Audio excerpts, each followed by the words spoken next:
Hello.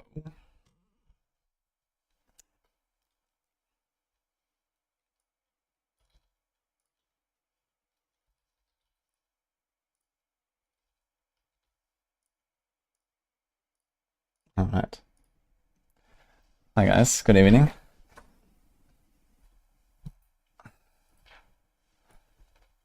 I'm here.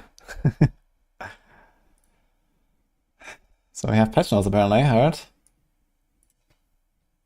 Sound cut out. Oh. Talk Elon versus Asmon. What should I say about that? Elon is doing Elon things, Asmon is doing Asmon things. It seems like the world keeps turning. Spicy first message, indeed. I am here to learn about Elon and Asmon.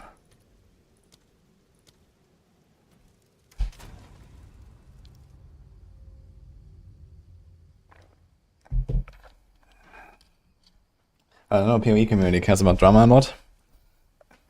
What happened though? Just out of curiosity. I guess Asmon picked up on the whole drama, made a video, saying his typical stuff. Or is there anything extra?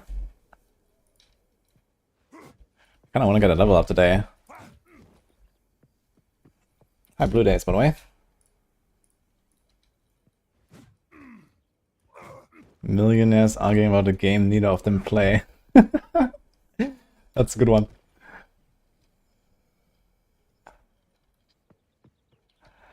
Yo. When is the campfire actually? It should be in 2 or in 3 hours, I think. Does anyone have the patch notes for PoE?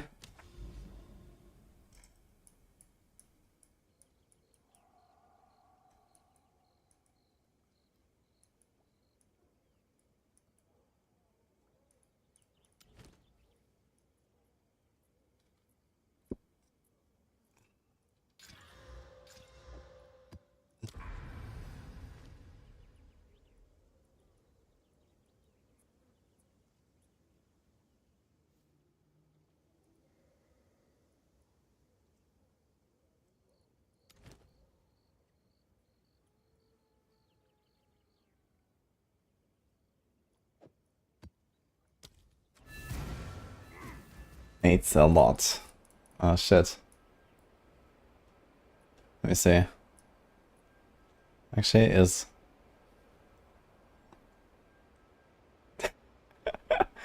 Funny messages there. Alright. Should I go through it? You always install the maps. You mean install? Not always. I mean, I don't have enough of that stuff. You know, I've been doing this a little bit, and I have some of these here, but you just kind of run out at some point, unless you buy them. Or you like do a lot of delirium farming. I have 136 pinders though. I slowly get to the point where I can run a Simulacrum, and I want to try it again. They used the patch notes of Exile, so cat slamming. Okay. Holy shit. Okay, I opened a map here. I'm gonna run this map, and then we're gonna go through this a bit. The little window on the inventory is the Titan bag. It's only Ascendancy. Oh, I haven't been all day. I had to read patch notes in the iron. Sorry. I didn't know the patch notes were out until basically just now. So I was, I was out. I had a workout today. And I was doing some stuff. I'm actually traveling to Paris tomorrow for 1 day. Had to prepare some things. Maxroll stuff. A lot of stuff going on right now. So don't have too much time, unfortunately.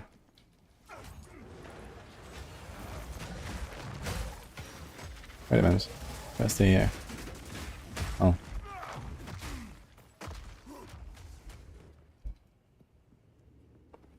Baguette. I'm gonna have a baguette. Work or pleasure? It's a work. I'm invited to join a studio that is making a new RPG. and I'm visiting their offices and stuff. It's just one day, guys, don't miss me.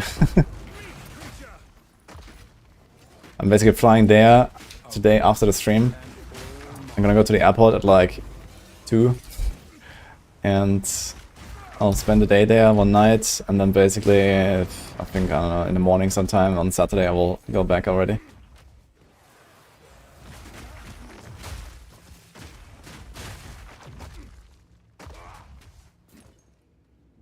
I'm gonna be able to talk about it. I'm not sure about it immediately, but you will see it, yes. Like, I will also, like, play the game. It looks pretty cool from what I've seen. So that will be, not now, but it will be streamed, you know, I will stream this, and they have like several rounds of updates planned out for the rest of the year, and then we'll come back to it as fuel points and stuff like that, so you'll see it.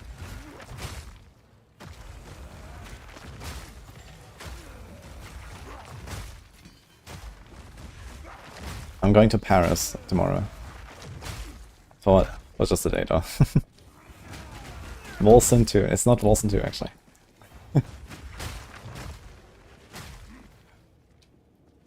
Apparently Wolsen Studio is making some new game though. Someone told me about it lately, so I'm not sure what that is exactly. But it could be funny. If nothing else, it could be funny.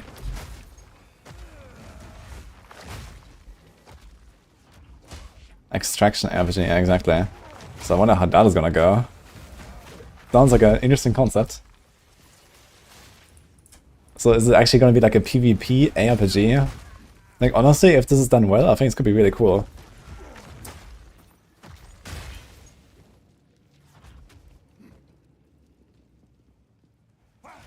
The extra inventory is the Titan Ascendancy.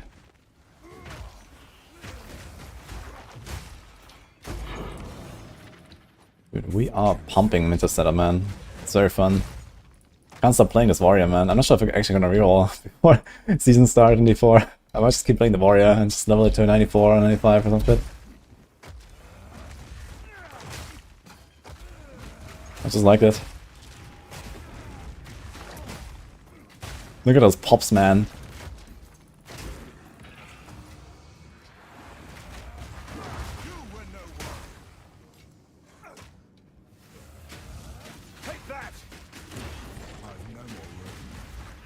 So many of these hammers.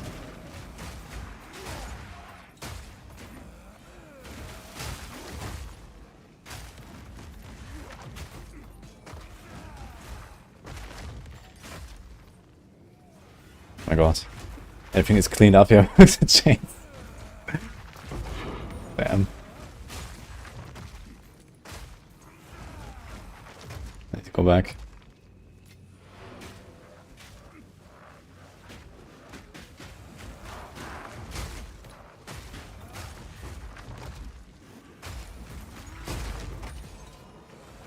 Dude, this is a fucking Abyss map.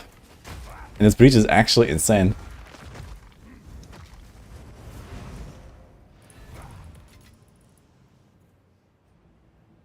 We opened a WoW 34 today.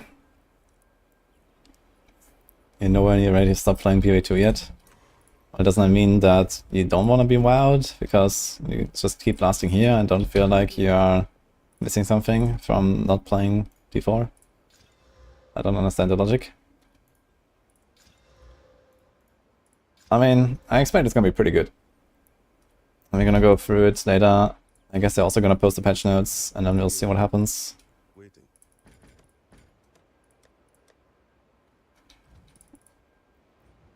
Any idea for a build? What is few skills possible, like channeling or something? Well, I mean, if you want a really laid-back playstyle, I mean, I guess Spark would probably be in that category. Spark, like, you know, once it's like a powerful setup, he's gonna destroy everything with like basically one button.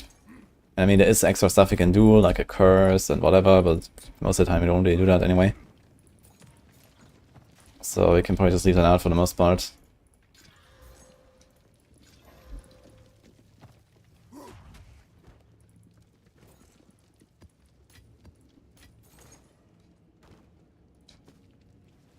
Is this just a boss left? Feel my wrath. Interesting.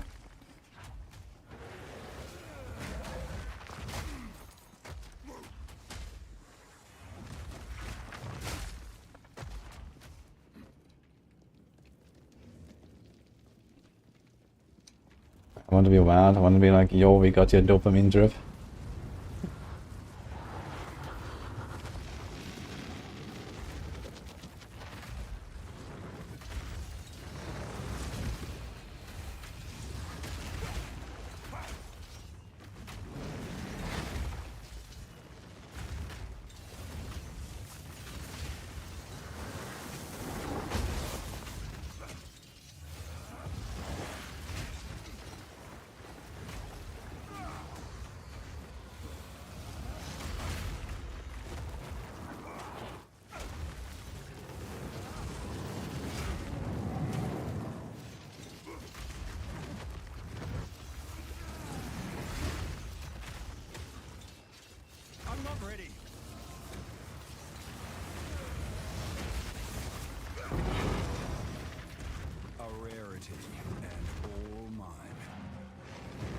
Nice.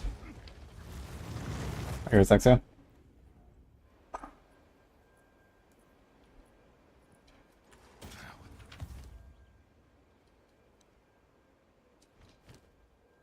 Oh. I was just looking at this, I was like, what? This is like an ethereal? So transparent. What the fuck? Okay.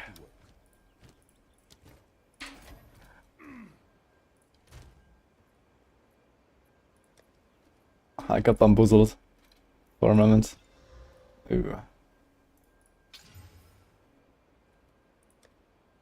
I have one whole exalt. He got fist damage, but very little.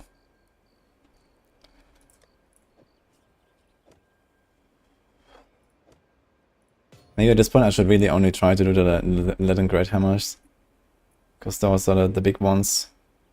Although we don't have the oak here. It does turn out pretty good sometimes.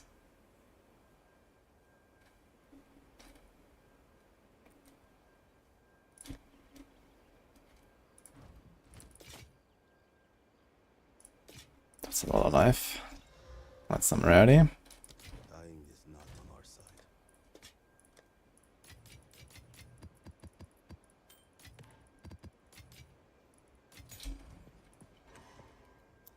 I'll read the patch notes, yeah. I just started a map and then we got a patch notes linked and I was like, okay, let's just do that so we don't forget it. Alright. Tomorrow we're planning to release patch 011. Well, tomorrow, does that actually mean like in a few hours from now?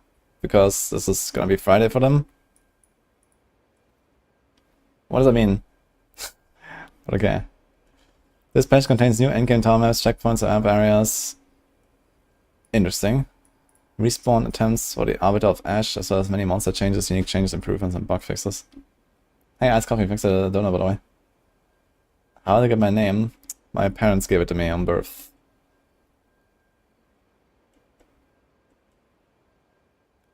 Zoom and move camera to the side. I can change that, I guess. Okay. How did I get the wudijo name? I made it up.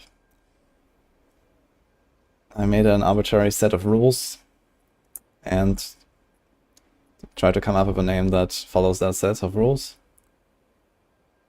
It's fire. Glad you like the name so much. It's tomorrow in Z time. Yeah, so this means in a few hours probably the patch will go live. Maybe we're gonna go back after the default campfire and actually blast the patch. And we're gonna count the citadels, guys. Dress warrior, log out? What do you mean log out, man? I will try some armor stuff though. I think I'm gonna try to spec a bit on armor. See how it goes. All good, Ice Coffee. How long is the patch? I didn't say that, but I imagine sometime in the next hours, actually. Alright, 011 patch notes. Endgame changes. Added 4 new tile maps. Lost tiles maps has been revamped. To address the problem of having only one attempt at the Arbiter, you now have 6 respawn attempts. Respawns can only be triggered by the person within the keys, and when the party will respawn at the same time, your map still forfeits your attempt. So you still need to find a boss with the build you walked into the map with. Higher difficulties of the boss will lower the number of respawn attempts. Okay. This also means when you die, right, you will be able to respawn, not just restart the fight. Can no longer be interrupted during his falling flames. His skill is playing gas skill can no longer be blocked. Okay, I'm not sure which one is what here. Out of Ash boss is now invulnerable for longer during its emergence. And now takes significantly reduced damage while emerging. So you can't just blast him down basically while he's doing his beam, I guess. Weißwurst. Thanks for that. Diablo 4 is cancelled. No, Diablo 4 will have an update in like 2 hours or something. Alright, what else? Out of Ash is now way less likely to target minions when using his sword. Should we win some of the skills? Okay. And the checkpoint map to map areas, so I wonder how this is gonna go. Them areas now contain a minimum of 3 rare monsters, so this can now spawn closer to cigarette. Improved visibility. Okay, added the Overseer's precursor, a currency on which can be placed to add map bosses. Okay, these tiles drop for map bosses and can roll exclusive modifiers that affect mod bosses. So I wonder what that will do. Map areas have been adjusted to have more distinct specialities for the content they contain. For example, one map area might have a more total number of monsters, while another is more likely to contain additional content such as strongboxes, essence, or shrines.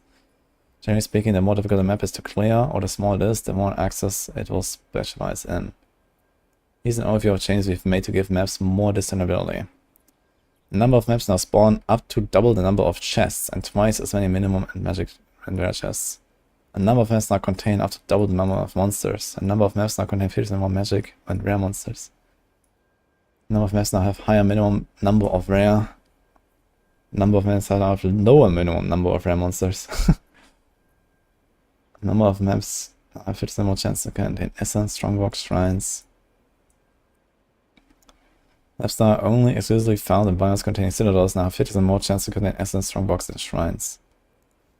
Unclaimed hideout areas now have substantially more magic and fewer rare monsters. Monsters in Untamed Paradise have been breeding. Untamed Paradise contains 100% more monsters, of which spawn 100% more. Just quadruple magic and rare monsters. Oh my god. What?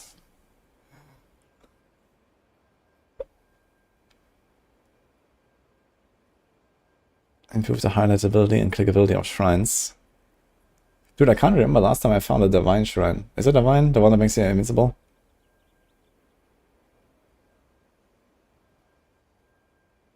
Paradise is now 4 times rippier. Yeah, it's already giga rippy, man. Interesting.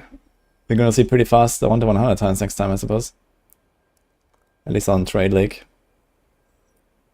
Reduce the damage scaling of monsters in Simulacrum encounters with added difficulty. There's a chance for maps to contain bosses, so you should be encountering bosses roughly every 1 in 4 maps. Chance for map boss to drop a wasteland of the current tier or higher has been reduced to account for the increase in total number of bosses. F. This means that if you have a map that only has a boss and it's a shady boss and you don't want to fight it, then you can just like cleanse the map. Because you kind of don't get the most important thing. But okay. Okay, they nerfed the Atlas passes for the Waystones.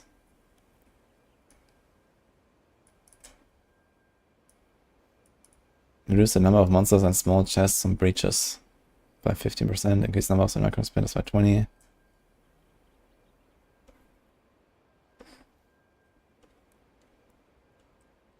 Nice. Crisis, Fragments, Breachstones, Simulacrums, and Onions of the King now have a more appropriate gold value to vendors. Beautiful. Increase how far I can zoom out of the endgame map on keyboard and mouse input to match the zoom level on controller. Oh, interesting. So can controller actually like do this, what I was doing here? Like if I do this. OMG, it's far, thank you for the sub. Skill changes. Okay, Supercharged Slam. Scavenge Blight, he now grants you stacks for duration based on the enemy's rarity. Normal enemies grant 1 stack, magic enemies grant 2, Everlast grant 5, unique grant 10. Okay, now I need to read this. And this is something I might actually put into the setup.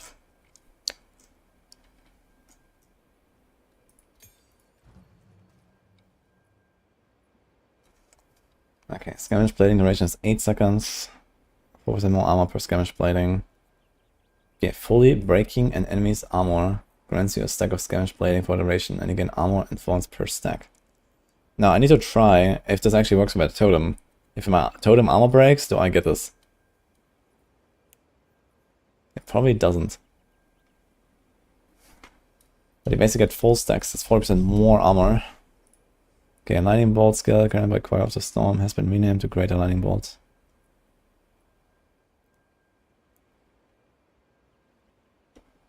Okay, Greater Lightning Bolt now deals roughly 3.5 times more base lightning damage compared to Lightning Bolt. So is this like a buff or a nerf? I guess since it can't trigger of itself, I guess probably a nerf. Temporada's unique bond hour can no longer reduce cooldown of skill below 100 ms. That's the nerf. Skills started in a meta jump sockets can no longer gain energy. Clifford Vinero's discussion actually stated that it hits enemies on landing. Remove the aura tag from Pain Offering. Okay.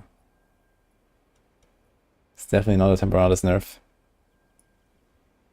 Yeah, I mean, I don't know. Maybe there is some skill that actually has like no animation and you can like giga spam to the point where you just crash the game or something. I'm not sure what this is, you know, really referring to here. But it seems like, you know, infinite blink and stuff is still there, so I guess they might address it in like an actual big update, not yet. In bug fixes, they broke most of the infinite damage loops. Okay, that's something. And killed Siege Cascade. Okay, we're gonna get there. I mean, I'm probably not gonna go for every single line, but let's see this a little bit. Monster changes. Once I have increased toughness per essence modifier. Uh-oh. Giga essences are coming back, guys.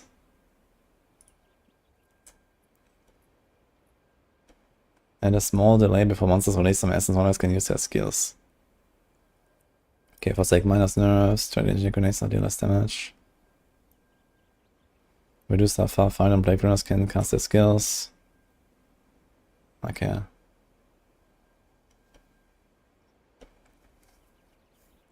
Okay, a bunch of monster nerfs and stuff.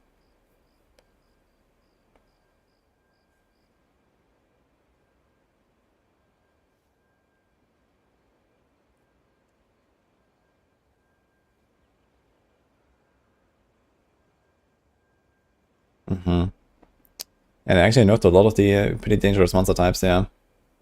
Val, Axe Throwers, the Filthy, Firstborns, Horting Hulks. These are all relatively dangerous monsters. The off-screening from the Plaguebringers and Zealots. Adjusted damaging area of Samara the Colossus attacks to more closely match the visual effects. Now I wonder if they also like fix a potential bug apparently that makes it just like one-shot people. Adjusted the player targeting behavior for Samara of the Colossus, their arms are no longer targetable. That's great. I kept missing so many of my strikes.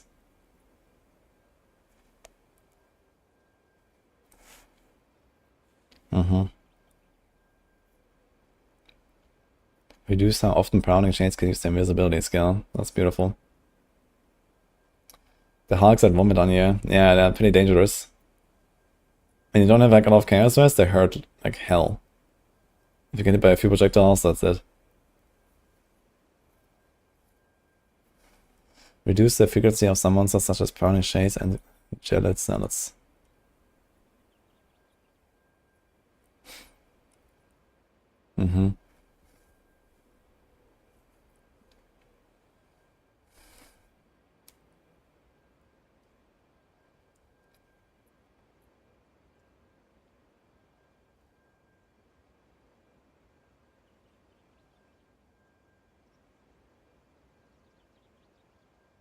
Mighty Surface Commander Roll now does significantly less damage.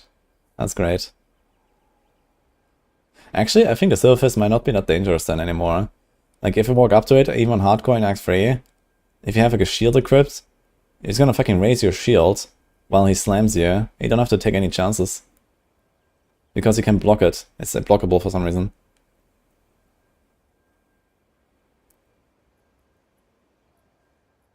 Walking Goliaths no longer deal damage twice when you fall over. Okay.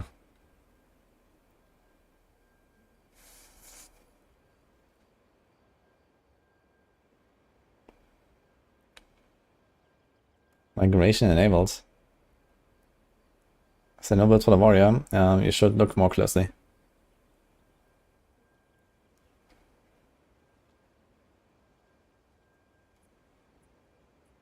Density of monsters in Exile has been reduced. Monsters containing area now more likely to be for bigger variety. Yeah, Exile was always the hardest map in the campaign, I think. Exile was rough, but on the other hand, it kind of felt appropriate, you know, it's like the end of the campaign, or at least the end of the current campaign. It's like, you know, the height of the Vaal civilization. I felt it quite fitting, but okay.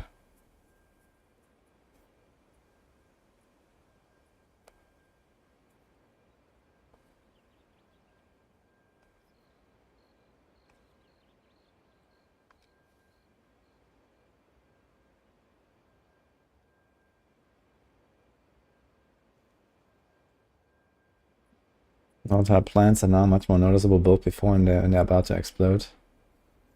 Elemental explosions caused by minion death or those periodically cast by remnants and have had their visual effects improved. The delay before these explode has also been increased. Ripperino, guys, my warrior.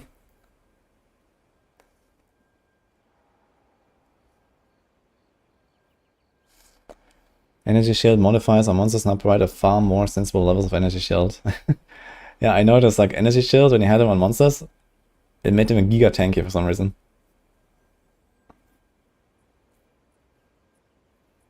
The shielding monsters modifier has been re-enabled in a Trial of Chaos. Shielding monsters. What is that again?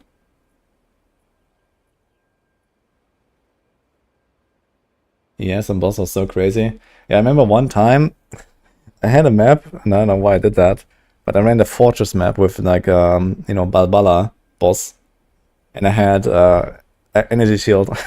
No, wait a minute, I didn't put the map in there. I had, this was a random energy shield mod from here, from Deadly Evolution. It just came with the energy shield because of this, and I had no chance because she constantly goes invisible and has full energy shield when she comes out, and then she flies off.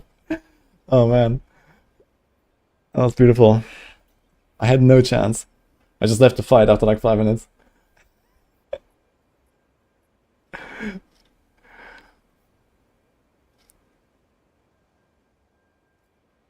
He had a witch on the broom and she got extra energy shield. I could barely damage it. Yeah, but she only does the broom like 2 times or something, and then she doesn't do it again, I think. No.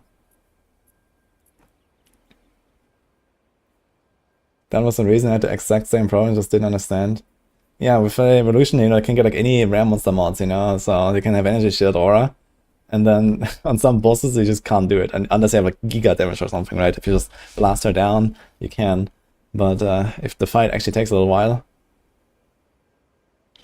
but Bala's a shitty fight anyway. Flasks with royalty are now able to be salvaged.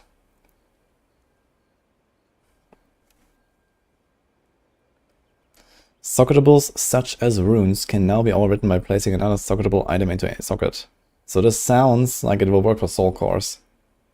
Which is funny because there is only runes and soul cores, but it did not say soul cores. They said such as runes. Okay. Well, okay, I guess technically there's this unique ring that it can socket a jewel into, right?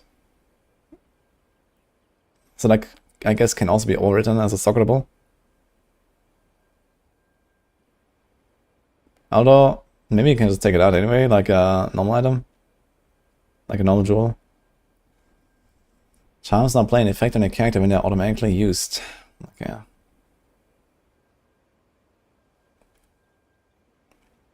Added a visual effect to distinguish which monsters have been spawned from a strongbox. Significantly increase the chance to encounter research strongbox. Which one is research?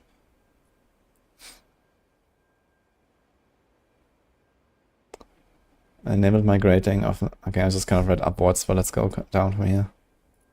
More monsters are now able to be pushed while dodge rolling. This generally applies to most monsters smaller than a skeleton. Objects such as damage shards can no longer be pushed by other monsters. Increase the chance of omens to appear as ritual rewards. They said plus 60%, right? I wonder how this is gonna go. It probably won't go. Reduce the chance of items to roll out to less desirable item modifiers. Still, the immersions required to install a passive skill onto an amulet are now only displayed on a passive skill tree.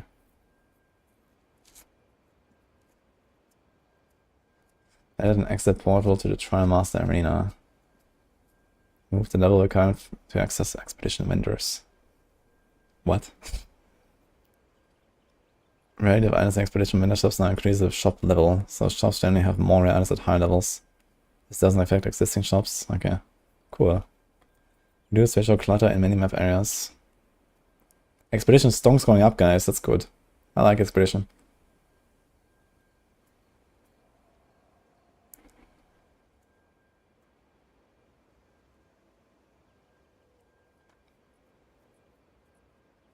Reduce the initial player revive time to 2.5 seconds. Reduce player revive time penalty to 1.5 seconds per death. What are we talking about?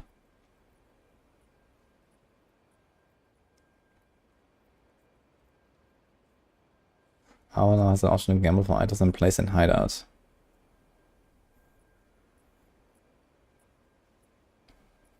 Couch go up. Ah.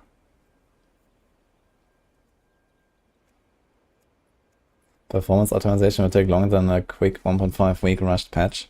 Yeah, for sure, but there's certainly improvements here, I guess. We'll see.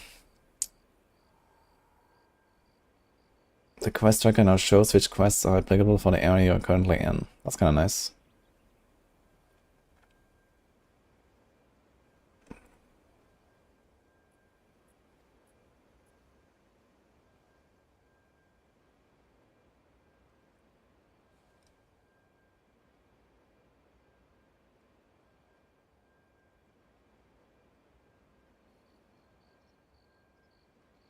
When will this patch be released? I expect it in a few hours. Okay, improved performance, reduce screen clutter. And improved performance of the effective place when killing rare monster objectives in endgame maps. So I wonder if like the explosion now is like smaller and stuff.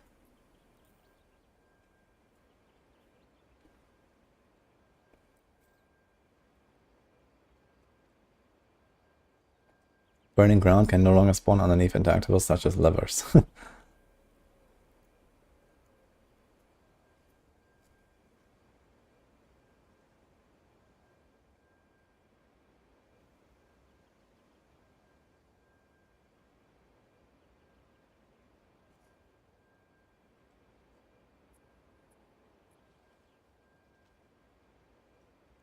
Okay, unique item changes.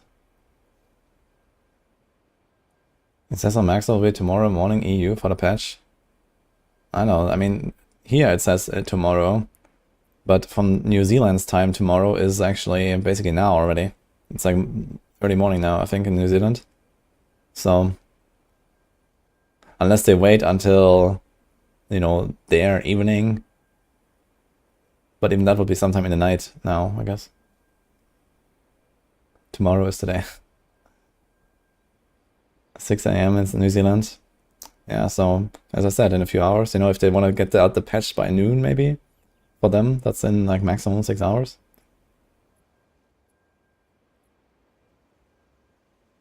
Ifani stated, commenting about performance in the forums that are starting to look into it. Okay. Yeah, D4 login, guys, on 21st.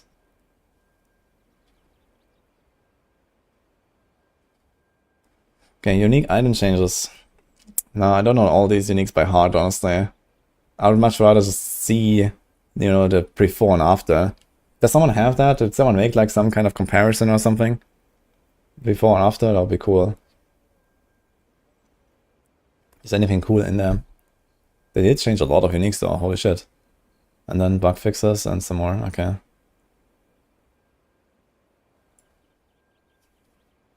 Check Reddit. I think you can skip the unique section. I want to skim through it at least a little bit. But it seems like generally they just added more stats and buffed them.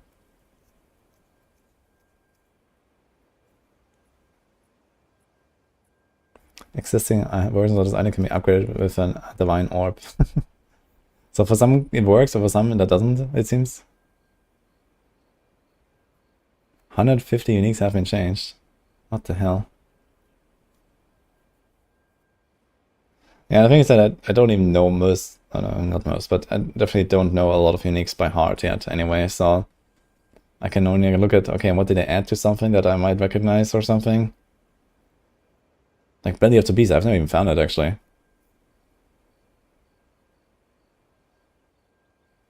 And they added physical force damage to Belly of the Beast, man. Incredible. I remember using that a few times actually when I was playing PoE 1.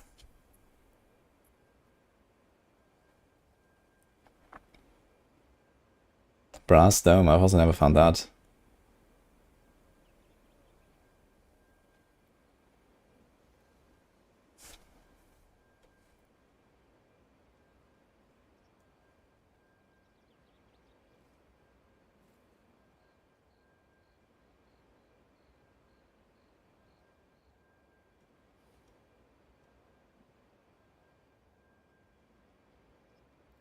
Elevore unique provides 30 dexterity and it provides +1 charm slot. Just like the charm recharge helm.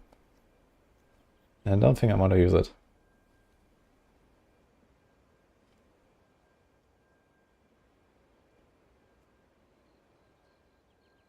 You know, there's a Thorns change that makes me curious. Dude, I don't want to play Thorns. Sounds yuck. I wonder why they did it, man. They even have like tree support on the passive tree and stuff for Thorns. I'm like, oh my god. Like, why is Thorns actually a thing in 2025?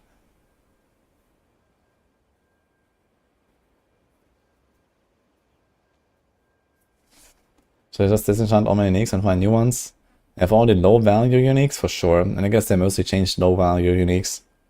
And most of them will not update, I guess. So I guess you'll see. In some cases it's like, okay, it will probably update. In other cases you have to like throw the Vinop on it. But of course you would never do that if it's 1x item.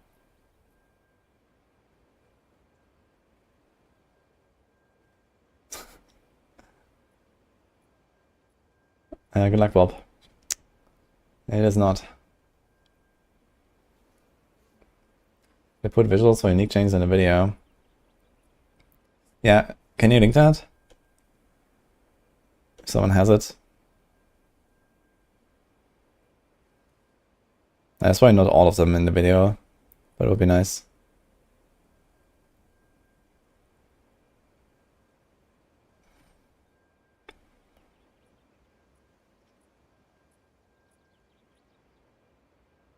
I did link it, sorry.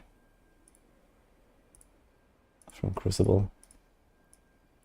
Okay, I think I've seen these.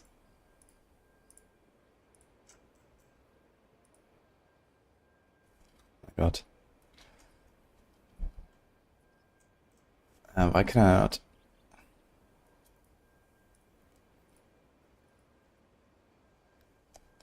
Black Braid. Armor applies to elemental damage. Okay. And res. Duelist tenure. Got a bit of ES.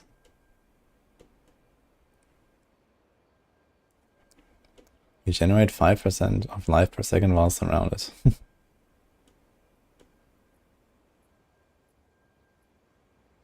50% chance to inflict bleeding on hit.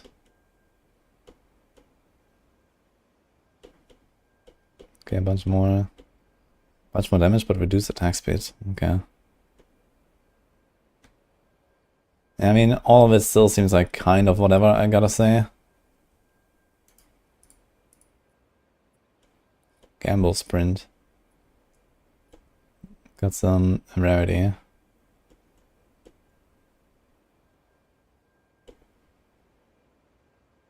Bit of extra damage here. Freeze build up. No, shield duration. Okay.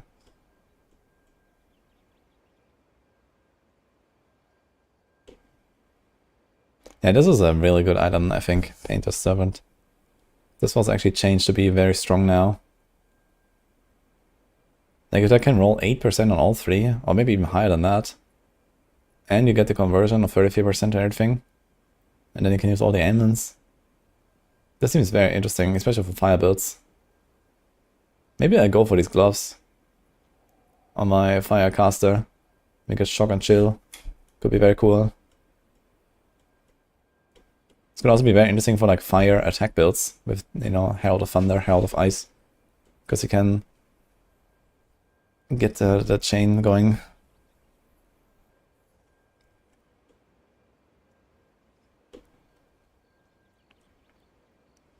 Okay.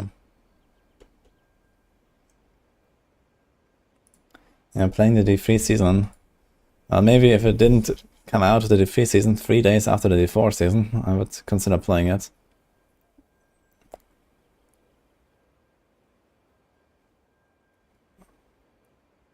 All changes on PoE 2DB after that put in there already.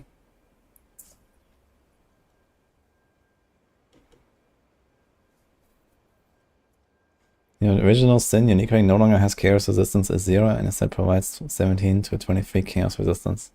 Yeah, that is huge. Why was it even a thing, honestly? Yeah, original Sin is huge.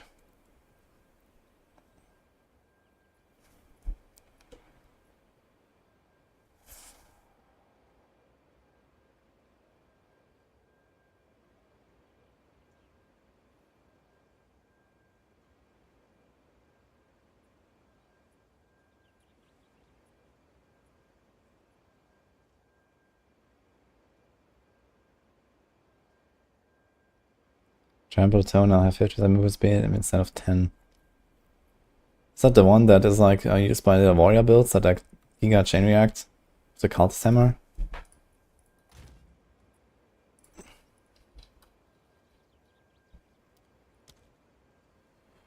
What?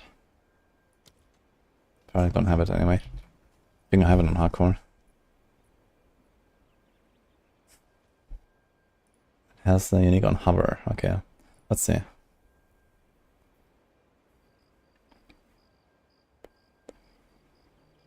One of type unique builds that provides 10 to 20 movement speed, 10, 20 to strength, dex, and int. That provides 30 to 50 to maximum energy shield. That's a nice like leveling item, I guess. Wonder Trap. Level 27.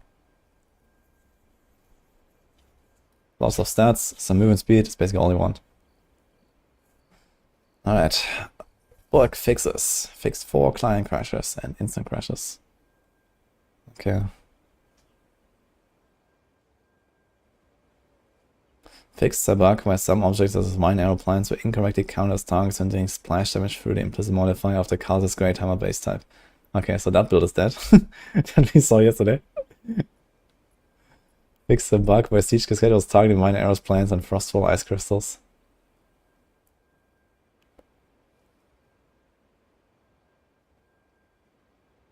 Fixed a bug where concoction skills were considered bow skills. Alright.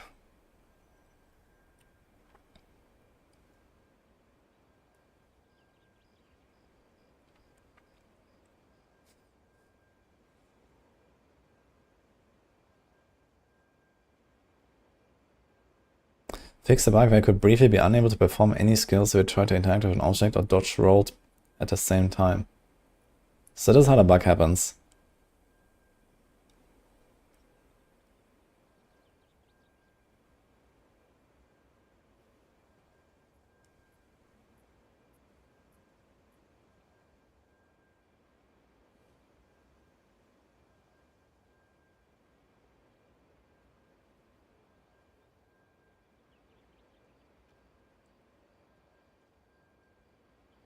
Fix the bug where terminal generation for a client can get out of sync with the server for trial of Sekimas.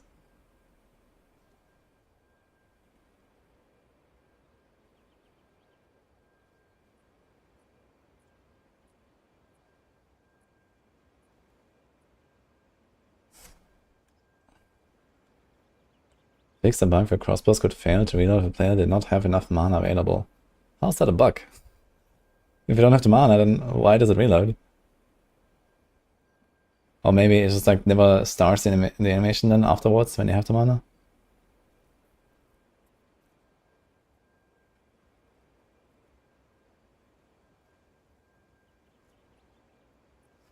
Patch should be soon. Fix the bug where the way forward others passive would cause Arbiter of Ash to drop tier 16 waystones instead of tier 15. Okay, so this was actually a bug here.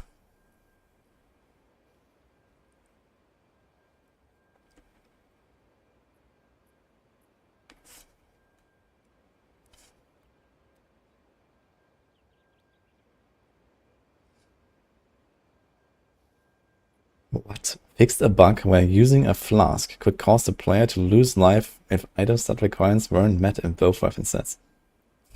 What? I've never seen that, but that sounds like a funny bug. T16 uncrafted are legacy items. True, actually.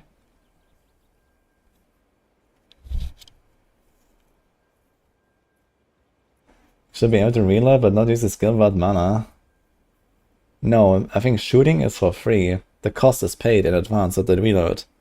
Like, you know, basically you can attack very fast and so on with the crossbow. But when you reload, you pay the mana. And it's also like the, you know, you pay the attack time, basically, right? Hi, Ozina. Death by potion, man. We have the, what is that, Karui Lifeblood from PoE1. Or the Doadris Elixir.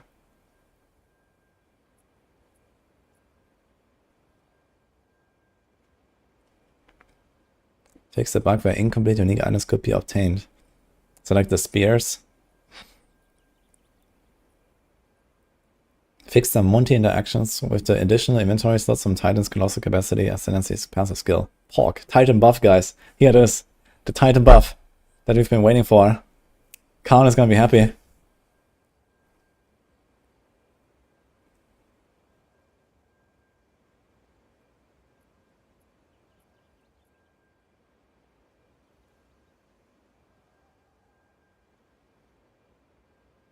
The nerfed elemental storm.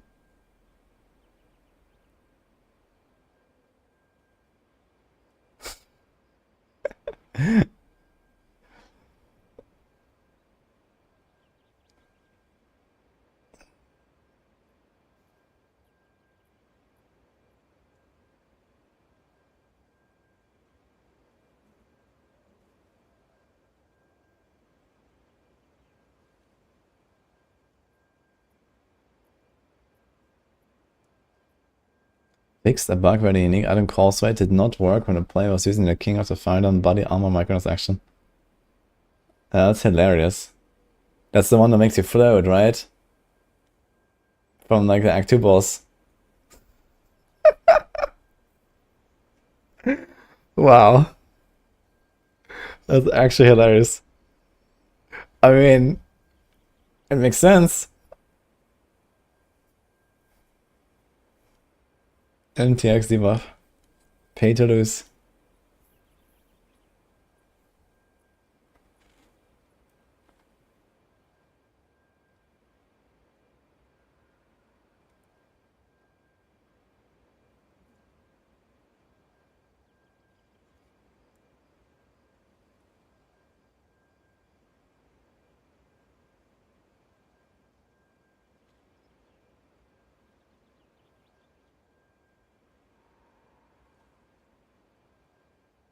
Fix the bug where Amanda Stormgem had a physical tag. Okay, is that like really important?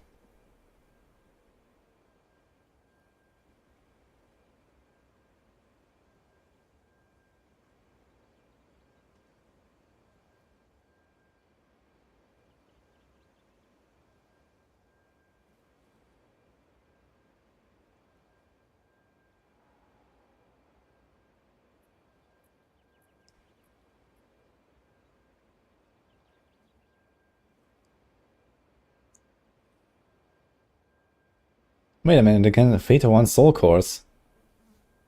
I never thought about that actually. So you just get a random soul core? I guess they're weighted though, right?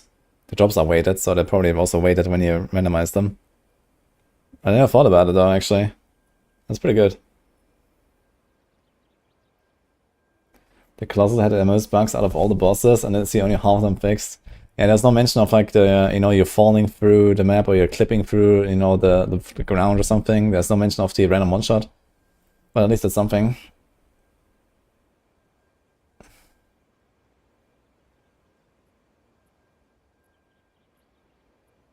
I don't know when the patch drops. I expect in a few hours.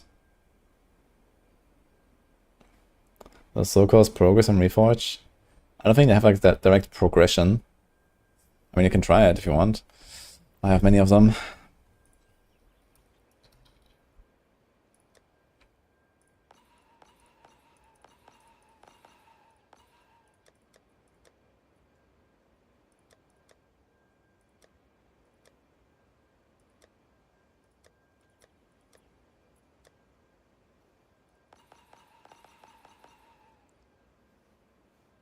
plus 1 max fire rest there.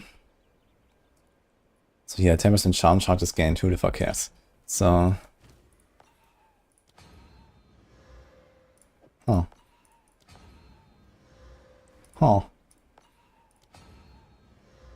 Okay, that's not bad at all. Increased elemental ailment threshold. I don't think I would ever socket this one.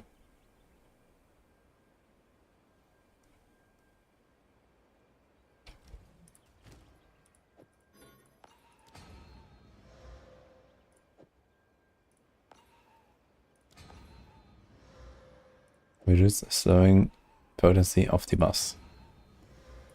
Yeah, I got 3 of them with Chaos Res, look at that. 1 with Max Cold Res, 1 with All Res. That's pretty good stuff. I wasn't aware this works.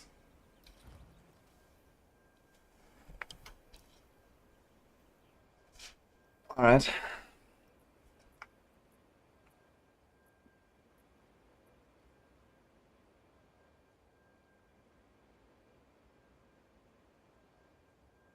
Fix the bug where Elemental Storm was missing a trigger tag.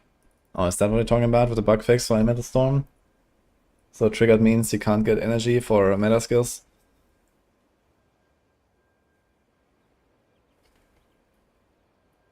Fix the bug which allowed Glacial Cascade hits the freeze enemies. Okay.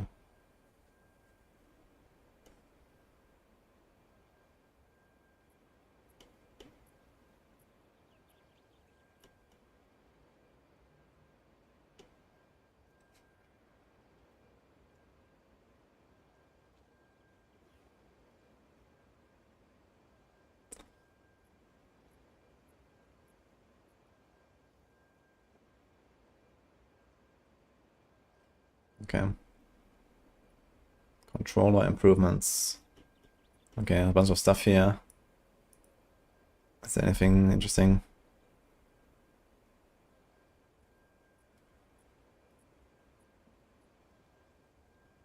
Okay, sounds like a lot of improvements at least. I mean, I'm not playing controller, so I'm gonna skim for this. Console improvements, item filters can now be used. By subscribing to Filter on Perfect's website, a link to set up an item is provided in the filter section of setting menu. Okay, that's good to know though. A lot of people will ask about this, I think. Localization fixes. Okay, microtransactions. Okay. There were a handful of changes we didn't quite get ready in time for this patch, so I'll get them to you as soon as they're ready. Lunar songs still won't be playing correctly. Adding multiple respawns to other pinnacle content. Map Waystone Stash tab. Soon TM, guys. I wonder what about the tablets though. But okay. Good patch, I think. I wonder if there's like some cool new uniques that we might consider here.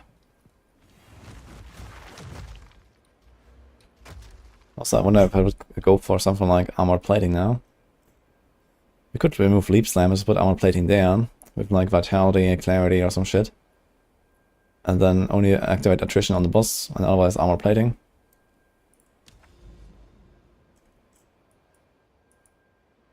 Alright. Oh, Aces. Need to make some new maps after this. What do you guys think about the patch? I should probably link it, huh?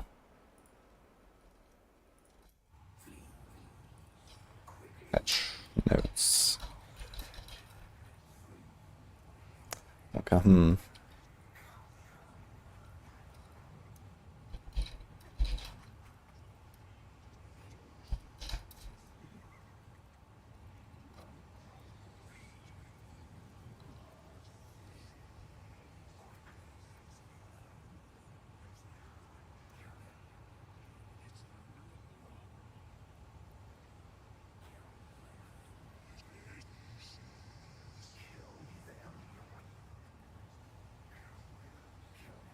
Okay. Yeah, it looks like a very good patch. Fixing a lot of the frustrations. I mean, the nerf hammer will come for a lot of stuff, that's for sure, but that's okay. For now, they are actually improving the game with lots of these changes, I think. So, very nice.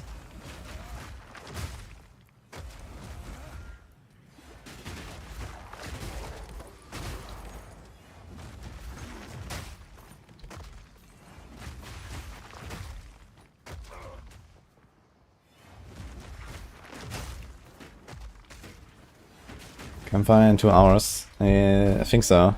Is it in 2 hours? It's usually the time.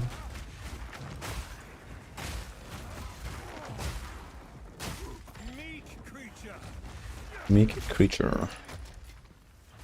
Thank you, Bassett. Mourning out the more bosses changes will affect our current atlas. No, I don't think it's gonna like randomly add bosses now. It's only like new discoveries, you know, not even that. Newly generated maps, I imagine. So quite far out in the fog, basically. At some point you will start getting the new maps, and then yeah, probably the new towers as well. Although the tower might just be like randomized when you open it. I don't know. Like it looks like the towers all seem the same, and there's not like, you know, here's a Mesa tower map, here's the Lost Towers tower map. So I guess you just go in there and it's gonna be one of them, and that's it. Quite excited to see those new tower maps though. It's good that they add some variety there. I think 5 different ones is a good number. Especially if they don't completely suck anymore as well.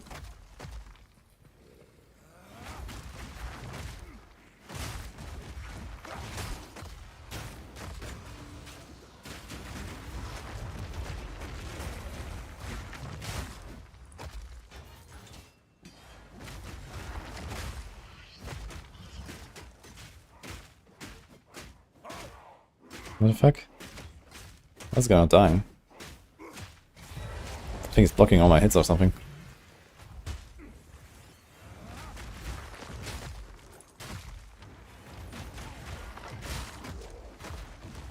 Level 1 to 100 with only with towers.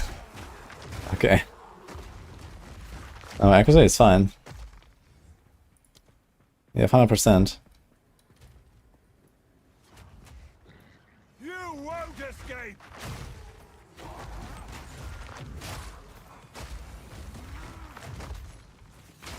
Is this melee mapping?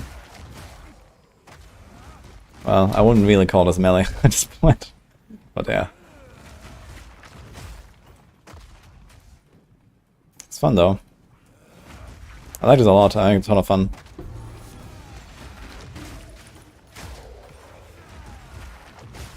The explosions are so satisfying. Killing the bosses with the hammer is cool. The shield challenging.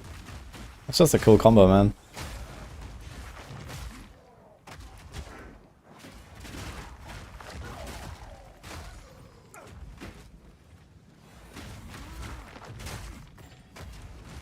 Some people make so much money from slow core change and being able to restock it.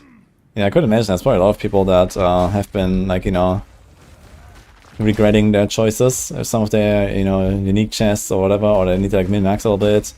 You know, not maybe they stocked at res and now they have too much res. That's on.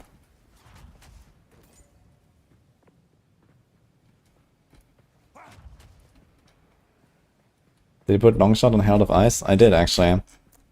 I'm not sure if I really noticed the difference, but I guess it will help sometimes to actually, like, you know, just pop the rare monsters in a breach or something.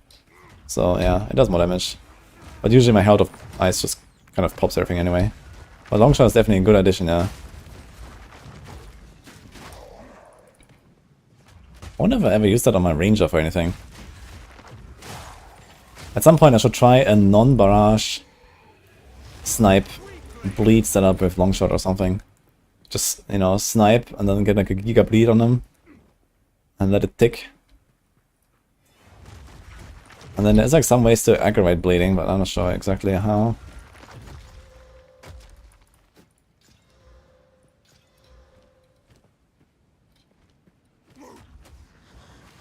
You won't escape!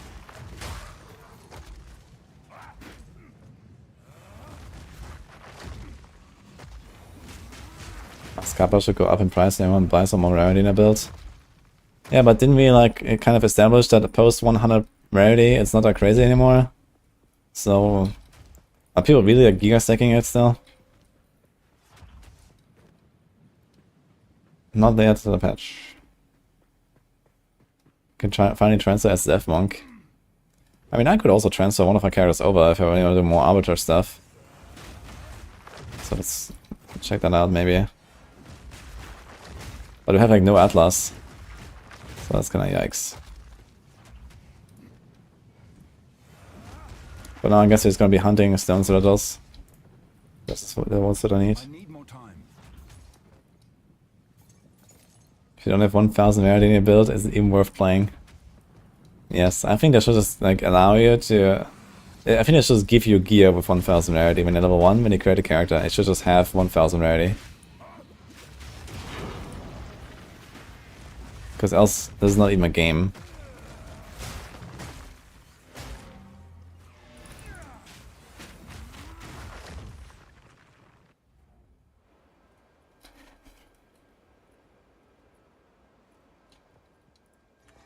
Yes.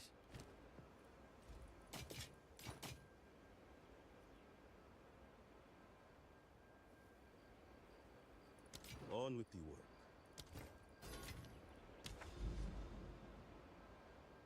Crimson Shores. Tower. Okay. Yeah, I need some T50 maps here.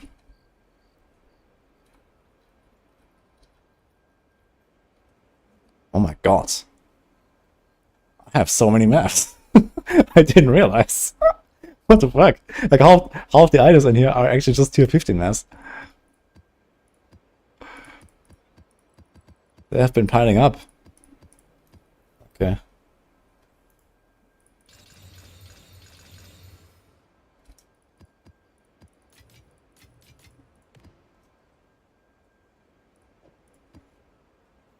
More Monster Life, Enfeeble, and Maxi S. Oh my god, alright. That's gonna be a fun one.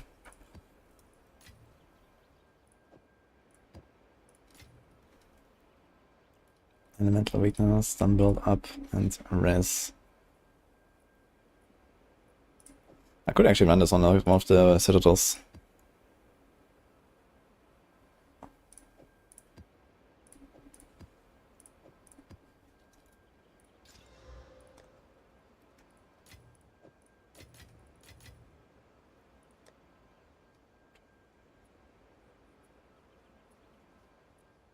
Monsters penetrate, 25 LA. Okay. How about no? How about double no? Okay.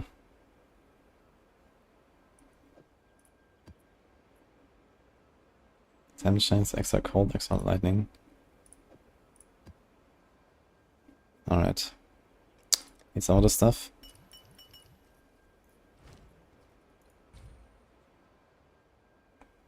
Extra rarity of items. So I think we're just gonna put something like this here. It is a 14. But it's juicy. Big magic monsters and rarity. I think let's put this on like a buffed map.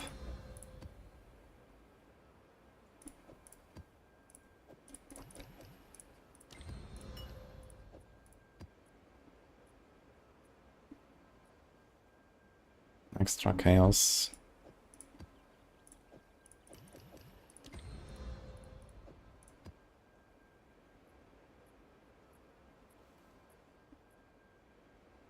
I don't want to delirium this one, even though it's juicy.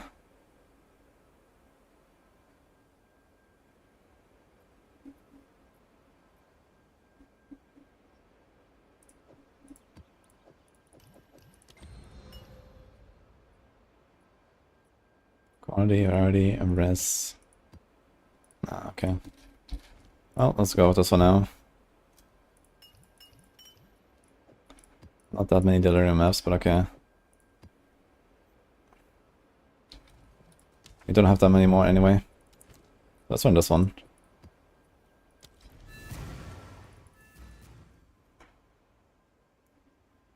I have a PM on this Discord. Wait from you? How about what? Should I check it now?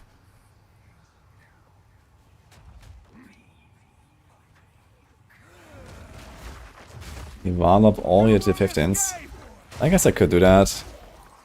It's not really a reason to not do it with like 50 maps lying around. I could run more T16s and stuff.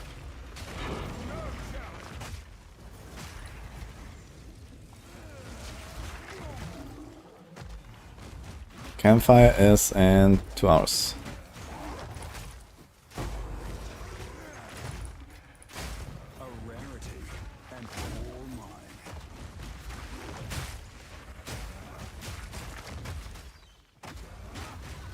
The only real issue of PvE is that it's too much curse and not enough kills. The overall difficulty can be overcome, but the RNG heavy and cursing player is kind of rough. Yeah, I think it's also just because we don't have, like, you know, elaborate crafting systems and stuff. Everything is just like, you know, full gamble RNG crafting, and, you know, as the league mechanics kind of roll in, you're gonna get a lot more tools and a lot more target farms, and then, you know, the game is gonna feel a lot more complete, basically. But yeah, this will start in, you know, a year from now or something, so that's what I got for now. Good mercenary, F. Nicola. But he went to 80, that's pretty good.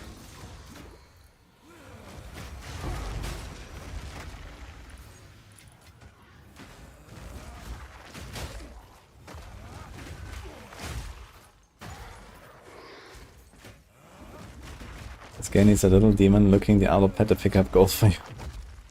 Does it now? Do people actually care about gold? Like, who cares about gold?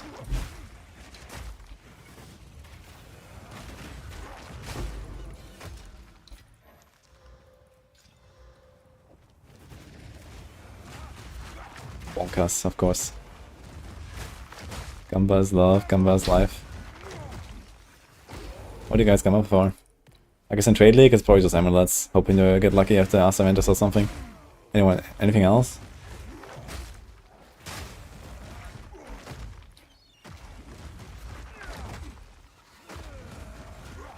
Me, because I changed build 5 times. Fair. In the right hands, this could forge something truly exceptional. You gambled for ES amulet. I gambled for amulets at some points. On my Merc and my Monk, I think. And I don't think I ever got a unique amulet.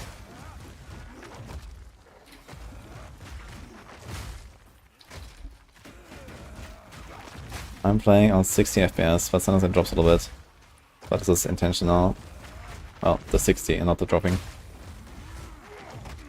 Also, you have Delirium here, and general, like, you know, sub-optimized frames in this game, so... You're too lazy to gamble. Just go for the amulets. You can fill your entire inventory super fast. And you're gonna get rid of the gold in like 5 minutes.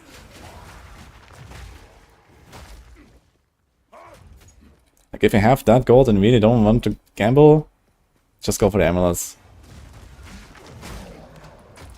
Is Astamint is good? Well, it's worth more than any item in the game, as far as I'm aware. So, maybe. Wait, is Astamentus more expensive than a mirror? How much is a mirror?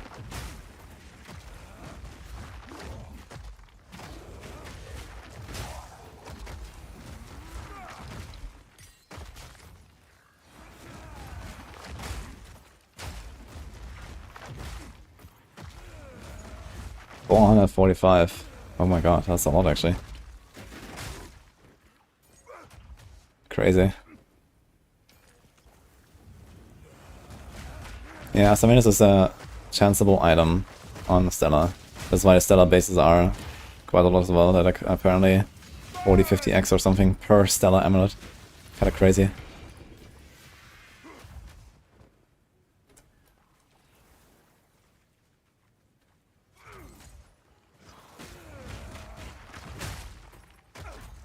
I'm not ready.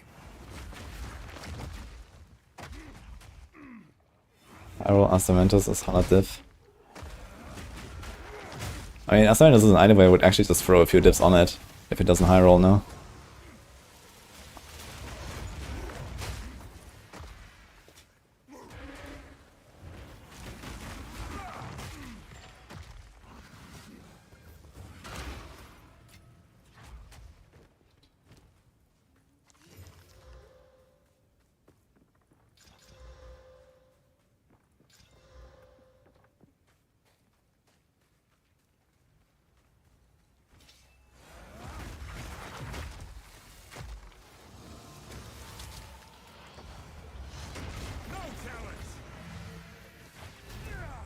Five similar items with this.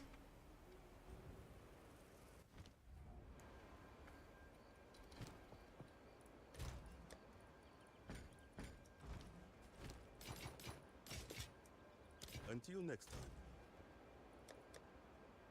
Oh, you don't have more physical. Unlucky.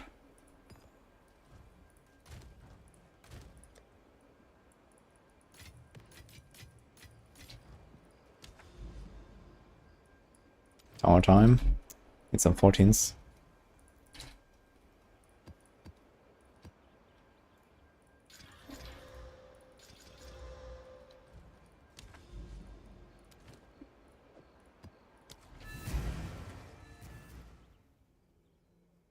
Mix some essences for fizz. Ah, no. I just use them instead of transmutes on like random white bases, you know? I just put like lightning modifier on like bells and, boots and stuff. Just like get like one stat that is actually useful, and then we'll see what happens with the augment. Because you get more augments than transmutes. I run out of transmutes slowly when I just like craft a lot of shit. I actually don't have enough transmutes. So I'd like to just use transmutes, but I'm gonna do some of the essences, and in the meantime I stack up some transmutes and we're gonna be okay. But I don't wanna like 3-to-1 them. Like even if I get a few physical essences, I don't really have any hopes of getting something out of it. You know? Because if I put it on my weapon, okay, there can be fizz damage, fat fizz, and so on. But it can also be life leech, mana leech. And this happens like half the time as well, I just get leech. And then if I ever get physical damage, it's usually a shit roll. So the chances are just not really good enough to do something like that and waste your essences like that. I feel. I value just having more transmutes more than that.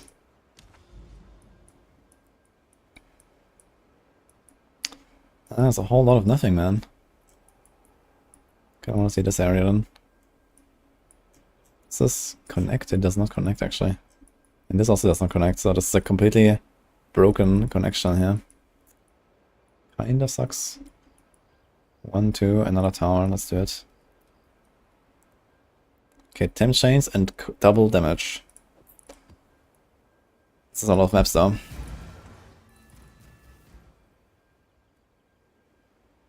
Long shot would be good for Spark. Well, if Spark was an attack, it could be good.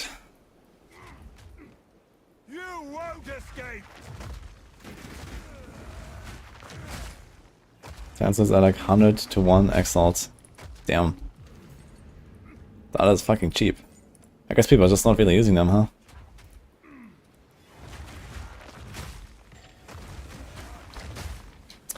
And we'll see about the Citadel farming and, you know, the Arbiter attempts and so on if I'm actually gonna go trade. I mean, now I can go trade, so I have the option to convert, which is nice.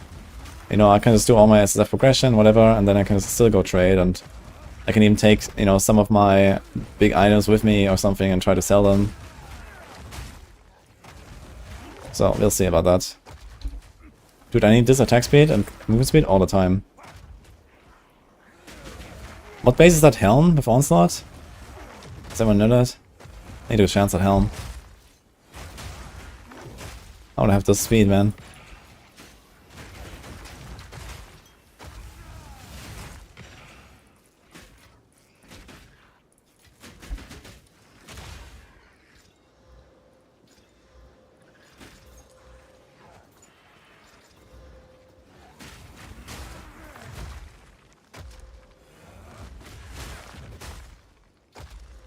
Using cold essence on boots is not a good idea because you get a chill duration reduction. Spired Great Helm, I guess. Yeah, it's probably like cult from the filter actually. I guess I would have to put it on my filter if I want to chance it.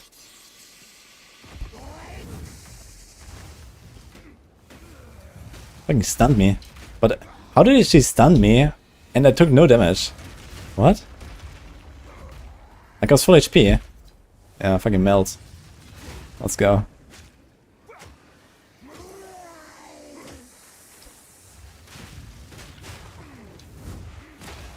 Ooh. I should have done the Herald of Ice hopper with the explosions. Fortune favors me. I wonder if she one-shots me. She has double damage mods. Maybe.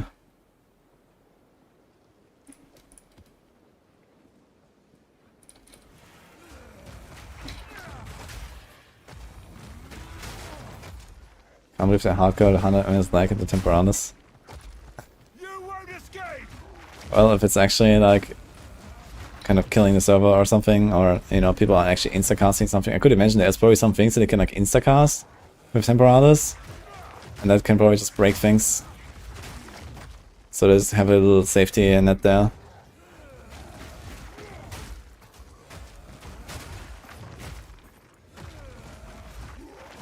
And it didn't hardcode 100 MS lag into it. You know, if something is less than that cooldown, it will just be, you know, fixed at 100 MS cooldown. But there's no like 100 MS delay for like most purposes, I guess. Only 10 blinks a second, man. Better sell now, guys, before people catch on that Temporalis sucks now. Stonks are going down.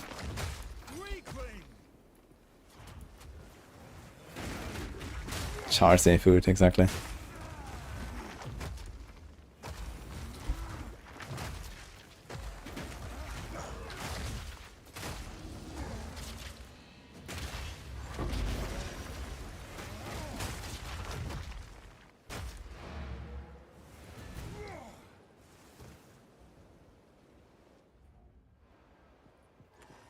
Go on.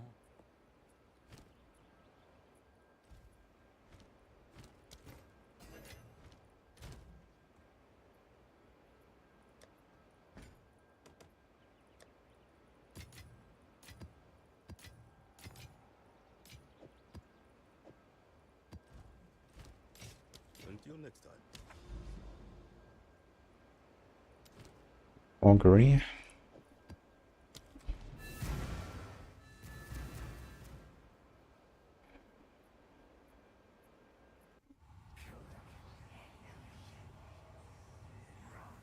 You have Magma Shield, you have the ability where you slam your shield for Outbreak. You press block while slamming on your shield, you can do it very fast, makes the game Magma Shield proc. Okay. You mean like this shield wall skill where you like slam it into the ground and then you can like do something or something? Is that the one? You won't escape!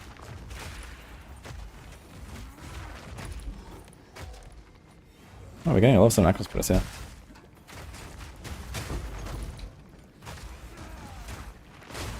I need more time.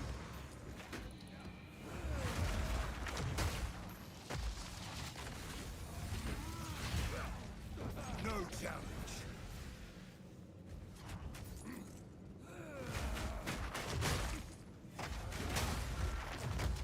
Oh shit. Went the wrong way. We do like one more nice pop. Okay, it's like no breach monster spawning here. Ugh. Great breach.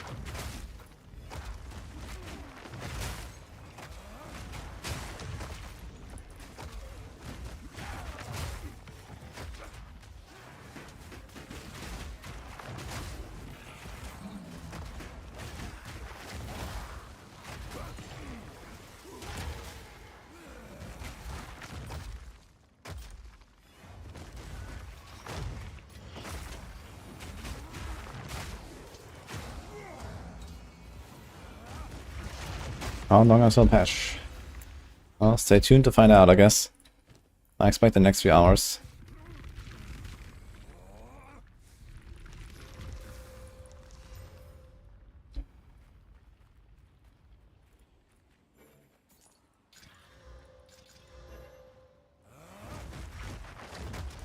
Not a breach.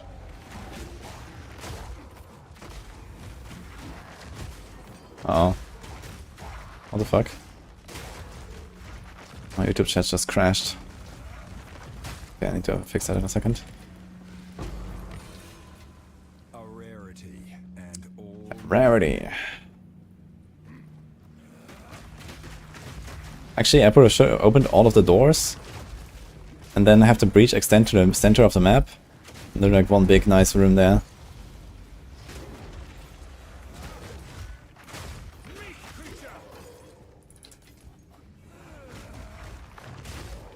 You won't escape.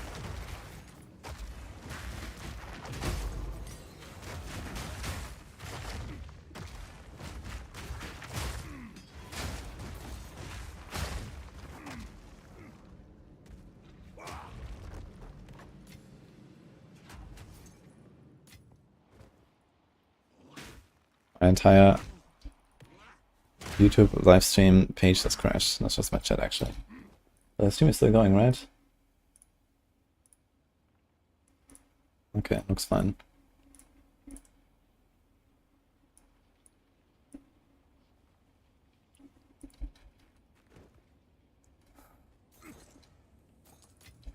I love the slow breach. At this point, feels like I get to spend an entire weekend in one breach.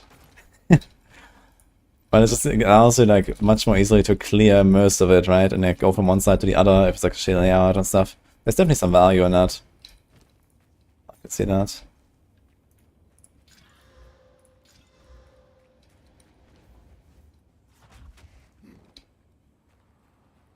You won't escape!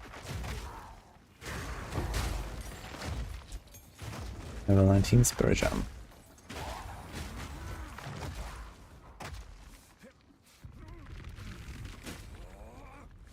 I think WSD is superior to mouse movement in PvE2. Yeah, there's no doubt about that.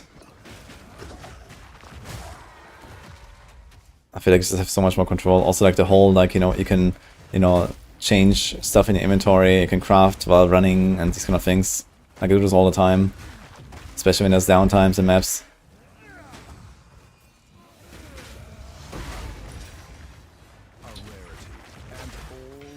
I have too many bonks in my inventory. Okay, thanks for the 22 months. If you die in hardcore SSF and continue SSF, are these the same stashes? No. The hardcore stash will stay where it is. But you can take stuff from the stash on a level 2 character and die with that character, and then you have at least whatever you have in your inventory and can put it over to the other one. Oh shit, we have to craft a little bit soon. I'm not in the mood, actually.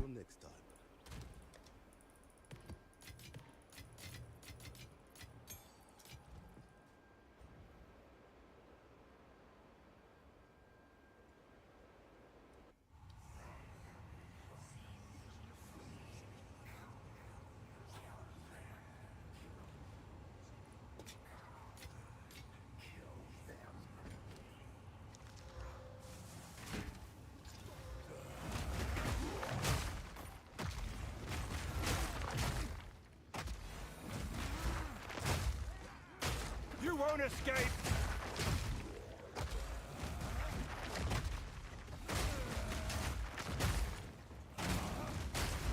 The migrate thing include the Atlas.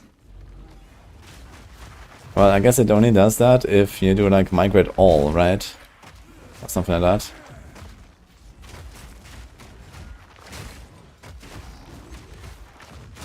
No challenge!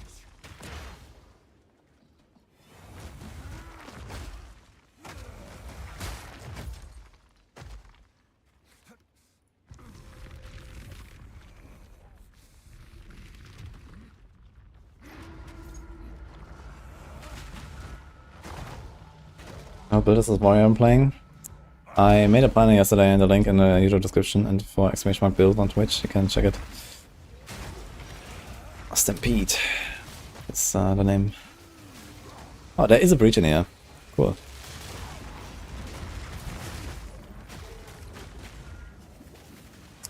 These like red spikes that spawn on killing them.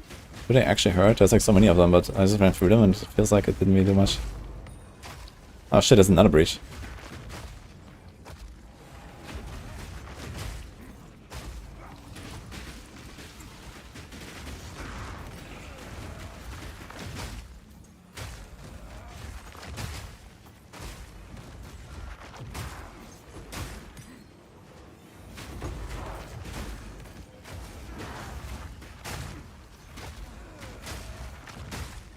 I need more time!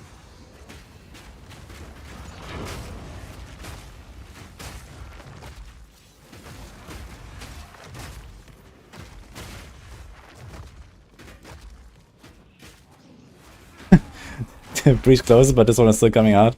It's kind of funny. I need more time! Meat creature! You won't escape! That's cool.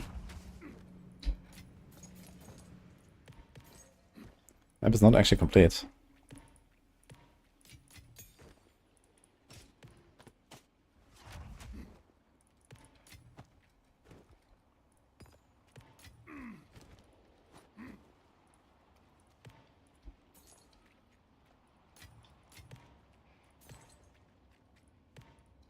My satchel is full.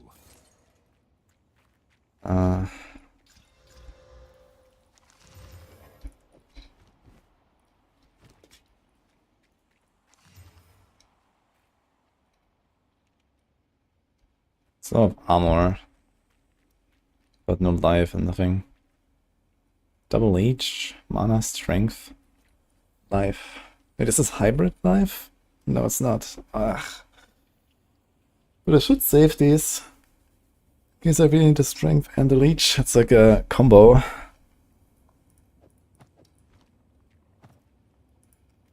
I've nowhere to keep that.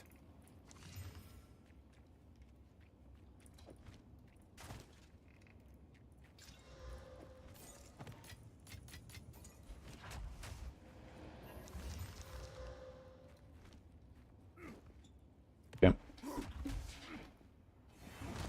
Swing of Giant Blue Flame, brace us. With Pulsing Ring and Hell of Ice, convert all fire to cold. Make Ice Grenadier. It's not a bad idea. You're gonna have some nice pops, and you're gonna freeze stuff. The main problem will be boss damage or not. Boss damage is already not great on Grenadier.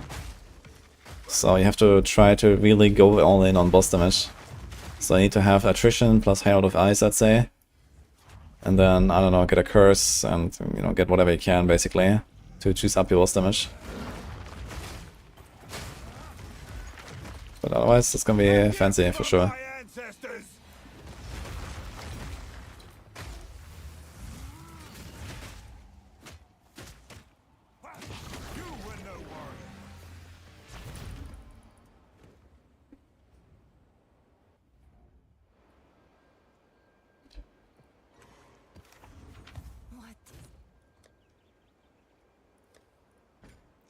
I have to craft some stuff in.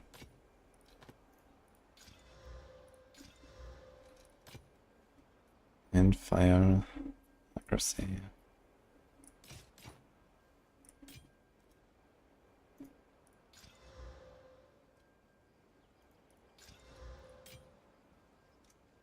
On with the work.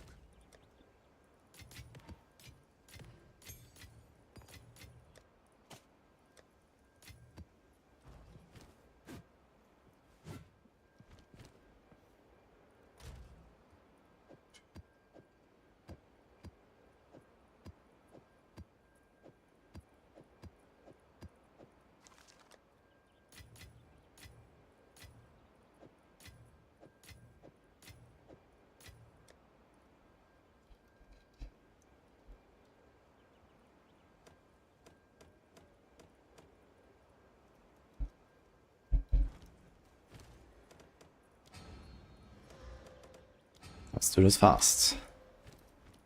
See how long I need for this.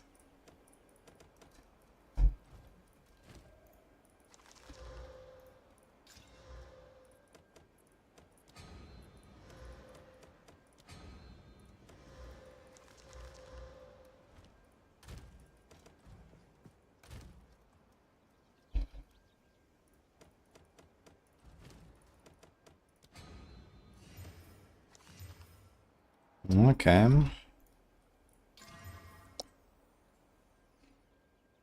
It's not that much flat. But it has strength. This could be what I need. I was looking for a weapon that has strength, finally. Give me a hybrid, come on. That's some lightning.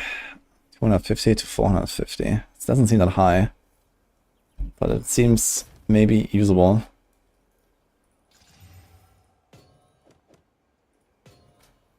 $300 to 500.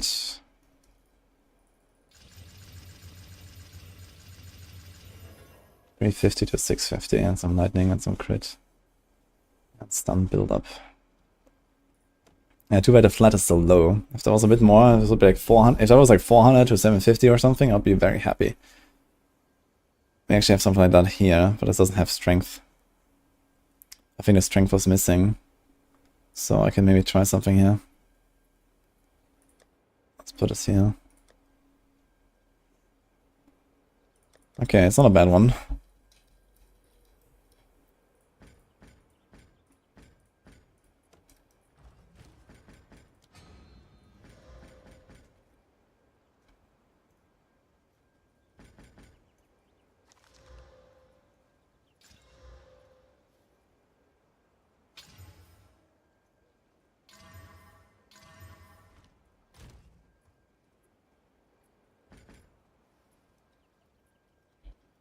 That's a lot of rares, yeah.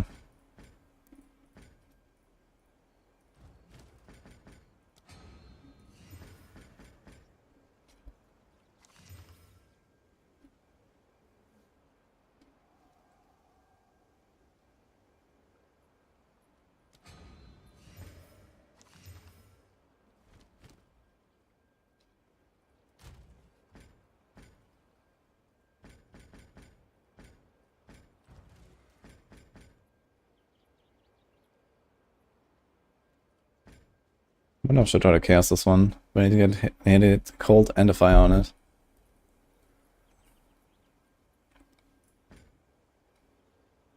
It also comes with 2 to melee skills and attack speeds.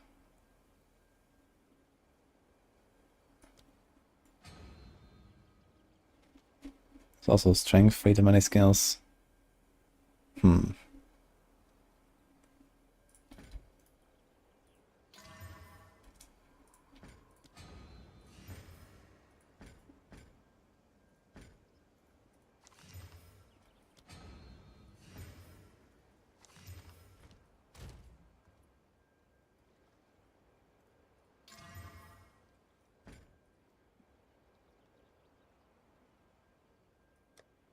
I have no chaos ops.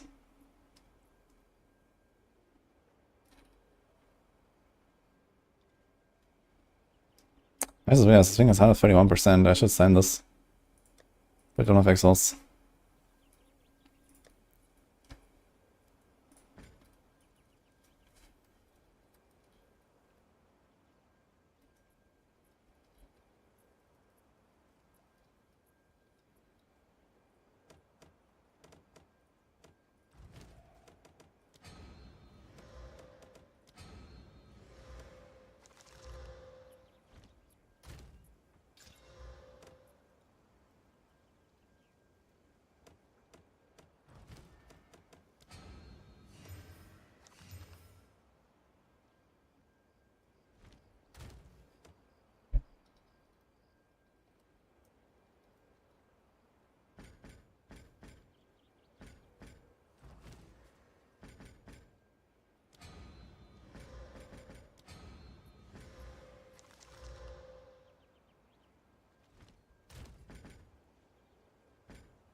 $15 and attack speeds. It's a bit low. So needs to have some giga flat roll. I think this is too low.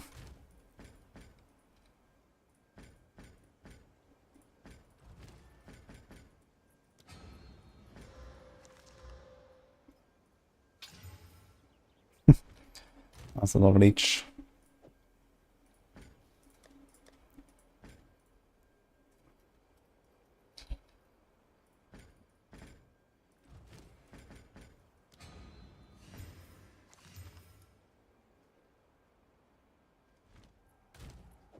Copy slant.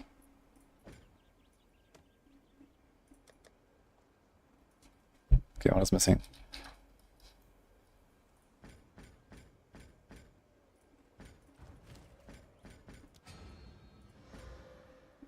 How much HP am I earning? Ah shit, I forgot to change my scene again. Right. Here we go. I was seeing a pitch dance earlier, so I changed that. 3.6k right now. It's fairly tanky.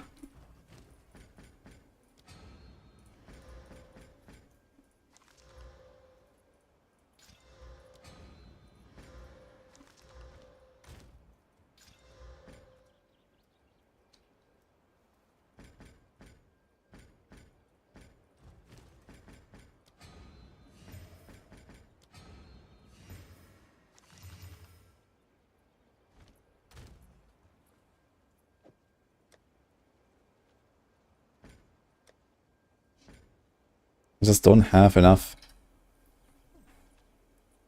slams. Okay, here we go. Let's put this stuff back here. Hello. Oh, thank you. Look at that, guys. Perfect timing.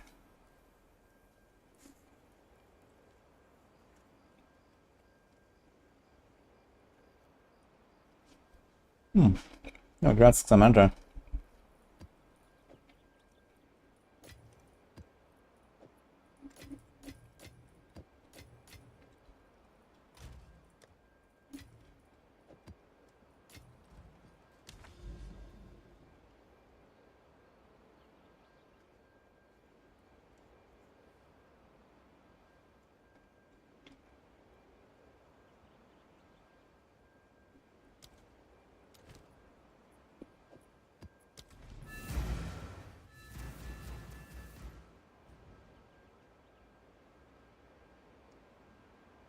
Sounds nice, Nina. Good luck. Om nom nom. Now I'm just very hungry actually. I didn't really eat anything. Just had a brownie earlier. Very hungry.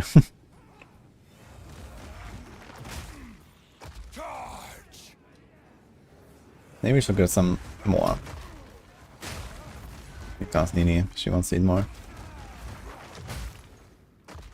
Then you have to campfire later. Actually, it's in an hour. So I'm going to be checking that out.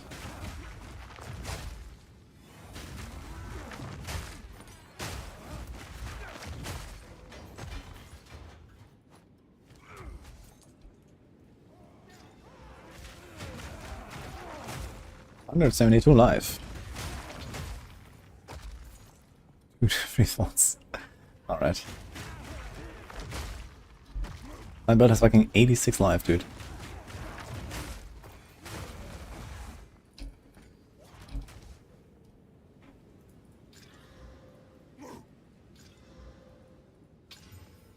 $17 attack speed. I need more time.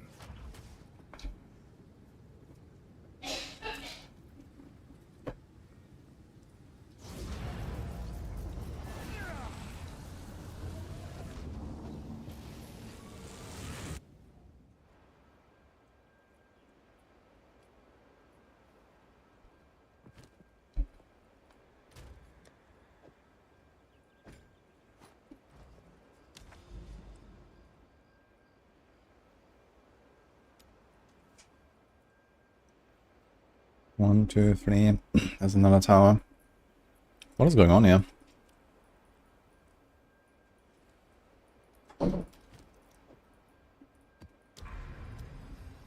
Okay, step.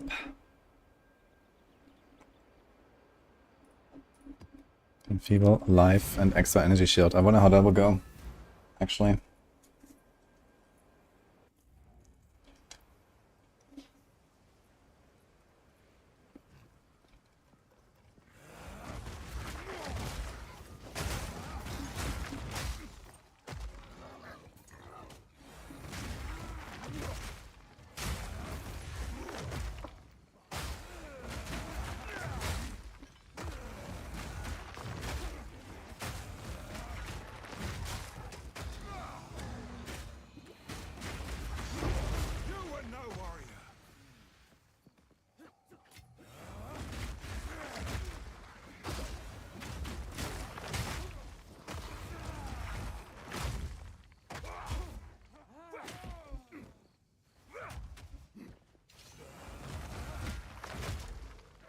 Escape!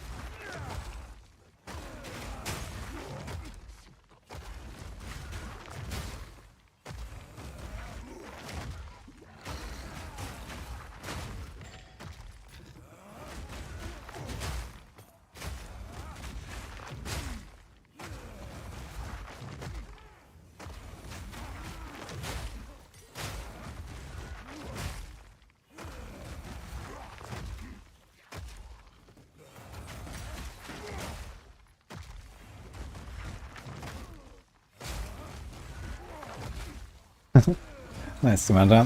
Which rolls did I get? It has like a random 2 stats, right?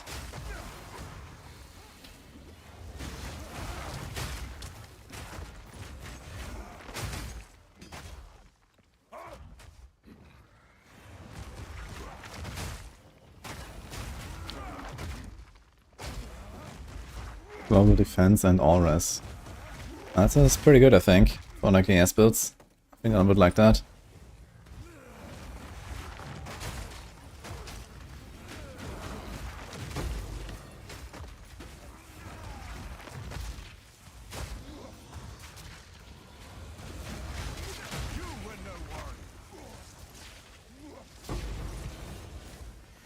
A rarity, and all mine.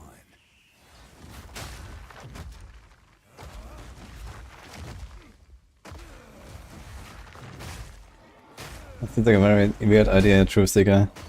You made a torment levels to get rid of mine cages. Not gonna bring them back. That was the entire idea of it.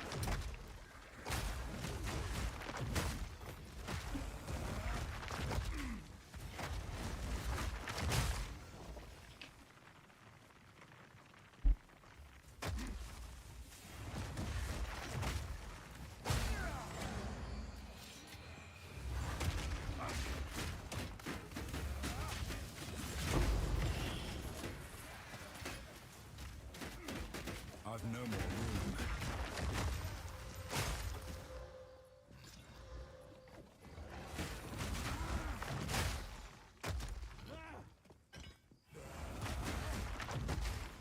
Damn. Close that shield.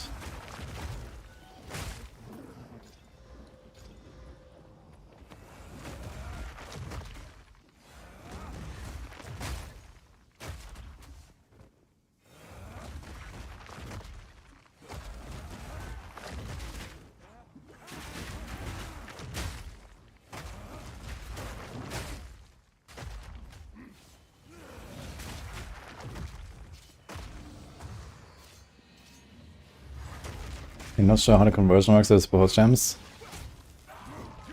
Well, a skill will remain with the tags it has. So, you know, your explosive grenade, if you convert to cold damage, it will still be a fire skill. So let's say, if you want, let's say, you could use the fire mastery support gem. But it will do cold damage, and it will do freeze now instead of ignite and so on. So if you want to do other supports, then you need to get the, you know, the glaciation for the freeze support, or you need to get like, you know, extra cold damage, or, you know, whatever.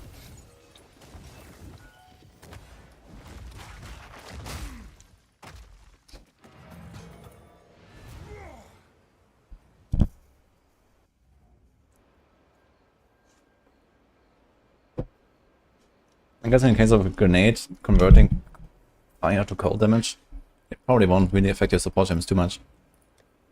The most important thing I can think of is like immolate support.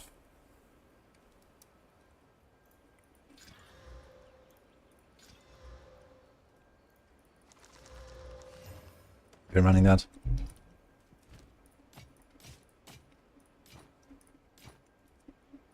On with the work.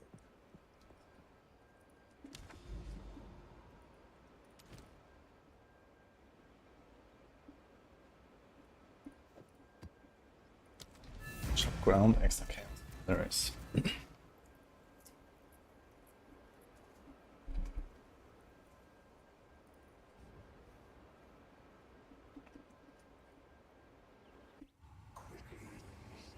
Your trader adds 1 to 2 effects on Ramos and others is bad. Ah, no, it's not bad. I was actually running this for a while. Could probably run it again, honestly. You won't escape. It makes the enemies more deadly, but also it makes them more rewarding. Like every mod adds more loot and stuff to the Ramoses. So it's actually kind of nice. Especially if you have good boss damage, then you don't really worry about that very much.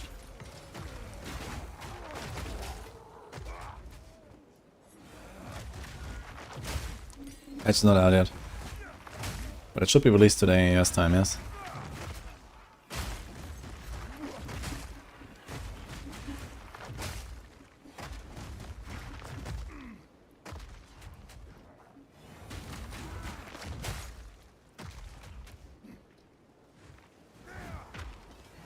Can you show me, for example, the sentence passive, how king it does? Yes. It just raises all small passive nodes by 50% rounded down. So this is 8 normally. And, you know, this is 5 normally. This is 12 normally, and so on.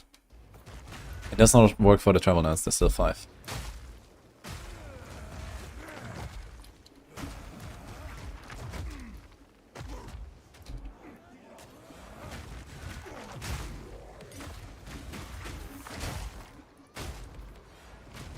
And which PoE supports decimal? That would be very strong for Titan. That would be a very good Titan buff, actually. We had decimals on the Atlas tree.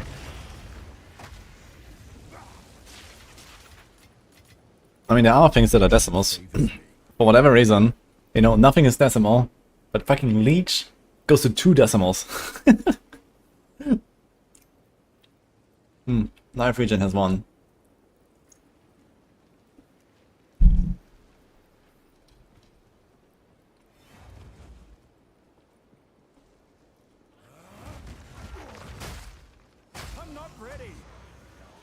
Yeah, out of all things, why does Leech need to have decimals? That seems very random.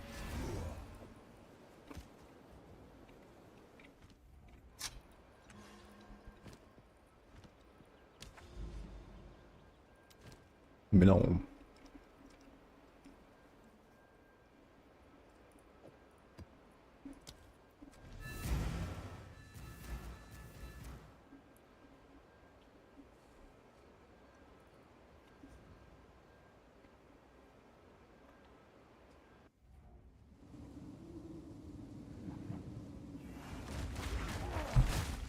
You won't escape!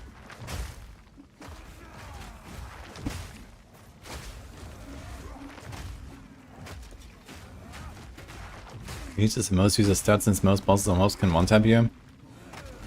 I disagree with that. I think Leech is a pretty decent stat if you have a physical attack build at least, where you can actually Leech.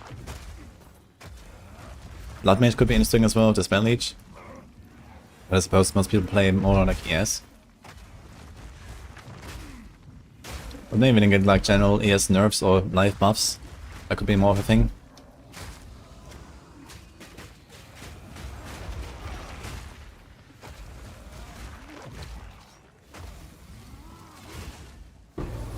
Silk Robe, look at that.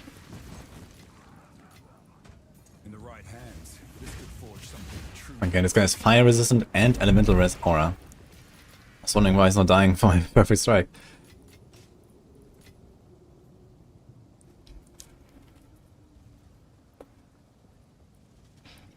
Mode of Leech allowed life overflow. That'll be absolutely broken.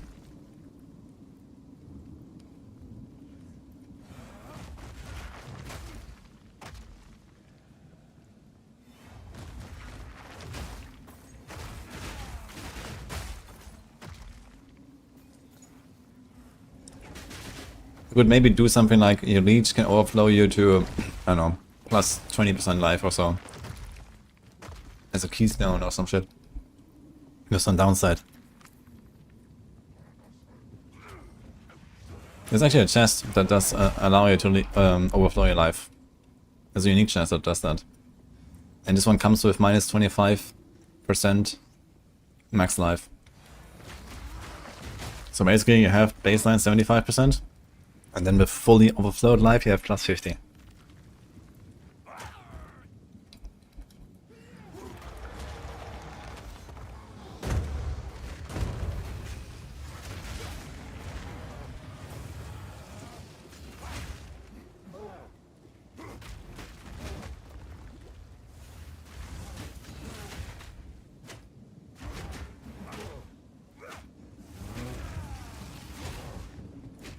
I need more time.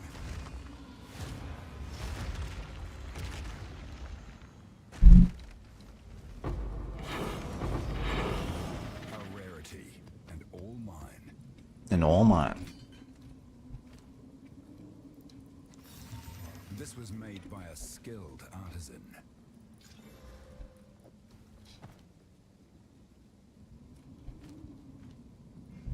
Sigil of power. +4 to all chaos.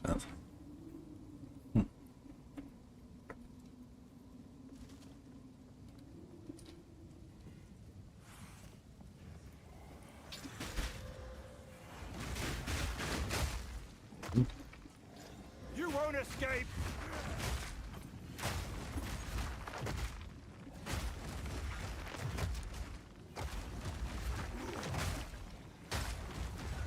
Kind of sick rope. Got many of them now.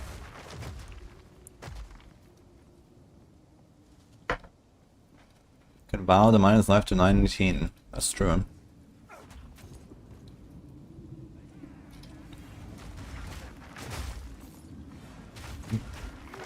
Then you can get to 160% of your life. That's pretty good.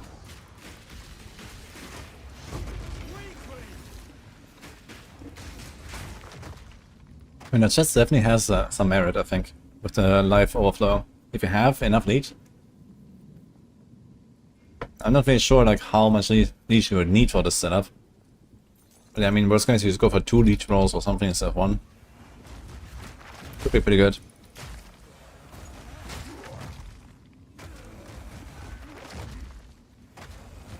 I mean, leech is generally very powerful because your leech occurs over 1 second. So I think you can leech a lot really fast if you have enough damage.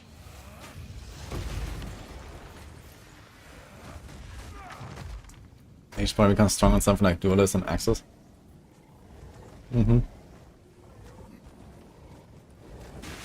Pretty sure Berserker or something is going to have some stuff related to leech as well.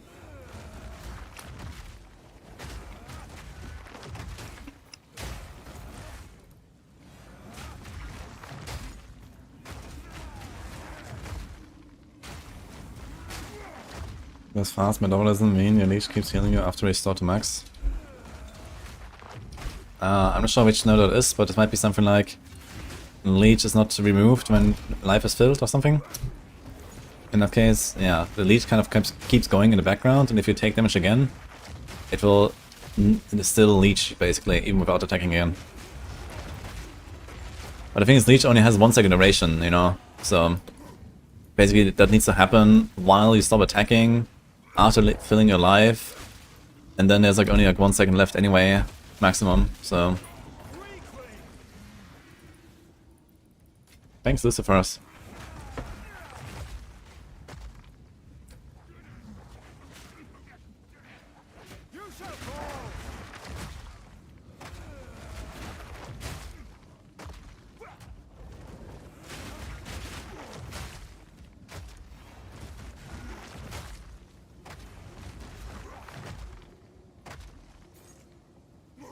And nihilist.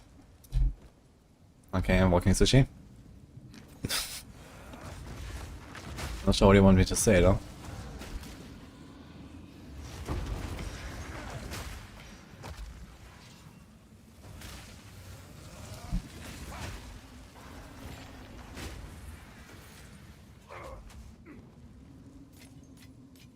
A rarity and all mine. This guy's down there.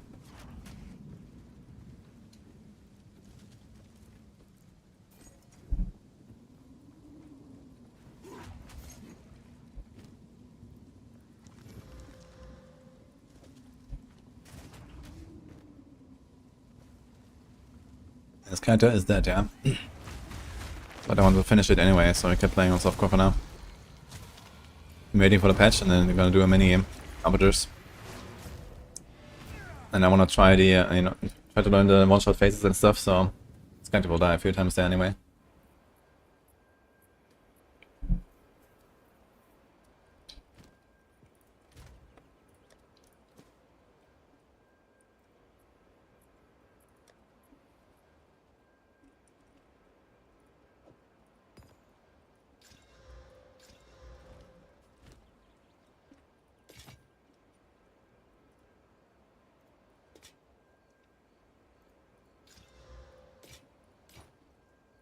On with the work.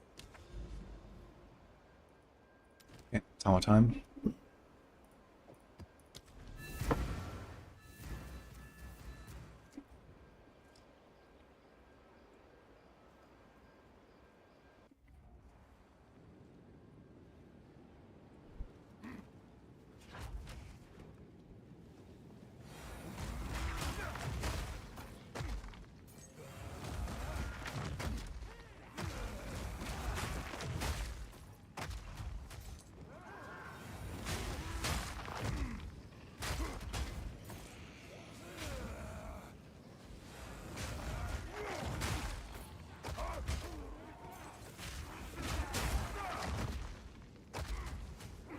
The highest I've out there I've killed in hardcore as F. I only did it once I think. I didn't go again. I mean, I think I only had one when I did it. Maybe I had two, I'm not sure. But I killed him and I didn't go again. Because it would be very likely that I would have to do the one-shot phases. And I didn't want to do that. There's no reason to go like higher tier on Avatar anyway, is there? Okay, you have like a chance to get an extra unique or something, I guess. If you can do that. It's nice. You won't escape.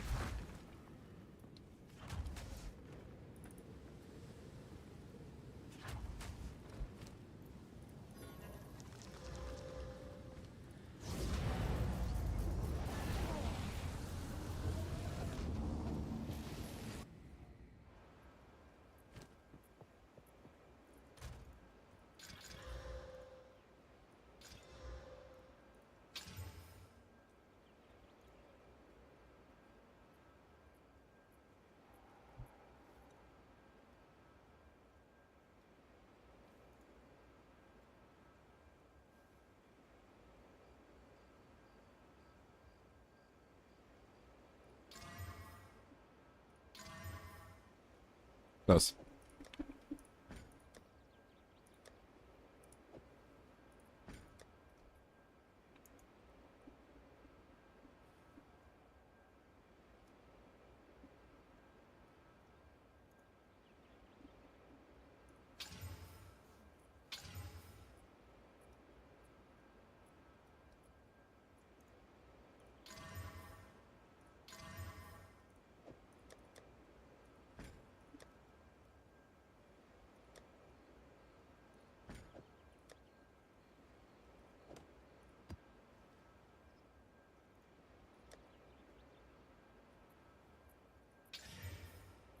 We hit the accuracy.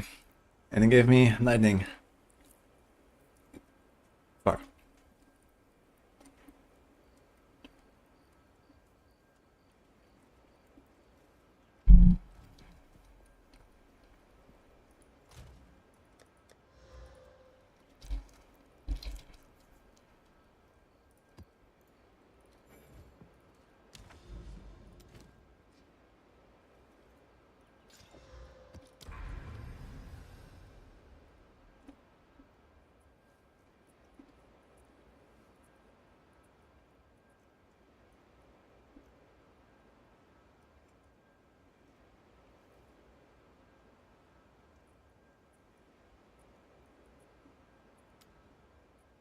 Kinda crappy here.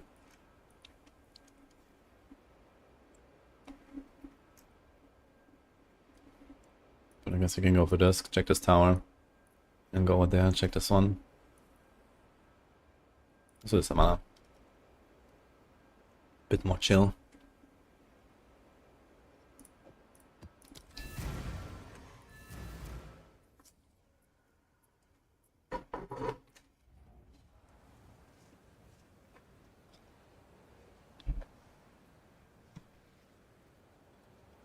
Yo.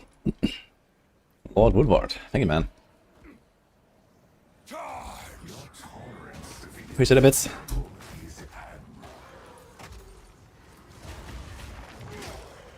Aw, Samke. Feels birthday, man. For real?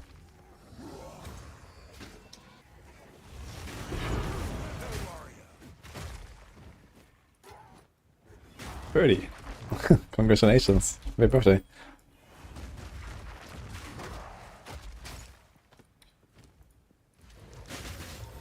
This was made by a skilled artisan.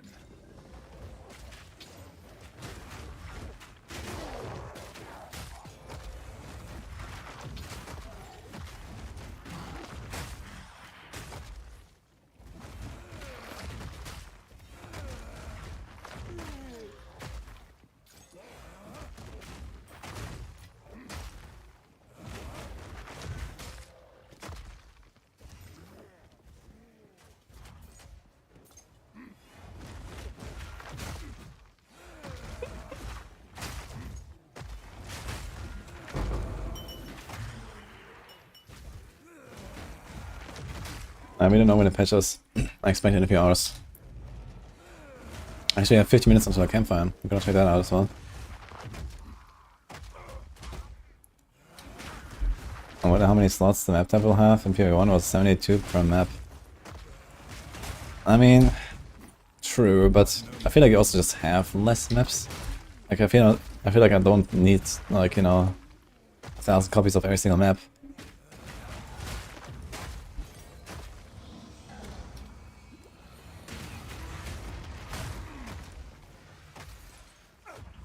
Maybe they're gonna make it something like a 100 slot thing per tier, and that's about it. And I think that would be fine already. I wonder if they're gonna allow us to have the the templates in there.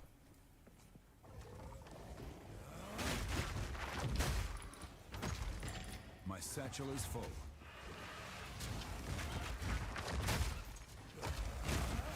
Sure, Demonkus.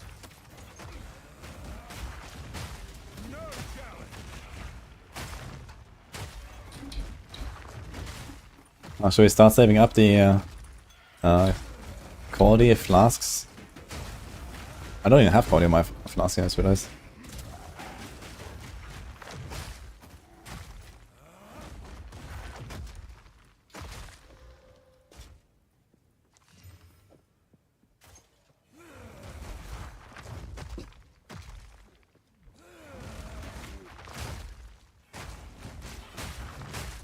You have 500 tier 15. What are you gonna do with them? What are you planning?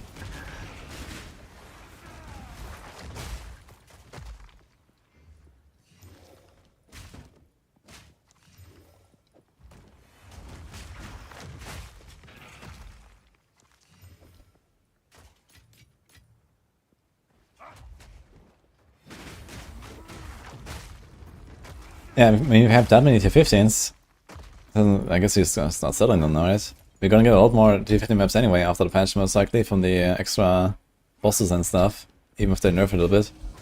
So I would just sell them now, man. You can probably make some nice bank. I'll just roll and grab them all and then sell them and keep the good ones. Technically they're all 10k gold. 100 maps for 1 million.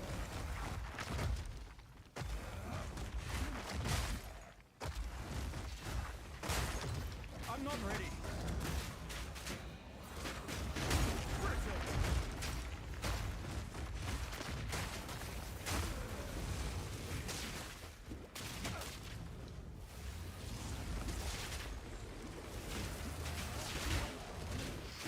God. I messed up my Imperial Strike twice. I can't get.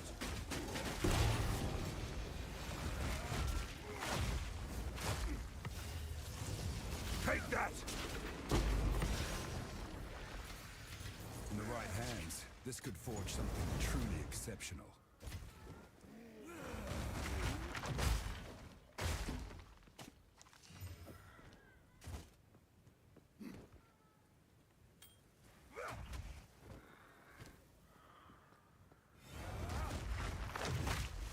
I need more Dude, like every rare on this map was these fucking statues. What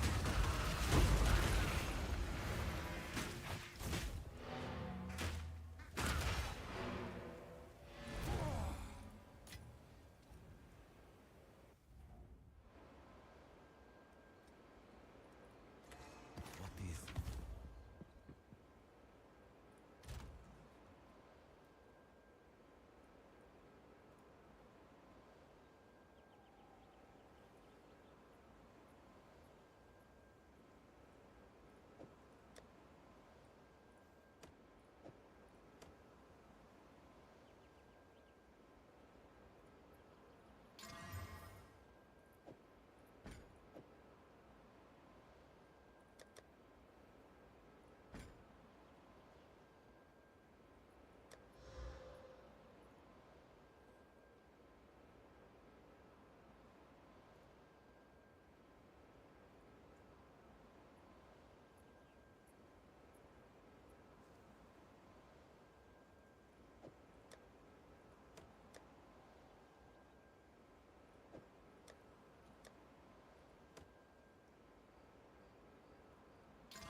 Not 11% is probably not good enough.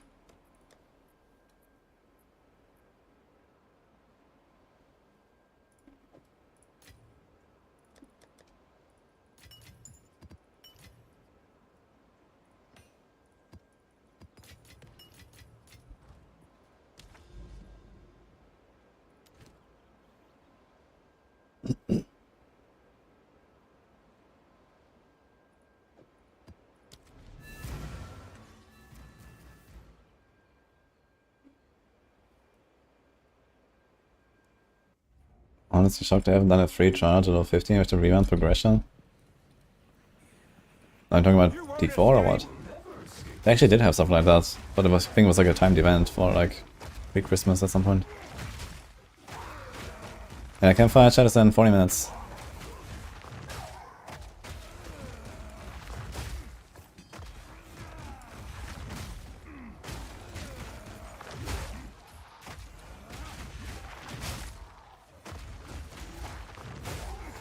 Actually, does the command not work because of the dots?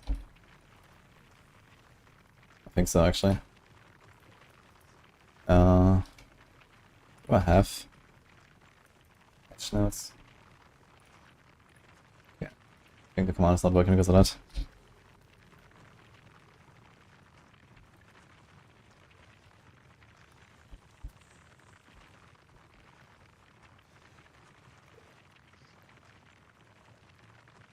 Okay, let's do this.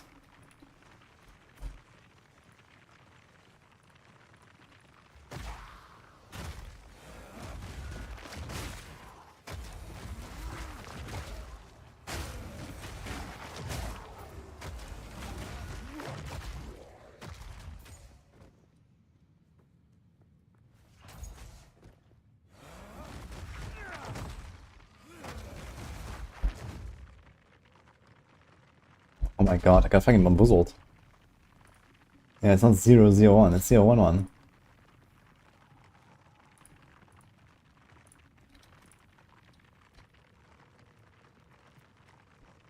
Yeah.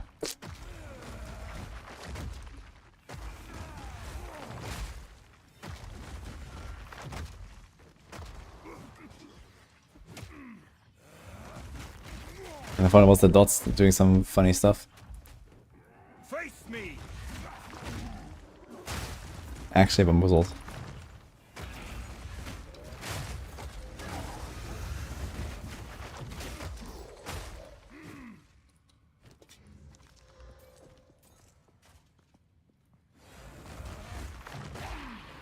I'm the vendor, all my audiences smile. I wonder how much they're gonna be worth it. When you do that. I mean, it must be like many millions, basically. Yeah. But it's probably not gonna be. Yeah. So I wonder how much.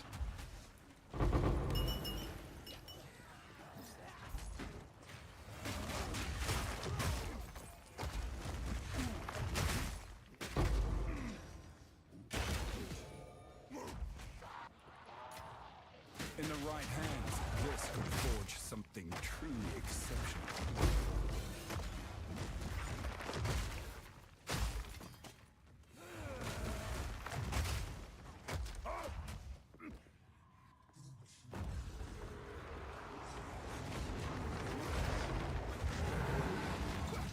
I can't get.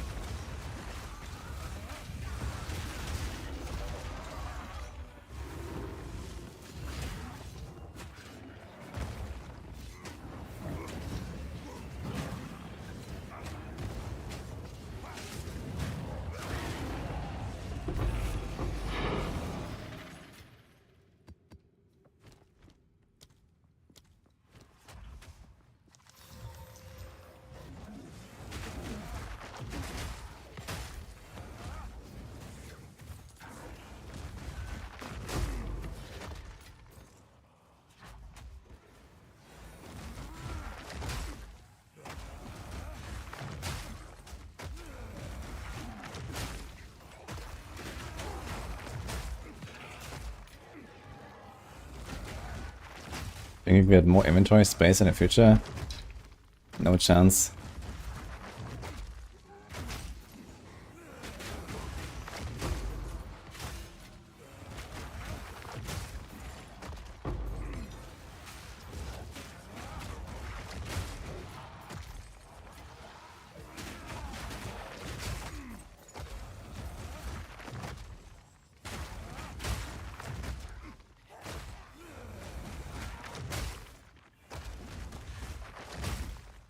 won't escape. Inventory, quad upgrade. And then you also get like premium inventory, so you can like list items directly from your inventory to the trade site. Easy.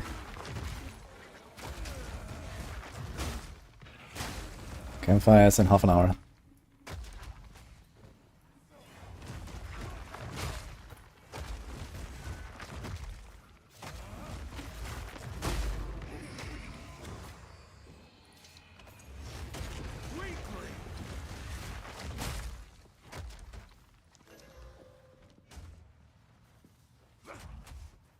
I'll put it that, man.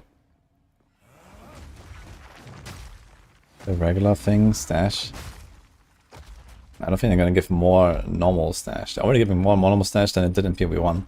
You don't really need much less in this game. I don't think they're gonna increase the standard size of the, you know, stashes you get.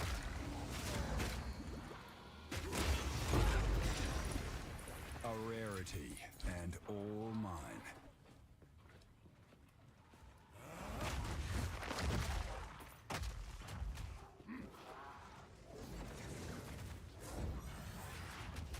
I can't yet.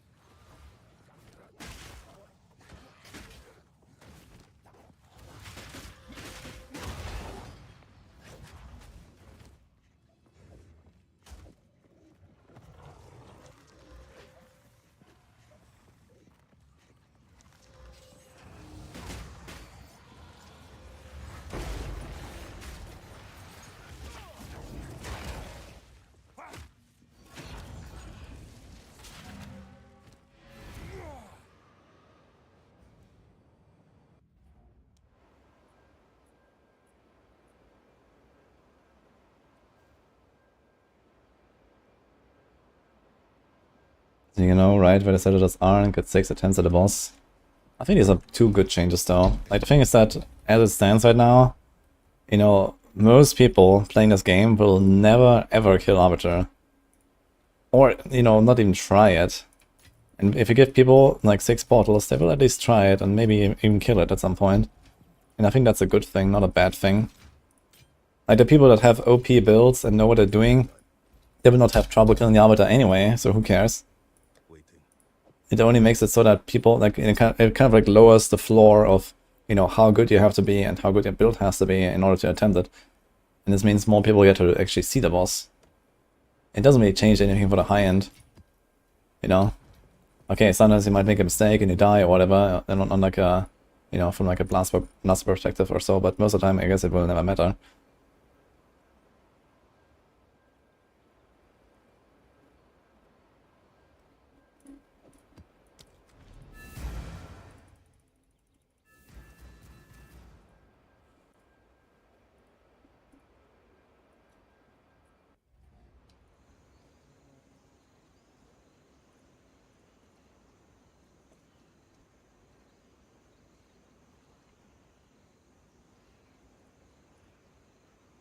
And timer's up. 6 attempts to reduce the XP. Well, that's why I do it after level up. Fear will best you.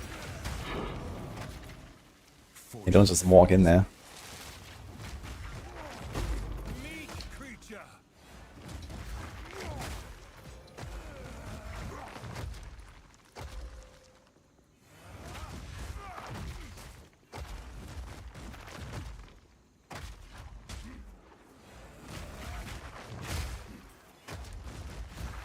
The Arbiter at 39, level 96. Okay. Balls.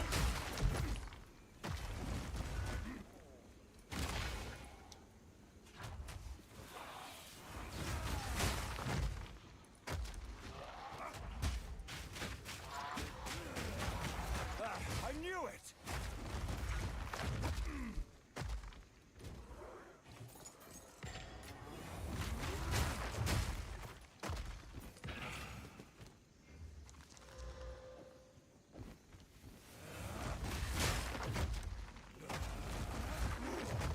Good middle ground could be only get boss lead if you kill Deathless but have unlimited chance to gain practice. Yeah, I don't know. I feel like unlimited would be a bit crazy as well. I think 6 attempts is already quite something. You know, 6 attempts is 6 attempts. How many attempts do you really need to like learn a boss?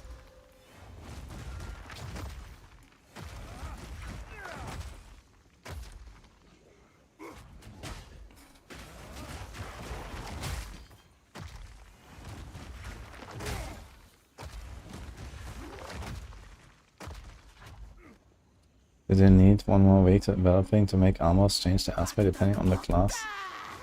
What are you talking about? Do you ever play Souls games? I have played Dark Souls 3 and Elden Ring, yeah. But not the Elden Ring DLC yet, I need to do that at some point.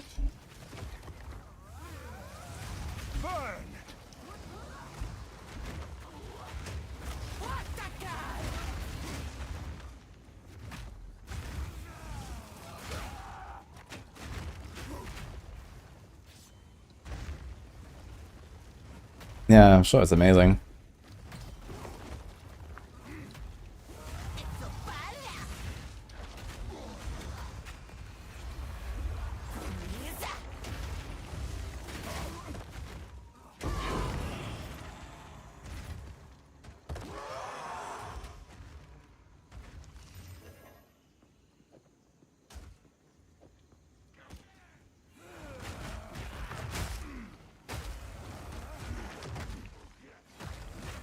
Do DLC pretty soon, because there'll be a new one as well.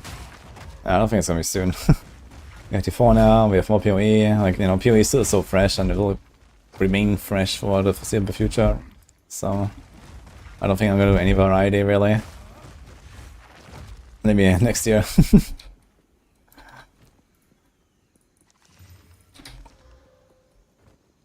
Also, Last Epoch is coming in April. And who knows what else.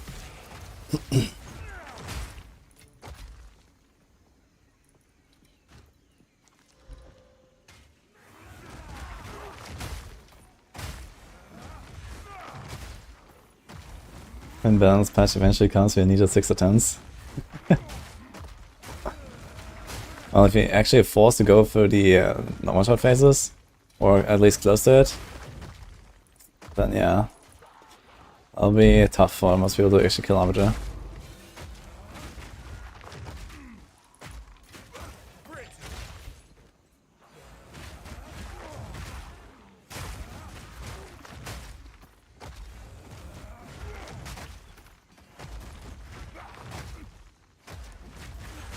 LE login.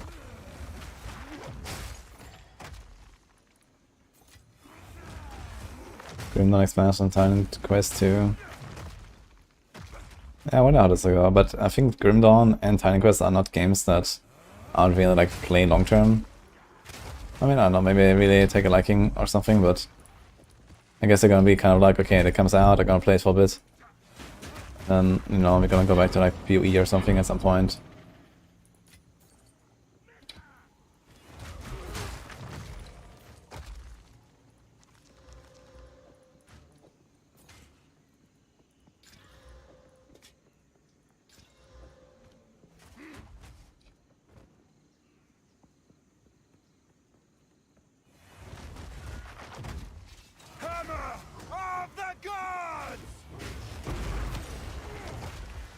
I wonder if pushing enemies with dodge roll also means I can push them with stampede.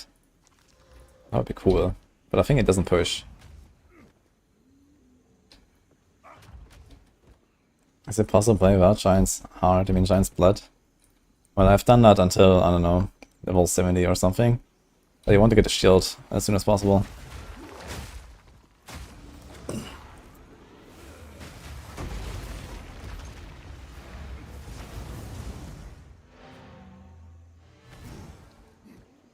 There's a knockback gem. Yeah, I've tried that actually, yeah. Doesn't seem to do anything.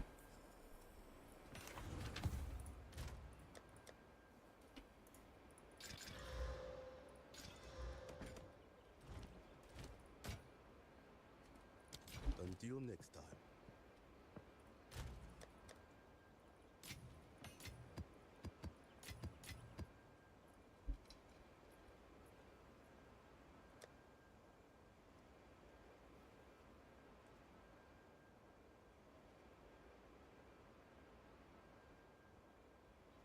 Res, Fire Res, and Lightning Res. Chaos Res. So how's this actually looking? The fire is not actually required. We are... Okay, we have 35 overcapped on fire, so we do need some. And lightning we are also 35 overcapped. No, 45 even. So lightning is useless. Fire we need a little bit. And then we need chaos. I want to try to go for more strength and then go big bongs and do the dual wield setup finally. Maybe it's time.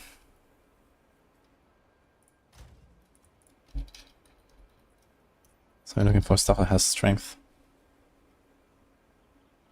This one does have fire res. This is something. You also want attack speed gloves if you can, that would be cool. I have dex right now and I actually don't need that. I just have a bunch of life. And lightning res I don't need. So these gloves are actually not really anything. No, this amulet I don't think I'm gonna change. It has strength, it has res, it has life, and it has a good anoint.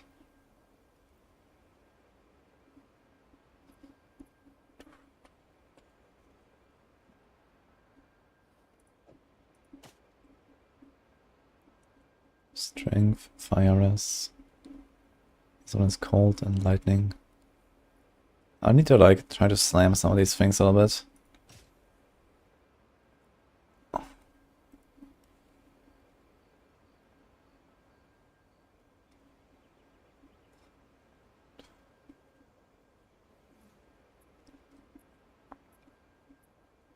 We do have strength on helm.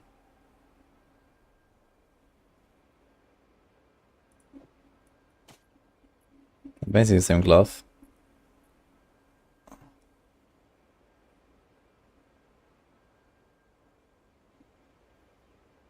Seven strength. What was my attack speed glove actually? There's one attack speed glove in this entire stash. And it's 113 dex. Great. Is that real? Why is attack speed so rare, dude?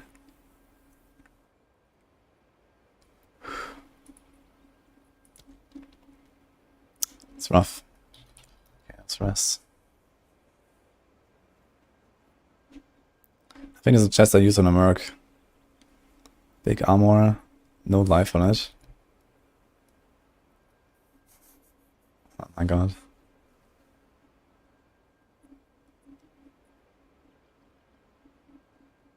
So it's 25 cold chaos rarity.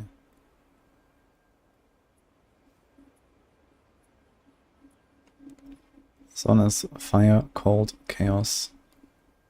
Doesn't have strength, but it does have triple res.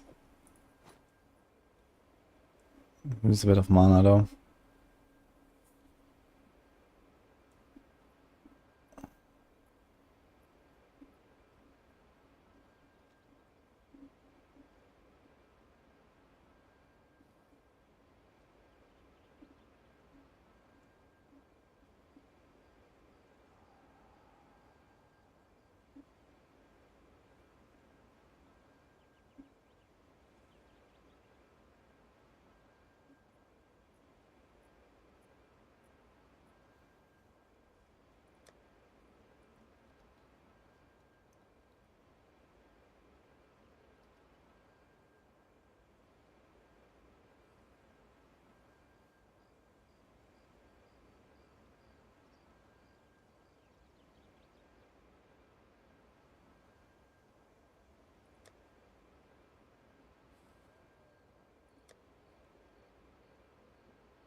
Let's save this for later. It's gonna be tough. Not sure how we'll deal with the chaos requirement if we do this. It's so hard to hit a 520 strength. Then we still need to get those 3 points.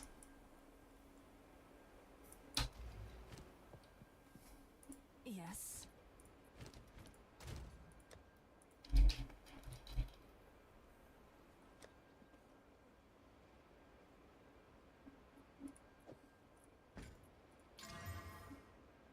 "28 attack speed. And now we hit accuracy.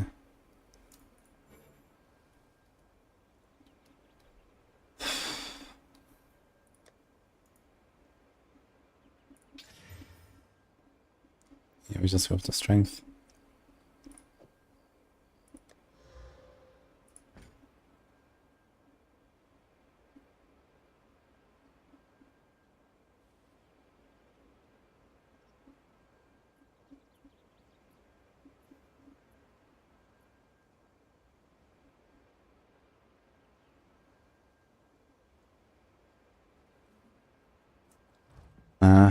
Can't do it, I think yet. Let's get some Exiles and we can craft some of the gear. Yeah, 5 Exiles actually, it's there.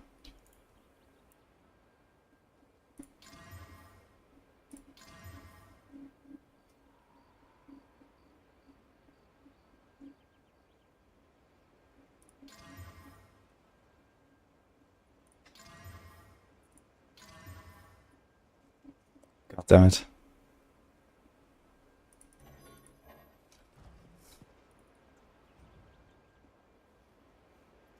Could extend attribute essence for normal gloves. Yeah, I can try that. I need to get the strength on it. I'd rather use speed essences though, I think. Let's see.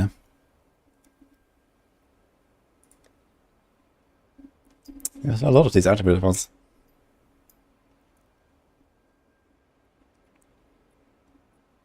And only 9 speed ones, but I'll take it.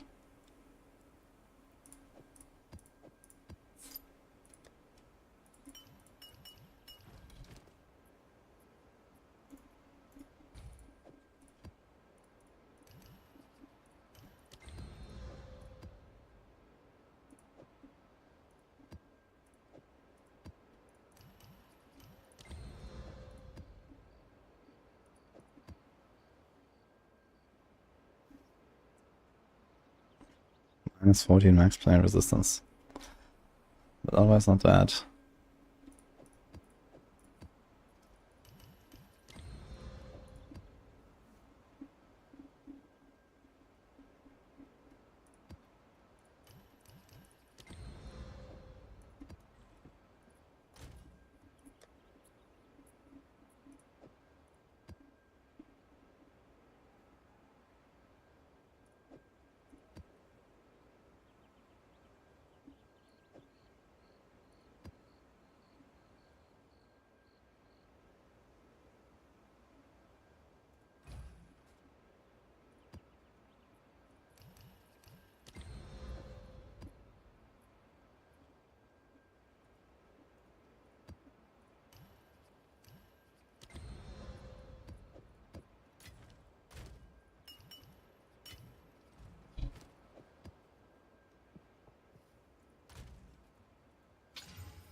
What does it mean? It plays X% delirious. It's a damage reduction multiplier for the enemies. As far as I know, in PoE 1, it was 0.96% damage reduction per 1% delirious, I think. So at 100% delirious, they had 96% damage reduction, which made them 25 times as tanky. So it becomes pretty crazy towards like the, you know, close to 100%. But yeah, basically it just makes it more tanky. And then there's also, you know, these monsters appearing, and I think with more delirious, there's also a higher chance for the bosses appearing. And you get more Sunraku spinners and stuff.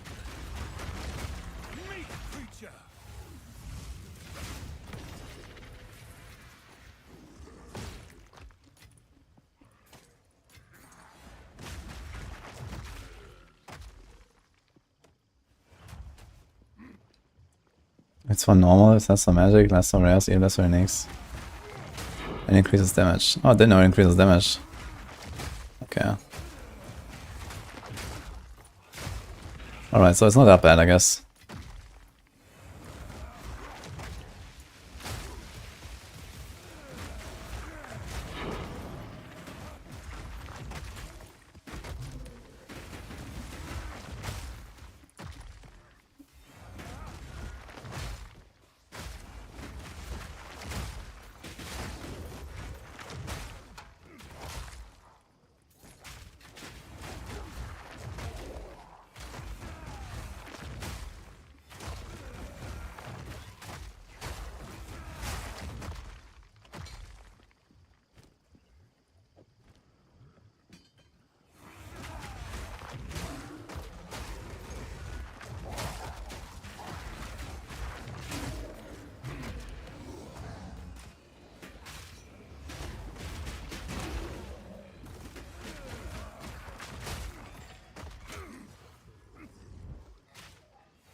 I've nowhere to keep that.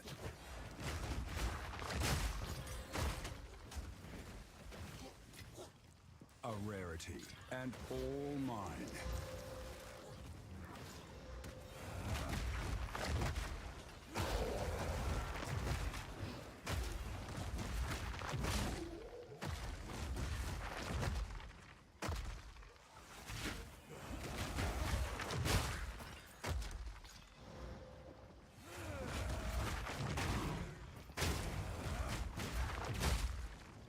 You won't escape!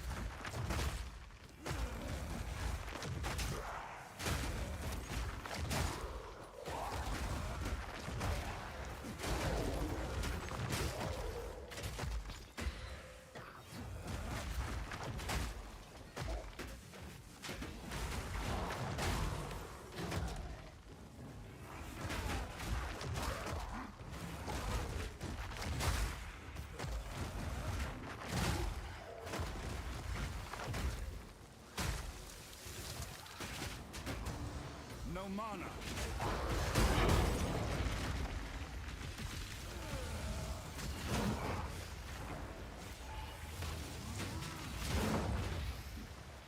Where's it? Where'd he go? I need more time.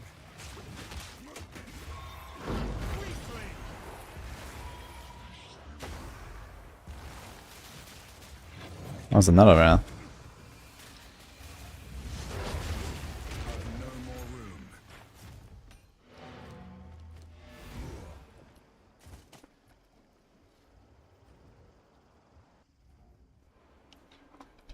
Hi, Kieran. When is Woody in his suit stream? I still need to do that, actually. I know. Until next time.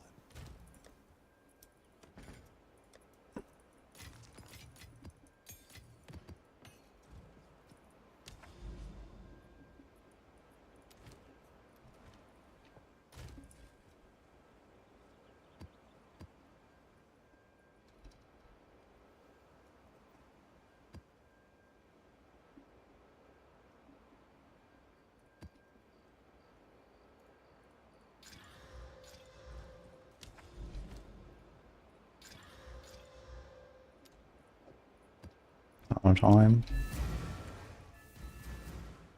Oh, 15 minutes for Campfire, actually. So let's say last map and we're gonna log in.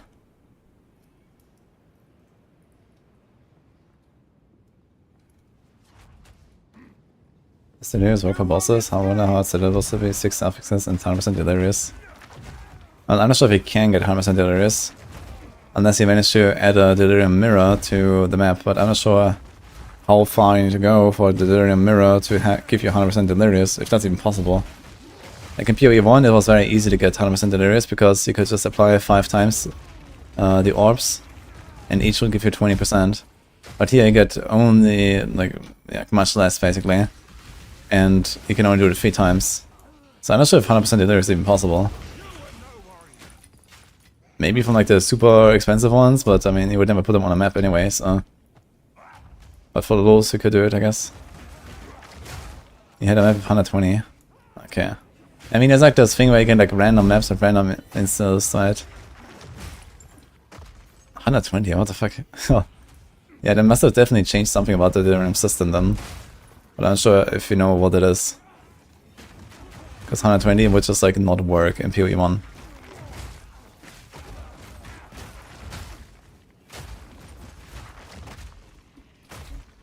Well, last is still gives 50%. Holy shit. Okay, that's a lot.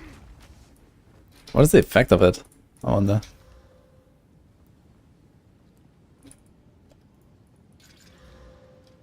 $30.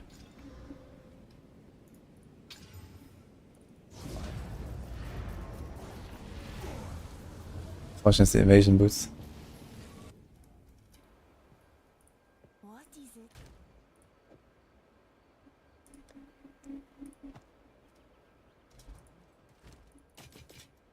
Until next time.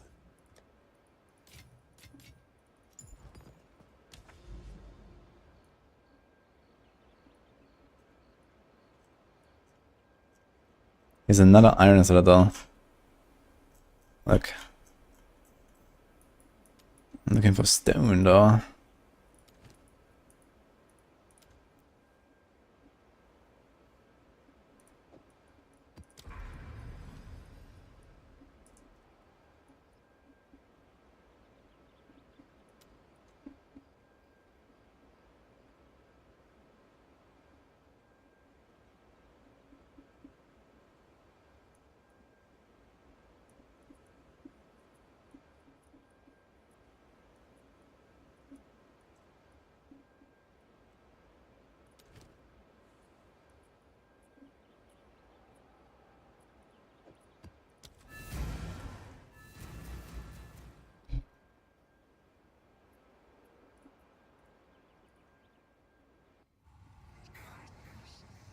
Yeah, I know about the Atos node, but I don't have it, so I guess it makes sense that sometimes you get like these like super delirium naps. I didn't realize that you get so much delirium, you know, from the last orbs. So what does more than 100% do though? Does it even do anything? Maybe it just like stops scaling at 100 or something. But yeah, I'm pretty sure they must have changed something about the delirious.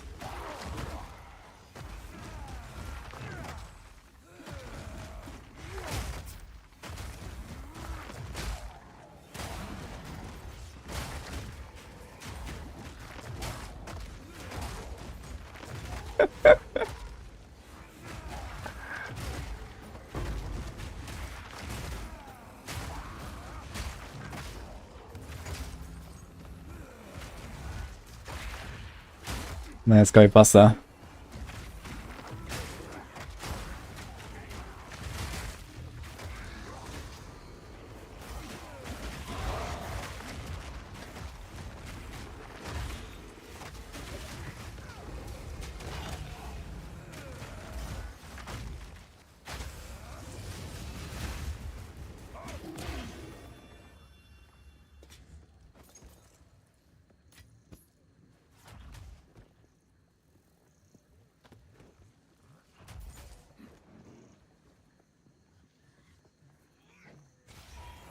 I read it to myself. That's why I don't copy pasta. You want me to read it all out? Yes, thank you.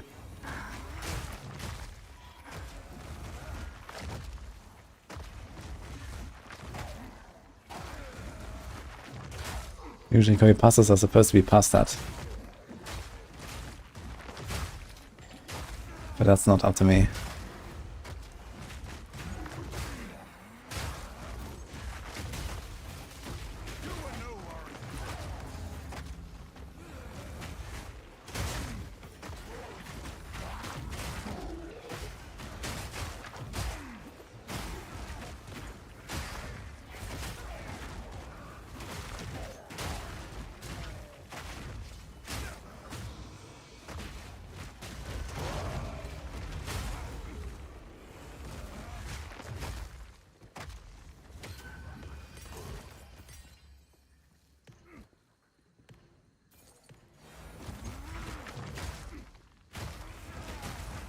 It appears to grant a scaling amount of increased damage, less damage taken, and exile item rarity to monsters. Yeah. I guess we figure out the delirium scaling at some point.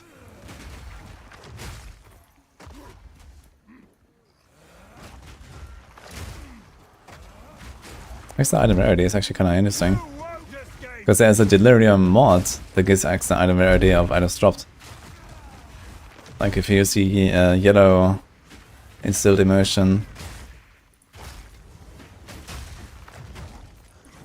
But if it's like baseline also item rarity, it's kind of strange. I guess I wanted to profit from it in some way.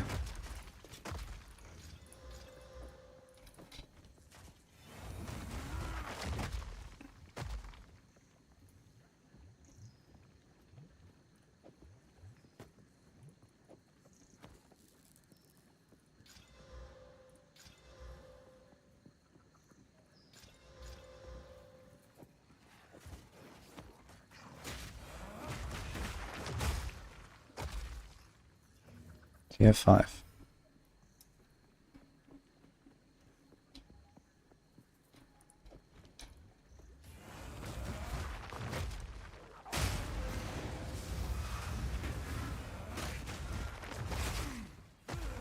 And will PvE2 go free to play? When they're ready. They say 6 to 12 months. But I'm not sure about that.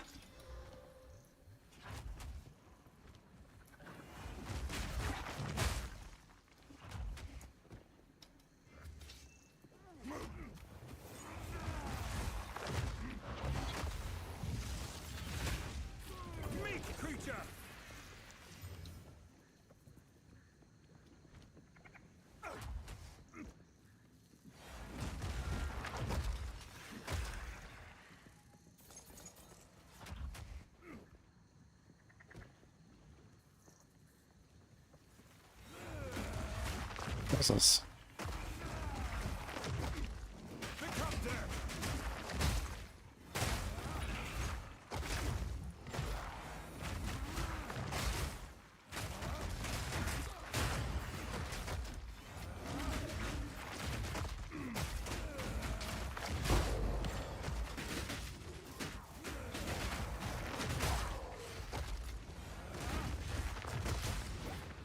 Yeah, 6 months full release is not happening, man.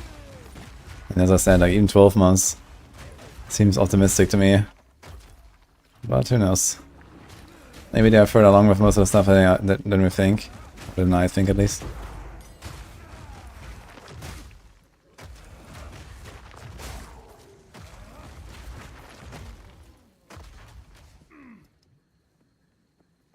I have 87, 77, 78.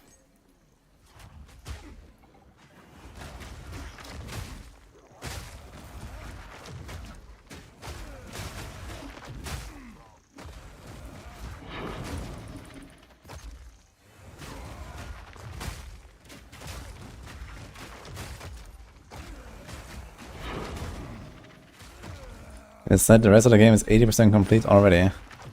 Yeah, and if we now assume that this is actually true, and there's like a linear time invested versus percentage completed correlation, and they've been working on this game for like 8 years, then I would say 6 to 12 months is relatively optimistic, no?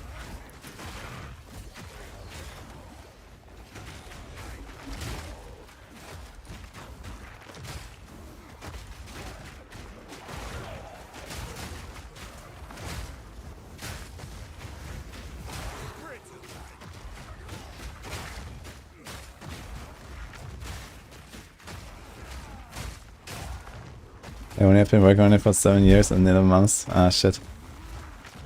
My bad.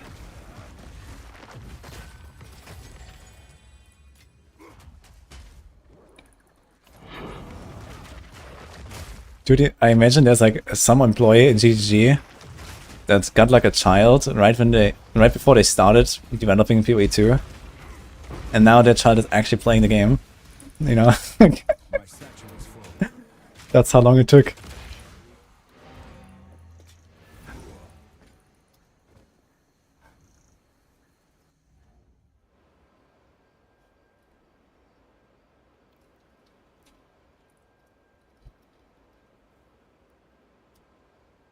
Alright, it's time.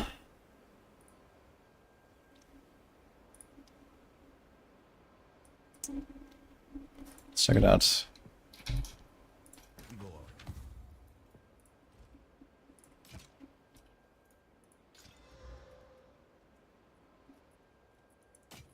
I'll be here, waiting. I'll be here, waiting.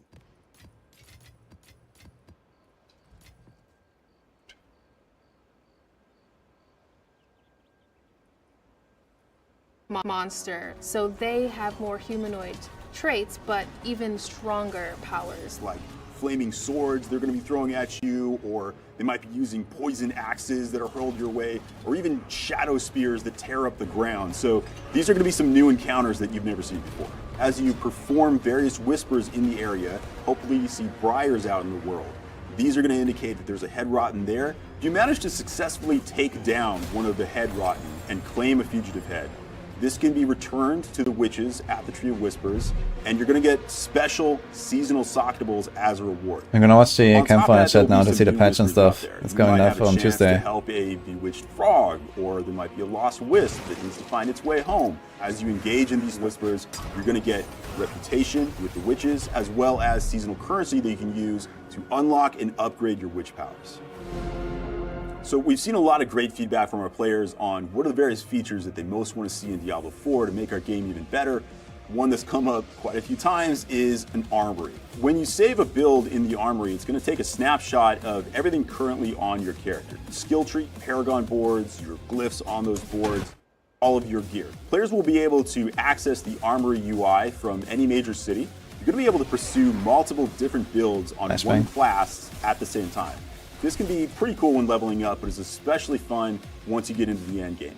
At that point, whenever you find a cool item that, oh man, this is really strong, but not for the build I'm running right now, oh, but you can still use it. You can still save out separate sets and try to pursue getting really powerful setups of very different versions of your class at the same time. I am excited of what it could feel like to constantly be swapping between these different builds and seeing which one is the most powerful. I'm excited for people to just immerse themselves in the season. Me personally, I'm very likely going to be running a companion druid build with the grow power to have a giant werewolf army. Hell yes. We have a quest line that is different and emotionally gut-wrenching. New witch powers, fugitive heads, new whispers. Really interesting bosses that have unique attack patterns. Uniques, legendaries, and new runes for Vessel Hatred players. There's a lot to try out here, some builds that have never been present before. I'm excited to see what players do with it.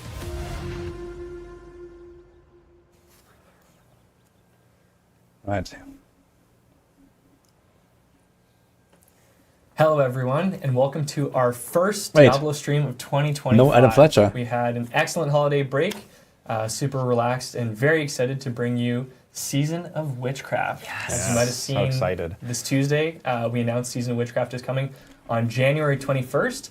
We've got an excellent show for you today. Today we're joined by some familiar faces. Her name escapes me, but I actually had an interview with her once. I met her at Gamescom. The live balance team. And I'm Aislinn Hall. I am a systems designer on Live Balance. Aislinn, great to have you back. We had all of these on previous Albany, Campfires. New York, Mr. Dan Tangway, welcome back to the stream. Yeah, no hey Adams. Everybody, how's it going? Adam, what's going on? I'm the design Joe, director for Live Adam, Services. they're gone. Awesome. Well, thanks for joining us, Dan. As you can all see, Season of Witchcraft is upon us. Huge shout out to our production team. We've got some absolutely disgusting heads that we bored from the Tree Whispers. You can't see on this guy yet. I might give him a spin later on, but the teeth on him are absolutely horrible. Yeah, without further ado, to give you a brief overview for the stream, we're going to walk you through the seasonal content, so Season of Witchcraft. Excited to get into it. Then we'll head over to some class and balance updates, give you a brief preview of some new uniques coming to the season. Should be pretty exciting. And then we'll have some system updates and get into some exciting features coming with Season of Witchcraft that have been much anticipated for a long time. Then stick around because we'll do a Q&A towards the tail end of the stream, and we'll get into all your questions. So I do have Twitch chat open that I'm looking at, and we will be collecting questions throughout the stream for our devs to answer.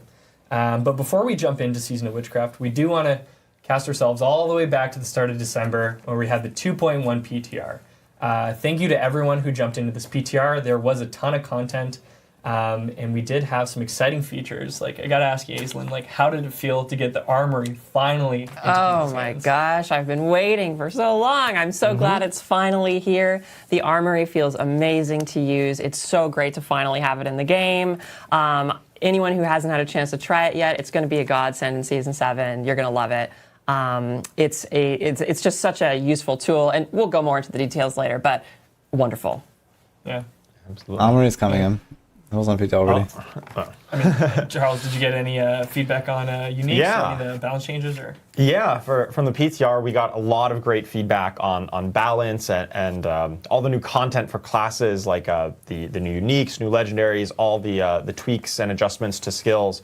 Your feedback's been invaluable, not only like feedback written up on social media or on our forums or elsewhere, but also just like in the raw data, the player data, our telemetry has been very helpful in making sure that this season and every season is as best as it can be when it actually launches.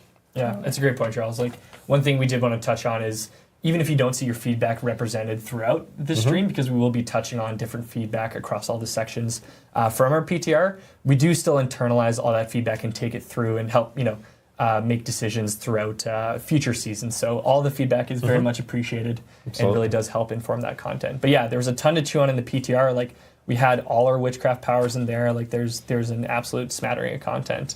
But very excited to throw it over to Dan Tangway. Can you let us know what players can expect in Season of Witchcraft? Yeah, let's talk about the Season of the Witchcraft. There's a lot to cover at this point. You got a bigger chunk of it than you had in previous seasons in the PTR, but still, we've got some surprises in store that we want to share with y'all. So let's get started. First off, the Season of Witchcraft. Dozens of heads are missing from the Tree of Whispers. And so the tree is hell-bent and really just ticked off. It wants to find them. I mean, these heads were part of a bargain. The tree is all about keeping your word, and now that bargain is broken. So yeah, the tree's mad. Full stop. Now the witches have summoned you to the tree, and they're offering you a deal. If you can get those heads back for them, they'll offer you the secrets of witchcraft. So that's where we begin. And the first thing, we're going to have an all-new quest line. And that new quest line is going to be you unraveling the mystery of those missing heads. And while you're doing that, like I said, you're going to be earning wild witchcraft and occult gems. We have a new activity called Head Hunts, and that's going to allow you to pursue whispers, slay Head Rotten, which is the new enemies, the new family of enemies that we have this season, and find those missing heads. In addition to the Head Hunts, you're also going to have Root Holds.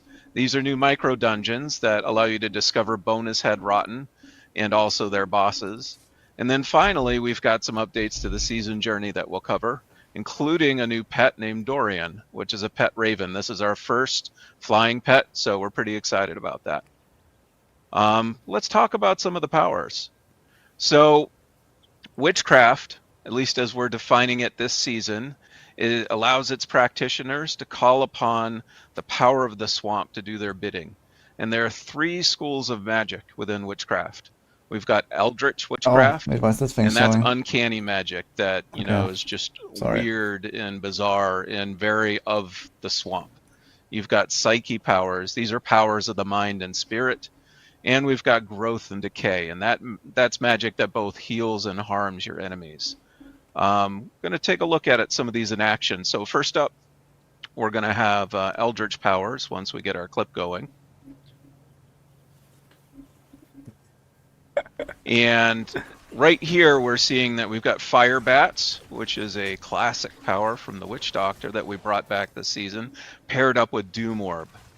Next up, we've got some Psyche powers here, and we're using Vengeful Spirit, which is kind of hanging around you and zooming between enemies, and the Aura of Lament, where you see these psychic projections of hands come out of the ground and slow your enemies. And finally, we've got Growth and Decay magic, and you watch right there, your wolves got really big all of a sudden. That's Grow magic, and that's been paired up with the Poison Frog, which you see in the corner, wailing away on the Head Rotten there. So those are some good examples of the types of magics that you're going to be able to use in this season, and you'll start seeing them sprinkled all throughout the rest of the clips that we're about to show you.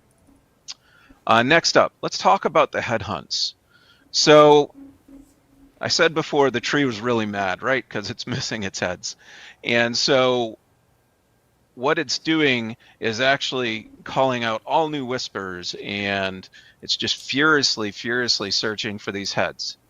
But it can't do it on its own, so when it calls out a particular zone, because it knows roughly where the heads are, Thanks, Tavares. it calls its agents to help it out, and you're one of the tree's agents, so you can go and solve some of those whispers and get rewarded for them. Now, the headhunts are special zone takeovers that complement the Hell Tides. So folks on the PTR called them Witch Tides. Sure, you can call them that. But the idea is that these aren't just replacing Hell Tides, they're there to supplement them in terms of what you can do in the overworld. Now, these are going to be swarming with Head Rotten, those enemies we talked about before. The Head Rotten are monsters that have fallen under the influence of the missing heads, and the heads have transformed them in really grotesque ways. Now, these headhunts, like I mentioned, are going to feature all new whispers mixed with some existing ones as well. Completing a whisper unlocks what's called an exposed root. Hi. And that gives you a Thanks, chance of actually triggering what is a cocoon. And these uprooted cocoons have a chance of then spawning a Head Rotten boss. So every time you complete a whisper, you've got a chance at triggering a boss. And occasionally, a boss will spawn from one of these, and then everyone in the zone can work together to try and take down that boss. And if you're really lucky, that boss will have one of the missing heads associated. If you're really lucky, the boss will not get one let's take a shot, so you look can at some of actually this in get there. action here. Now, first up, we're going to check out one of our new whispers. This is a Shepherd Whisper. This is allowing you to, guide some of these innocent wildlife in this area to safety. Very simple, but, the witches want to make sure that no one's harmed by the Head Rotten. Next up, we've got some villagers that are trapped in bramble in an entangled whisper. And so you're trying to defeat all the enemies around there in order to free the villager there. Following that, we're actually going to get a view of one of the exposed roots as it transforms into this uprooted cocoon. And so, much like some other open world boss fights, there's going to be some combat leading up to the boss spawning. And that first cocoon actually didn't have a boss in it, but you still got some rewards from it. So we're going to see if this second cocoon has a boss in it.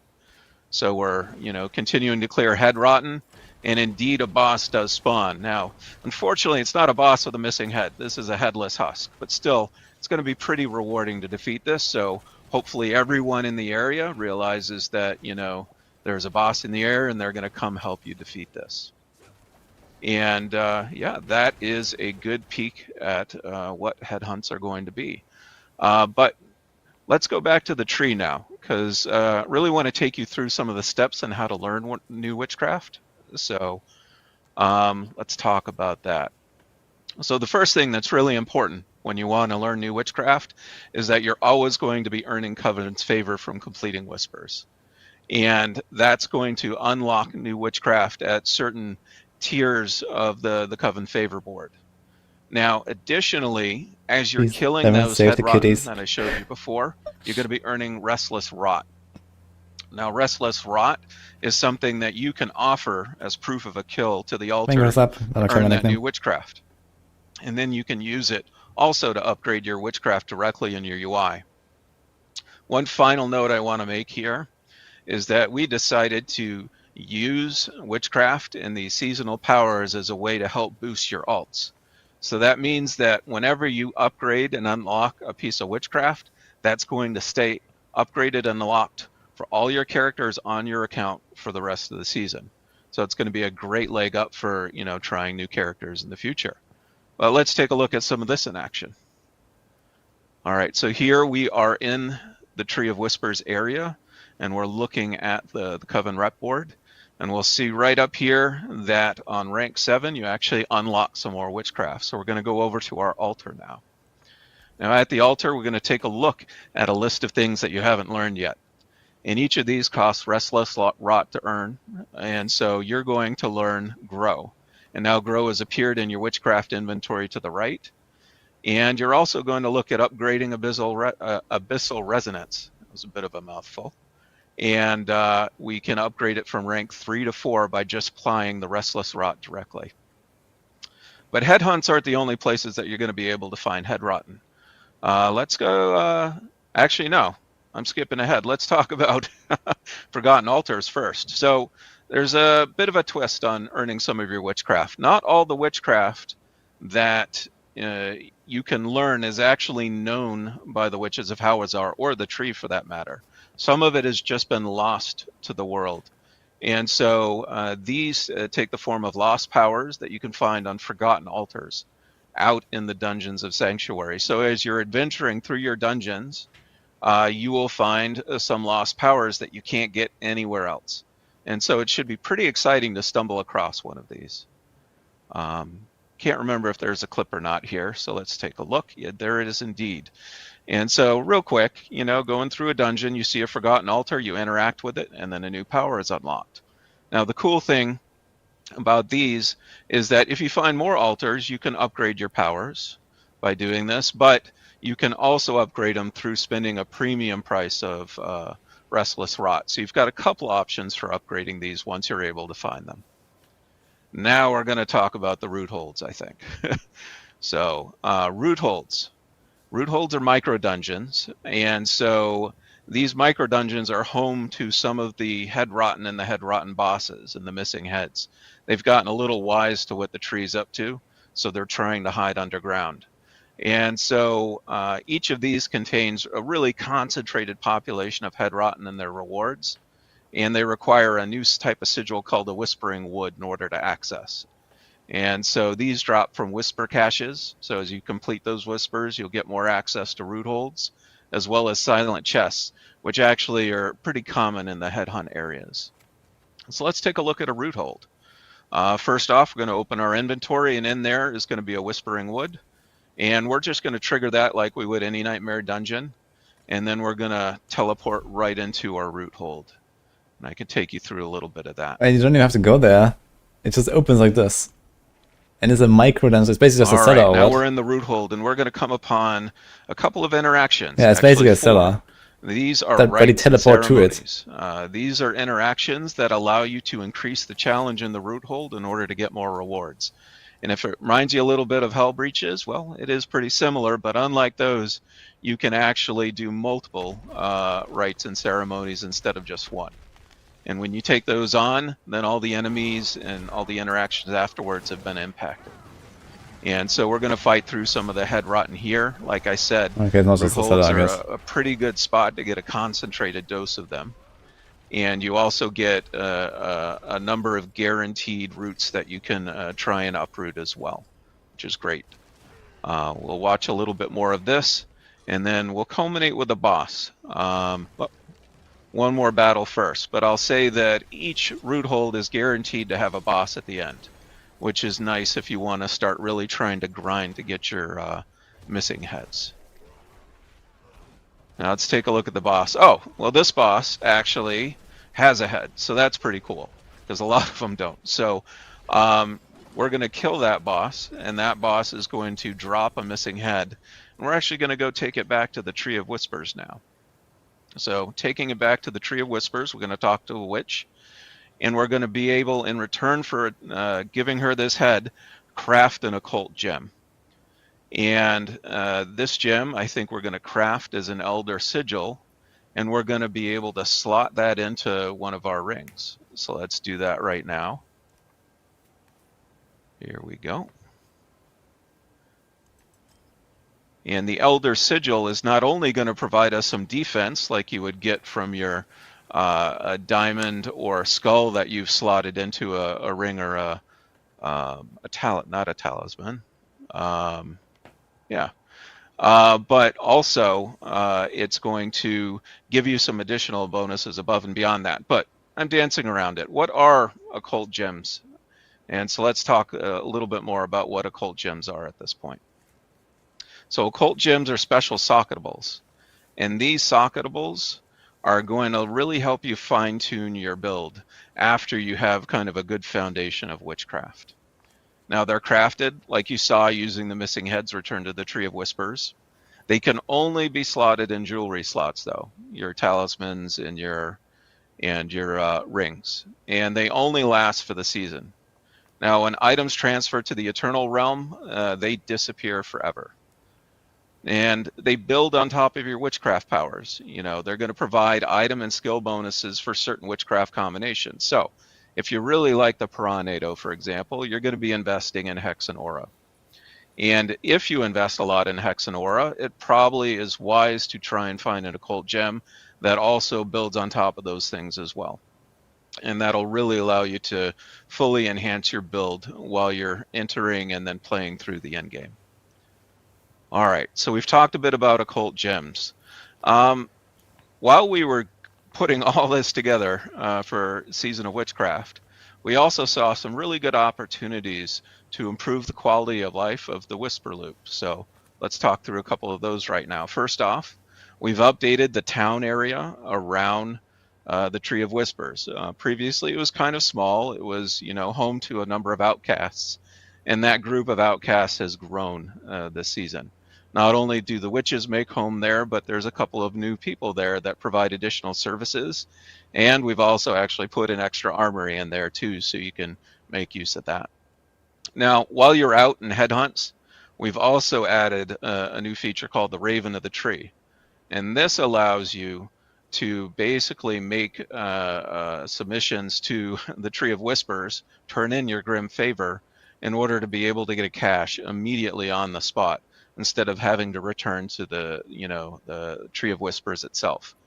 And, you know, it's convenient, sure, but it also allows you to really stay in the moment. If, for example, a new boss is triggered or something like that from an uprooted cocoon, and you want to join So you're in gonna that, have normal you go over to the caches, Raven of the legendary Tree, caches, and turn in legendary your ancestral Grim Favor, caches.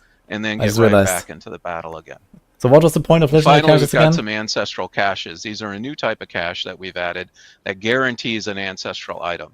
And we wanted to make sure just that the Whisper Loop had, you know, full range of items. Omega Ultra caches. So we're pretty excited to be able to share all of these with you. I mean, the Raven of the Tree is nice. Some new improvements to the That is season cool, journey. So you know. let's talk through those real quick. Finally.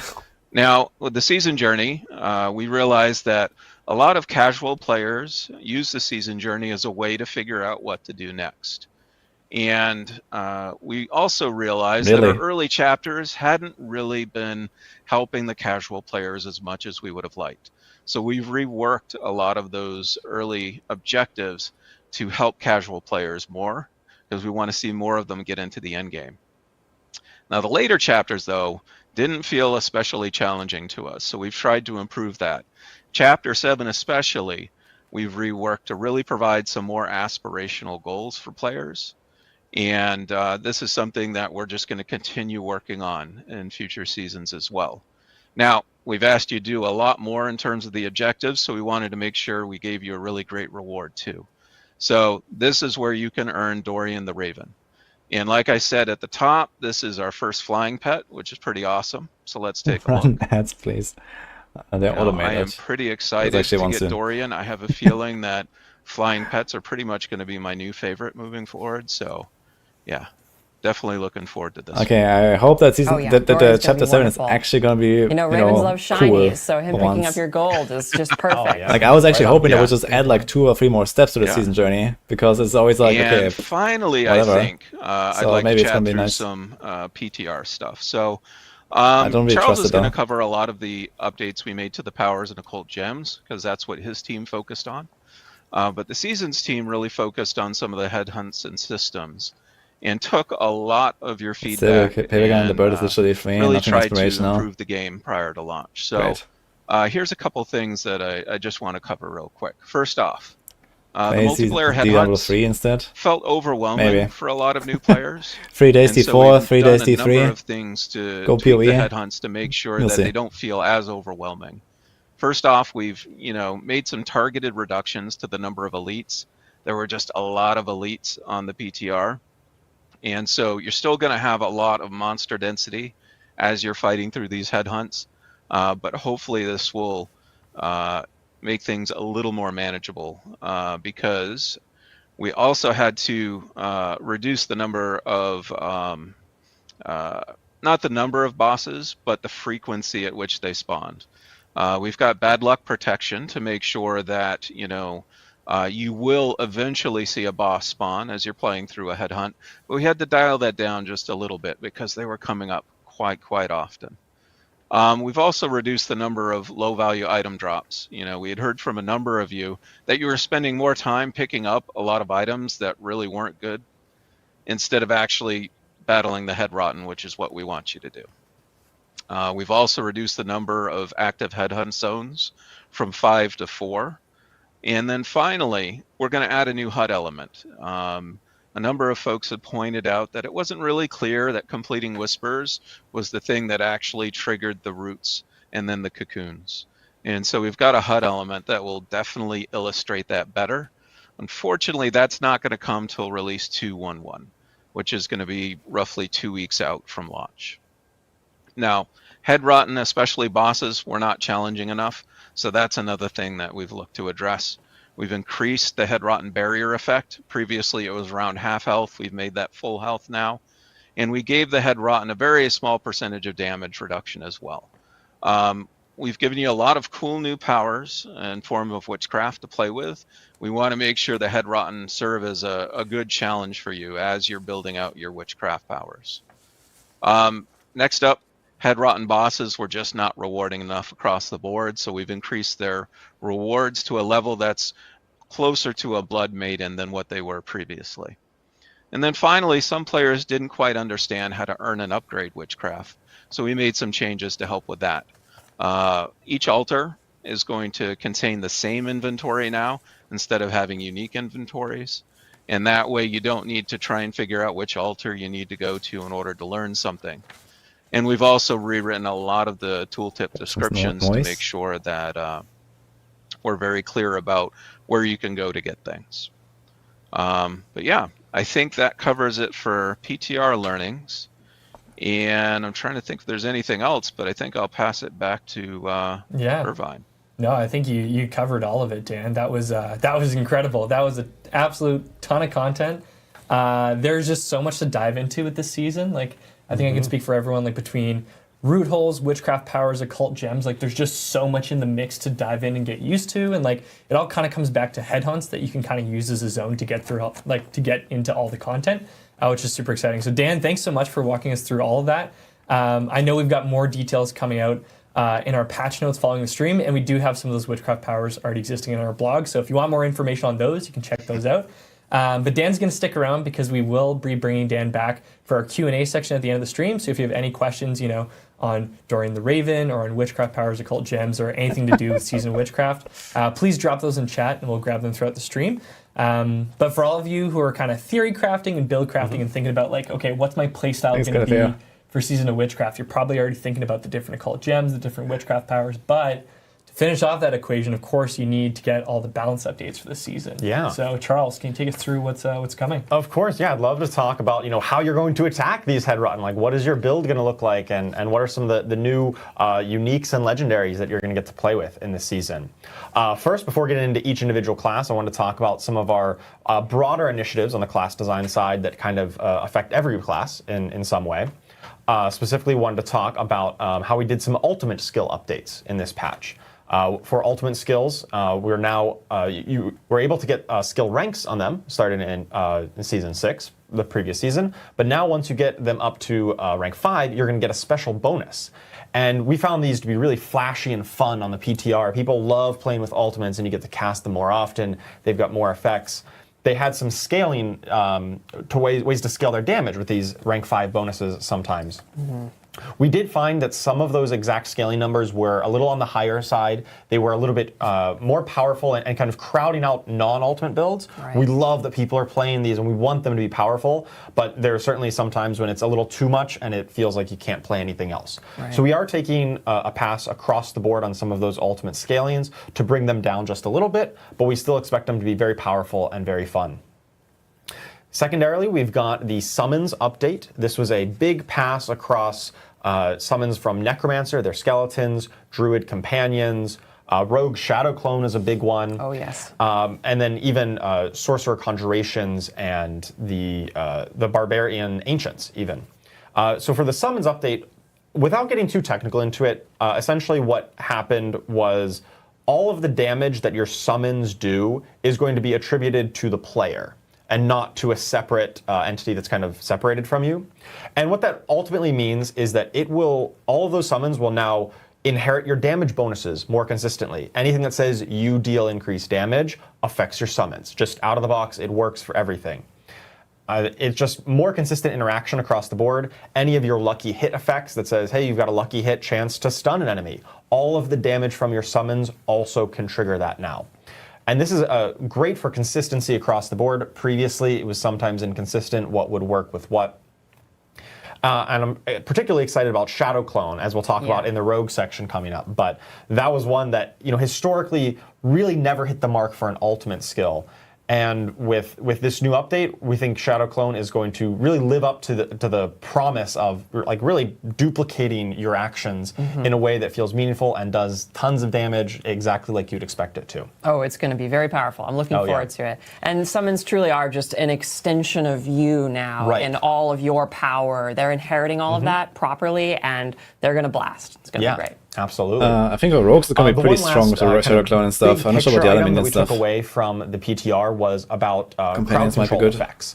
We noticed that there's a whole lot of what I'd call incidental crowd control effects, things that happen from lucky hits or procs, specifically from the Worldly Fortune Tempering Manual that gives you lucky hit, chance to stun, or chance to freeze an enemy, as well as particularly from the Fist of Fate unique item.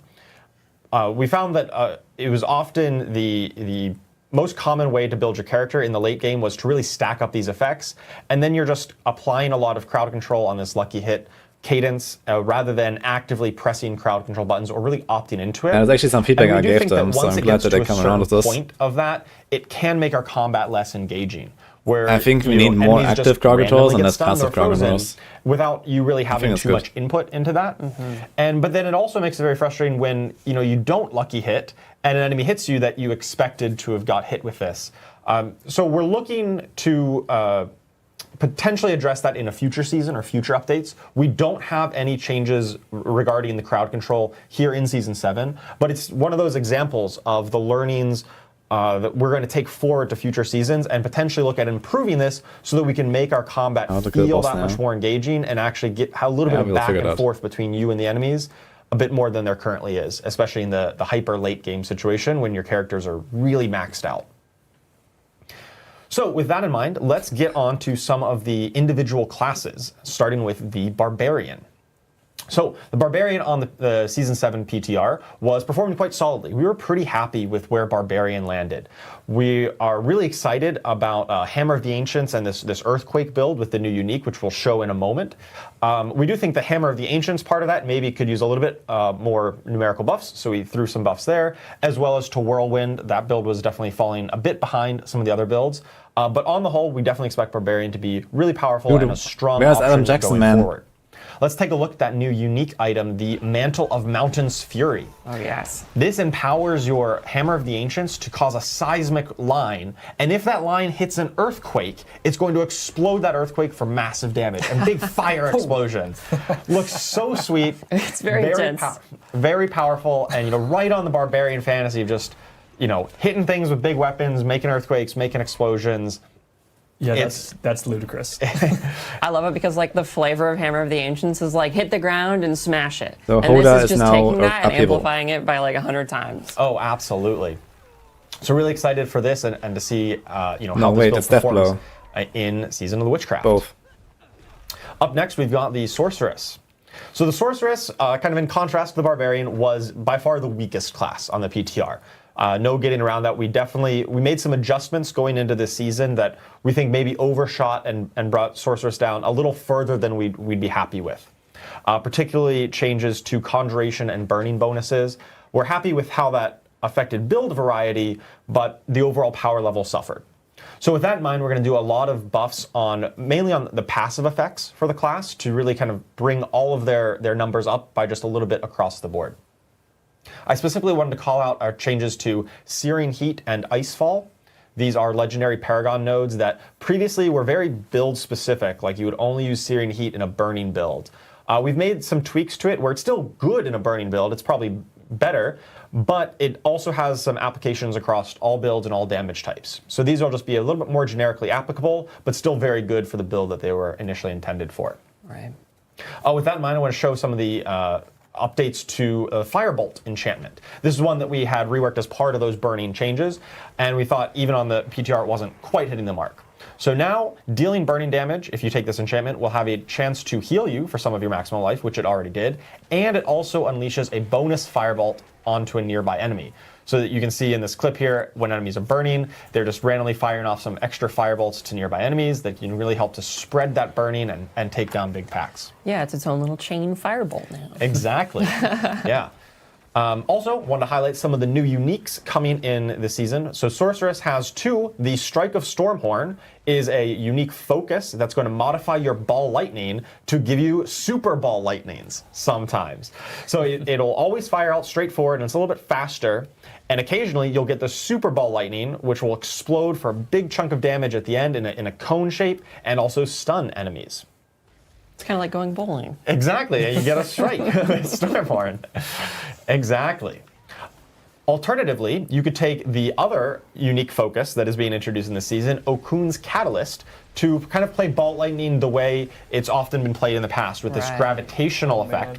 We've done some reworks on the gravitational aspect that previously did that, and now it will be in this unique, where the ball lightnings will orbit around you and do damage to enemies who are close by. You really want to get close and in that action, whereas with Strike of Stormhorn, you're playing at a little bit more of a range. Right. We really like how we're doing these like paired uniques where you kind of have a choice. Hey, what focus do I want to use? They are going to be mutually exclusive. You can't have both. But that's because they're so different and they're different play styles. But we think putting these into different uniques gives us the space to really live up this fantasy, you know, give you lots of affixes and bonuses that make it as powerful and really to help enhance that that fantasy that we're hoping to play. Yeah, and Okun's Catalyst really gives you that like transformative ball lightning experience, which is like the orbiting ball lightning. But Strike of Stormhorn kind of just amplifies the original ball lightning experience, which is just shoot it out and have it explode in this magnificent blast of energy. So I love that we are allowing both of those to shine. Absolutely. All right, on to the next class. We've got the Druid. So the Druid on the PTR did have one bugged build. One of their legendary Paragon nodes was causing their damage to scale way higher than we intended. Occasionally would even kind of break the game and go, you'd see negative damage numbers. Definitely not intended. We fixed that bug. But despite that, we think Druid on the whole was still in a solid place even without that. We've made a number of adjustments and reworked the Blurred Beast aspect. This is one that we had tried out a rework on the PTR, and it wasn't quite hitting the mark. It wasn't quite as engaging to play as we'd hoped, so we did a rework to it help improve they could have done this on the skill, no? There are 2 choices on the skill. So why is there not like one where it orbits and one where it gets the Super Bowl lightning? Historically, they've been a little bit falling behind, and we've done some big buffs here to make them really powerful. I especially like the Gift of the Stag. It's my favorite one. It gives you passive spirit generation every second. Yeah. That really helps smooth out the Druid's early game in particular when they're struggling to really get their resource engine online. They were definitely one of the slower classes early on, and I think this update to the Spirit Boons is going to really help that. Yeah, totally. And that's just such a great example of how the update is going to help them because Druids have typically struggled with generating spirit in the early game, and so having more access to that's going to help a ton. Yeah. Let's take a look at a clip of the new Blurred Beast rework. So on the PTR, it had actually the same old clip that I showed last time. Based on how far you travel. I remember this one. Now your shred will just always have a chance to land additional strikes, but it's going to roll that randomness 4 times. So if you get real lucky on your shred, you're going to hit so many times on that target, which really helps amplify the fantasy of werewolf striking fast, striking multiple times. Yeah, this aspect is super fun to play, and I absolutely love what the art team did with this, combining the mechanics of, you know, that feedback on the extra strikes with the actual additional slashes going out. It looks awesome. All right, on to the Rogue. So the Rogue was a very strong class on the PTR. We thought it was in a great spot very powerful, particularly with Rain of Arrows. Yeah. Rain of Arrow builds were already a pretty common, pretty powerful build before the season, but with the new changes to introduce the additional scaling damage on it, they were just absolutely top. Yeah. So I will say that, of course, as part of addressing the ultimate changes across the board, we did bring down the scaling a little bit on Rain of Arrows, but we do think that it's still going to be a very compelling choice. Rogue and ultimate skills are going to be just fine going forward into the season. It'll be good. Also, I want to talk a little bit about Shadow Clone. I know I teased that earlier with the summons update. Shadow Clone was probably one of the biggest updates in this season to really make sure it worked with all of your damage, all of your bonus effects, all of your procs. Which it doesn't. And especially work with a lot of your legendary effects that modify your skills. So previously, if you had, say, if you're using Flurry and you had the aspect of encircling blades that would cause Flurry to hit all around you, your Shadow Clone wouldn't know that you have that. It would just kind of attack like a normal Flurry. With this update, it'll now copy all of your legendary effects. Just as if you were casting the skill yourself, it comes from the Shadow Clone, and it works with all of those modifications. And that's okay, huge. maybe to fix it now. It's a lot more damage. On the PTR, it didn't work with everything. I really think, I love Rain of Arrows, I love Death Trap, the other ultimate options on Rogue, but I think Shadow Clone, it's its time to shine this season. Shadow Clone, hit the gym. Absolutely. Let's take a look at a clip of the new Shadow Clone in action. So here we've got the aspect and circling blades, the flurry that I had mentioned earlier. It does work, actually. Doing the big AoE around both you and the Shadow Clone. Additionally, with twisting blades, when they come back and orbit around you, that Blade Dancer's aspect, they'll also come back and orbit around your Shadow Clone. Wonderful. Charles, you're going to make me do a rogue flurry Shadow Clone build this season. Yeah, it should be great. Let me know how that works out. All right, on to the Necromancer. So the Necromancer was probably the class that benefited most from it sounds like TB login, actually. I might play the scaling of the ultimates. As I mentioned, there were some scaling with different stats. Yeah. And whenever there was 2 stats involved, particularly on Army of the Dead, then it was actually increasing the damage far higher than we had intended. So we have fixed that bug, and we've addressed it. But with that in mind, Necromancer is definitely the biggest benefit of the summons update. I know Shadow Clone is great, but Necromancer is the summons class. Of course. So they have by far the most. All of their skeletons and their golems are now going to much more consistently interact with your lucky hit procs, your bonus damage effects. Anything that increases your damage output will also increase the damage output of your minions. And on the whole, we really expect the summon Necromancer to be at its peak going into this season. Going to make a wish list for the 4. So I'm channeling my Adam Jackson my here. 20th wish list. Minion stomps. I guess so. Minion stomps are absolutely going up this season, for sure. Additionally, we've got some new, just like the Sorcerer, we've got 2 uniques that talk to Bloodwave, the unique, or the legendary, the ultimate skill. We've got 2 different unique pants that can enhance your Bloodwave in different ways. Let's take a look at a clip of those. So first we've got Indriel's Memory, and this is going to be kind of your standard Bloodwave. It still flies forward, but when it hits the end, it's going to trap enemies in a bone prison. Additionally, it modifies your Bone Spear to also become a blood skill. Now you've got a Blood Spear. Right. And with the inherent affix here, casting your Bone Spear reduces Bloodwave's cooldown. It really promotes the synergy between blood and bone, and you're going to get a nice loop of, hey, cast the Bloodwave, and then trap them in that bone prison. Hey, that's perfect for lining up this Blood Spear. And by casting that, you're going to reduce the cooldown in a Bloodwave to be ready for the next pack. Right. This unique alone really makes blood and bone, like a blood and bone build, come alive, which is cool. Absolutely. The alternative, you could use Kasemi's Legacy.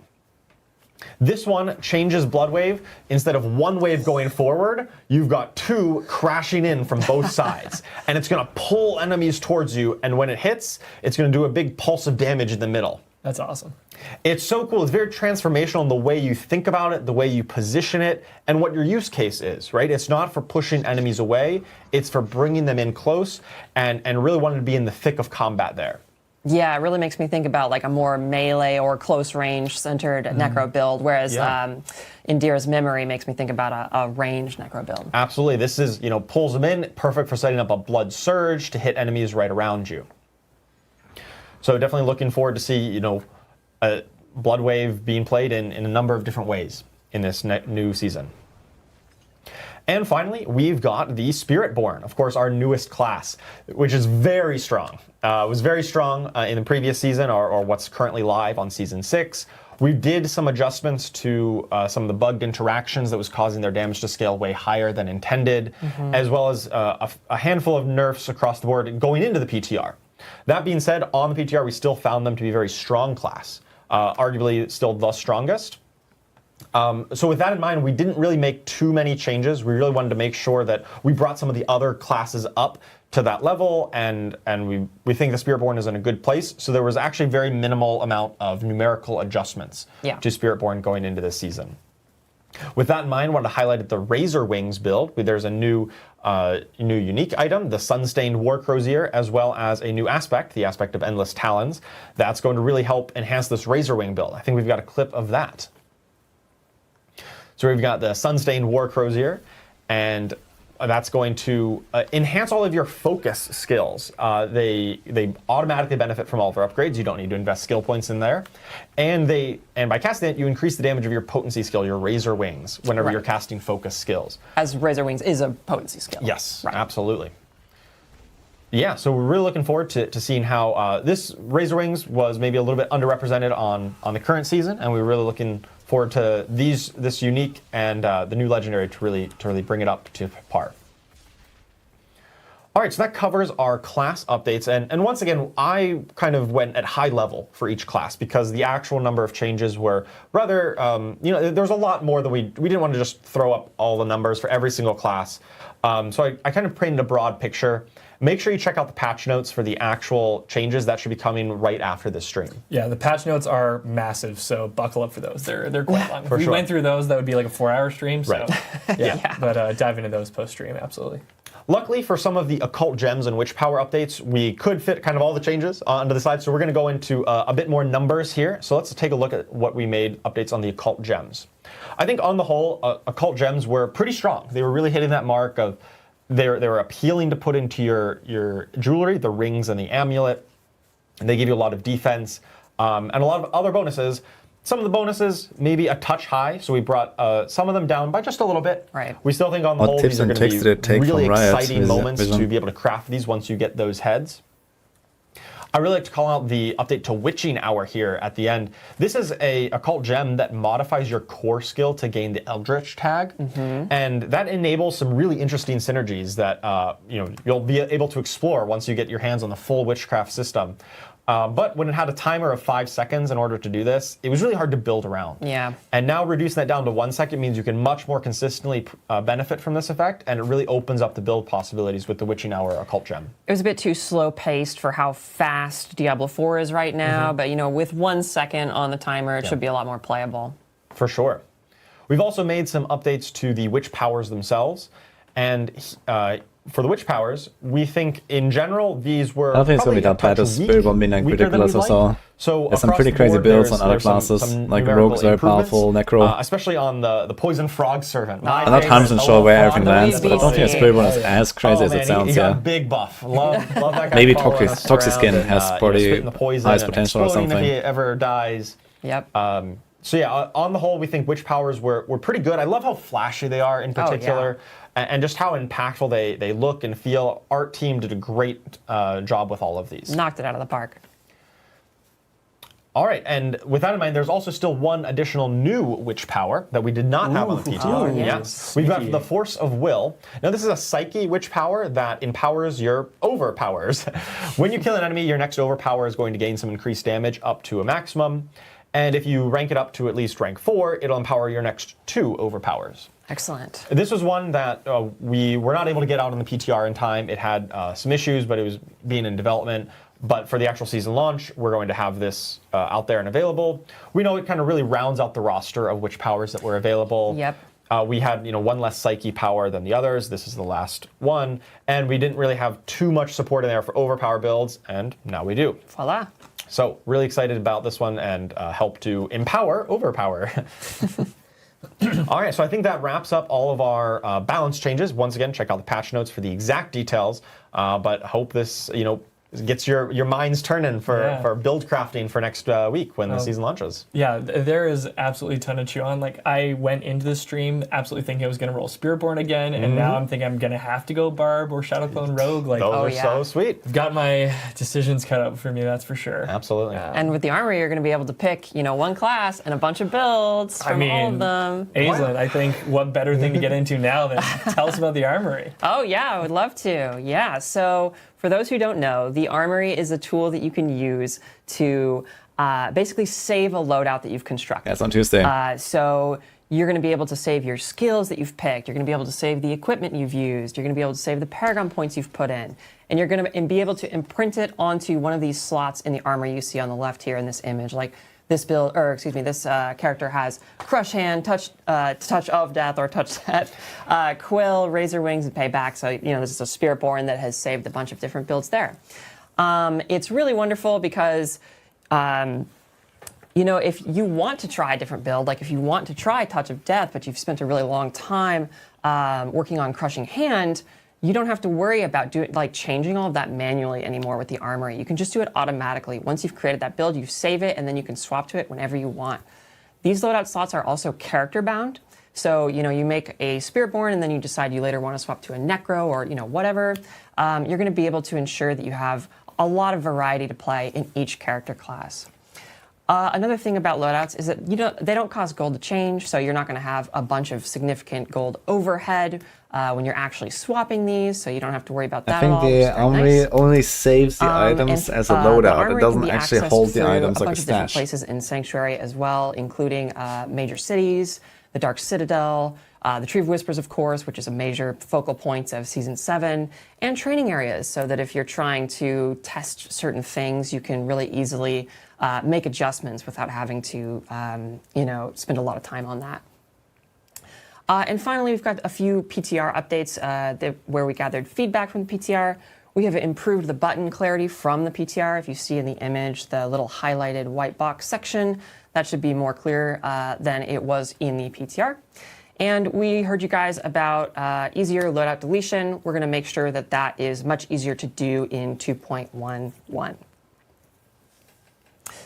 And next up, we have Didn't fix the alignments of the so these glyphs, are just though. some miscellaneous things that are coming in Season 7 related to systemic gameplay.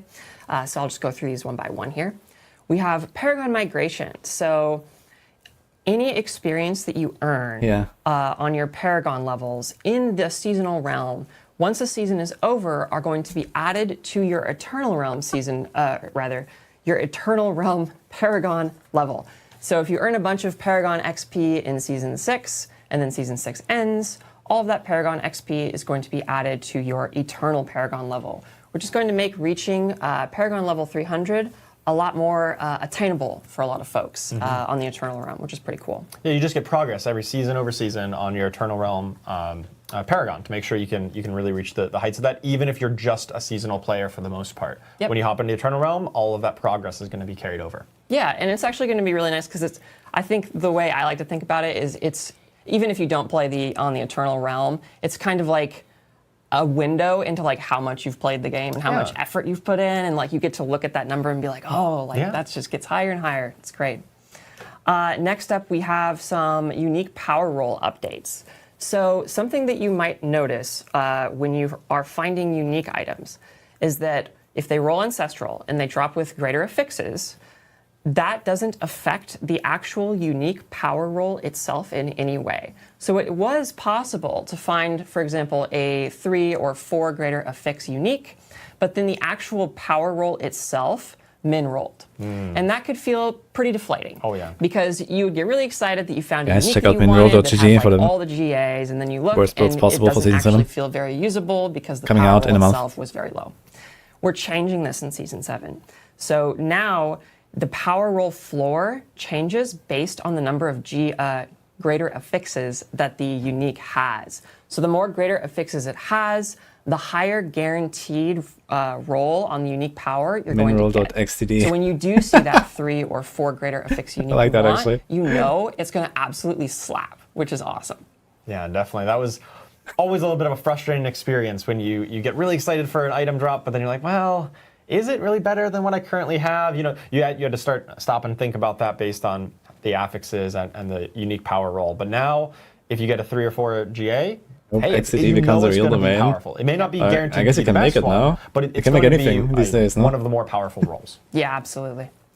And next up, we have some other ancestral item changes. So something you may have noticed if you were playing a lot of Season 6 is that ancestral items are the only ones that can have the top Removing item chains one by one, XCD. And what that meant was that. But now we have the aspirational those chapter ancestral 7, items okay? were still rolling randomly. Hi, So, Alex. let's just say, for the sake of argument, that a non-ancestral item with an aspect could roll up to rank 8 on that aspect. But then the ancestral version could roll up to rank 11. That ancestral item was still randomly, totally randomly rolling among all the different ranks. And that made it seem really, what didn't seem, it was very rare to find the top end of these aspect rolls, which actually wasn't the case in previous seasons. And we were all feeling that in Season 6. It's actually not And one for by the one, Crucible. completionists out there, This is we want to make sure that they have two the birds best with one version of stone, aspects right here. that they can. We wanted to make sure that we changed that. So now when you find these Aspirational ancestral chapter items, 7. they are going to gravitate more towards the top end of those aspect rolls, and it should be much easier to actually fill out your collection of aspects than it was before in Season 6. Oh, shit. And then, as just a totally separate but wonderful thing, we were working on how often ancestral items should actually drop as a baseline, and we've just bumped that up in Season 7. So you should, in general, find more ancestral items than you did before. And this is something that feels very small, but has a big impact on the season as a whole. So that should feel a lot better in Season 7 as well. And finally, something else that we were noticing in Season 6 was that people were finding tons and tons of gem fragments, and sometimes even capping out their gem fragments if you played enough. And this problem was exacerbated in Season 6, and we want to make sure that you have something to do with those gem fragments. So we created a gem fragment conversion at the Jewel Crafter. So we have a little clip to just show what that looks like here. So we're in Zarbinzet as a sorcerer, and we're next to the jeweler. We're going to talk to them. There's a little tab where you can go to jewelry crafting. And once you're in the late game and you've already crafted all your grand gems, you don't actually have much to do with your gem fragments anymore. Now you can just directly convert them into jewelry. So you can craft rings and you can craft amulets, and it will give you a little cache that will have a randomly rolled item. And this is just, again, it's a nice dump, basically, once you want to just, once you finish all your grand gems and you just want to find some extra gear. And these can roll as ancestral items, which is wonderful. And amulets and rings can, they have a wide range of potentially useful stats. And so being able to just roll those more is really nice because you can actually Aslan target getting from the things you cancelled need. by Elon. Absolutely. What? Yeah. Really excited for that. Yep. What is going on? And finally, we have some kind of more quality of life centered or early game updates that should be really nice going forward season over season. So now that we're in Season 7 of Diablo, This is 1.5 million it's possible gold that you may have made a for character one of random any given class, non-ancestral and you ring. might be doing it again. Great. And it's not always the most I fun will just to never go use through it. the same content over and over. And so because of that, we wanted to make sure that you didn't actually have to do your class quest It's the blue tick to on X. unlock your class mechanic every single time you make a new the fuck? character. So for example, if you made a sorcerer and you unlocked enchantments previously, you're not actually Totally forgot going to about this have change. to do that again. So when you hit level 15 on a new sorcerer in any realm, you're immediately going to unlock an enchantment slot because the game knows that you already did that before. You can, however, still do the class quest if you would like, but you do not have to. And again, just to reiterate, you do have to do the class quest at least once on any character, and then on your account, it's unlocked forever. And to go along with this change, we have a new cache that we like to call archetype cache, or archetype caches rather. So these are basically themed goodie bags. So they come from a variety of sources. You're going to get an archetype cache when you complete the class quest. You're going to get them periodically over the course of the season journey from different chapters. And then eventually you're going to start earning greater archetype caches as well, which have better stuff. But we have a clip here to basically just show off what an archetype cache looks like and what doing your class quest looks like in Season 7. So we have a level 15 sorcerer here who's just going to go and do their class quest, which is the Legacy of the Magi over here. And the reason that this character might want to do the class quest still, even though let's assume that they have already made a sorcerer and have already unlocked their enchantment, is because they're going to be getting class quest login. So we're going to go through, we're just going to do all of the stuff for Legacy what does of it the have, though? I Magi, have no idea what get it through brings. this dungeon. But then at the end, we're going to get an archetype cache. And archetype caches have items and a tempering manual that are relevant to a specific theme of any given class. And so I'm glad we have sorcerer here because the sorcerer themes are very straightforward. For example, pyromancy or fire is one of the themes in sorcerer. So here we see we have a pyromancy cache that we got from completing the class quest. We're going to open it up. It's got 2 legendary items, a tempering manual, and some extra materials like bundled herbs and angel breath, and etc. Because it was a pyromancy cache, it came with a utility and a more offensive-focused legendary that are related to being a pyromancy sorcerer. It also came with a pyromancy-related tempering manual.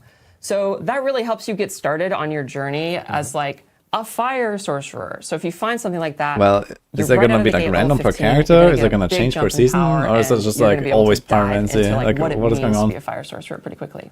Yeah, I think what I really like about this you have no change choice. is that So how does it work? If you're just playing a new character, you're in the flow, you're doing the headhunts, you're leveling up, you Came with hit two level things. 15, right? You think, oh, now I got to go do this quest, otherwise I'm Just missing out on worth it. power. And sometimes, you're in that flow. You don't want to stop So and change. one time you shift get the frost gears cache go do and the that next time you class get the quest. fire cache. You now can do it on your own time, right? Yeah. You can instantly unlock that power from the class mechanic. Yep. And then whenever you get a chance, whenever you think, hey, I want to go do this quest, you can go do it and then feel rewarded for getting a nice archetype cache that really maybe pushes you in a certain direction if you're unsure of how you want to build your character. Can help to enhance, the pyromancy, like you mentioned. Yep, or frost, or lightning, or every class has its own themes. So Why doesn't it's PoE gonna 2 be have fun an digging armory into from that. the beginning of the early access?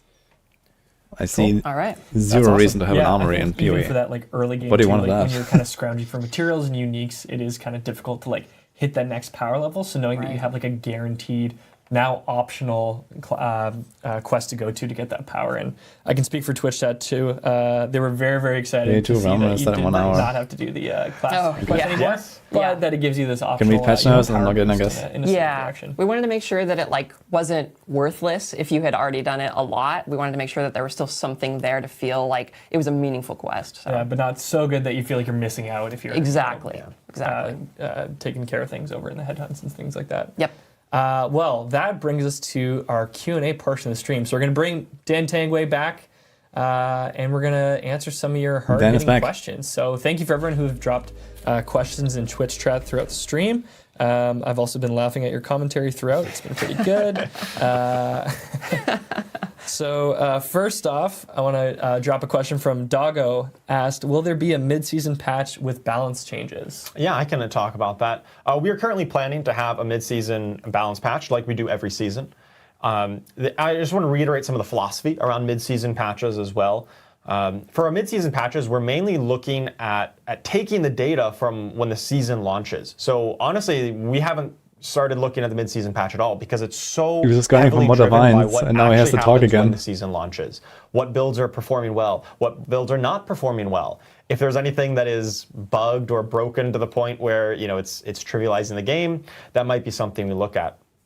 In general, for mid-season patches that happen, in the middle of the season, we're primarily looking to bring up the underperformers or fix issues of interactions that maybe aren't quite seeing the spotlight that we were expecting them to. So, We're not really looking to take the top builds and nerf them. Right.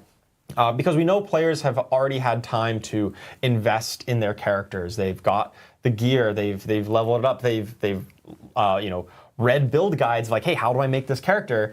And we feel like if we're taking those down in the middle of a season, that really does a disservice to Right. players that you are afraid of making the powerful thing because it might get nerfed in the mid-season. So that's something we avoid. There are, of course, sometimes rare exceptions when they're so far above our power bar, or they are literally breaking but the game 150 in due to, 1.5 minutes is not far enough, performance-related guys. issues which occasionally pop up. Those things we still will address when we need to, but in general, mid-season patches are not for nerfing strong builds if they are just strong. And that's partly why during Season 6 we knew that Spiritborn was a very powerful class. Like no getting around it. It was definitely stronger than the other classes on Season 6. But that was okay. We didn't want to make any kind of snap judgment of like, oh, we need to nerf it here in midseason. We know players have been invested into it, and we want to respect their time and investment into that. It's important that there's a sense of security in picking a build and knowing that it is going to stay viable when you're playing. I see. You got throughout time the out for season. 24 hours. Yeah, and kind of as a corollary to that, whenever we do seasonal updates, like launching a new season, that is more when we're going to look and say, hey, what is dramatically overperforming? What is crowding out the rest of the roster? Like you. Like Spiritborn during Season 6 was maybe crowding out some of the other classes. Yeah. We take the seasonal resets as a time to say, that's when we're going to bring those builds down. And that's when everyone is starting fresh on the new season. Right. And so you're not losing that much of time investment if it's starting all fresh again. Yeah. And on the systems side, in terms of mid-season changes, it's really important to us that we have a very targeted approach to systemic changes in mid-season patches. We want to make sure that we are gathering as much data as possible and as much information as we can to ensure that any tweaks we make aren't going to cause waves or changes that we weren't expecting or are undesirable.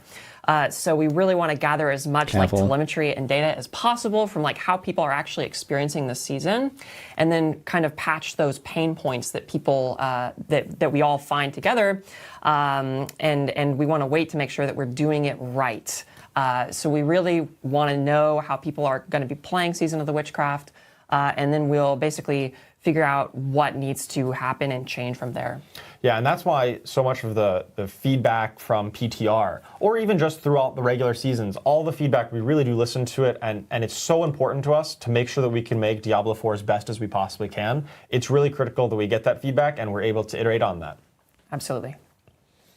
Awesome. That is a super thorough answer for the mid-season patch. Yes. I mean, like I'll take all the information you got, so that's fantastic. This one's probably for you, Aislinn, from, oh boy, okay, bear with me here. Papsyrup Sagan, do the class quest caches scale to the level when they're opened? Oh, yes, they absolutely do. So you can get it early or you can get it later.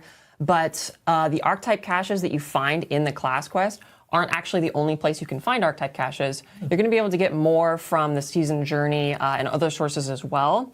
So they're not exactly like a super finite supply. So you don't have to think too hard about like exactly when you should be opening them. The class quest is just one among many sources that you can earn an archetype cache. You don't have to like sit on it throughout the whole season to be like, all right, when am I going to pop this thing? Yeah. And nice to have some extra goodies as you're on your way to get Dorian the Raven. Of course. That. Because we know that's the most important thing. Dorian. I mean, I don't want to say, but Dorian's pretty cool. Also, on a similar thread, the Collector KC asks, is the class quest unlock retroactive as of right now, or only after we complete it this season? Yeah, so it's retroactive. So as long as you've completed, you've done the sorcerer quest before on a sorcerer at any point during Diablo, you're good to go. Nice. From the Discord, Bacterial, cool name. Can we expect the summon tag to work with minion thorns? And any update on bristleback aspect working with minions? I believe they should. I'd have to look into precisely minion thorns. I know that was a stat that your summons can inherit your thorns. That was a stat that I'd have to look into exactly bristleback aspect. But as a general matter, our philosophy on minion thorns and minions in general is if you think it should work, it should. The interactions of when you deal thorns damage, it should, if your minions are the ones triggering that thorns damage, it should count as if you had dealt it. I don't have that right in front of me, that particular interaction, but that is our philosophy. And if that's not happening, then we'll look to address it and improve that moving forward. Cool. Thank you. Just had a question from AoE Alina. Are there plans to reduce visual clutter, such as no pass slider? I love Sorcerer and Spiritborn, but the visual effects are he took this week off for Campfire. I think that would probably be something that we would have to talk to the UI team about and the folks over in VFX. It's something that we've been grappling with throughout the life of Diablo because, there's so much happening, especially when you have an in-game build.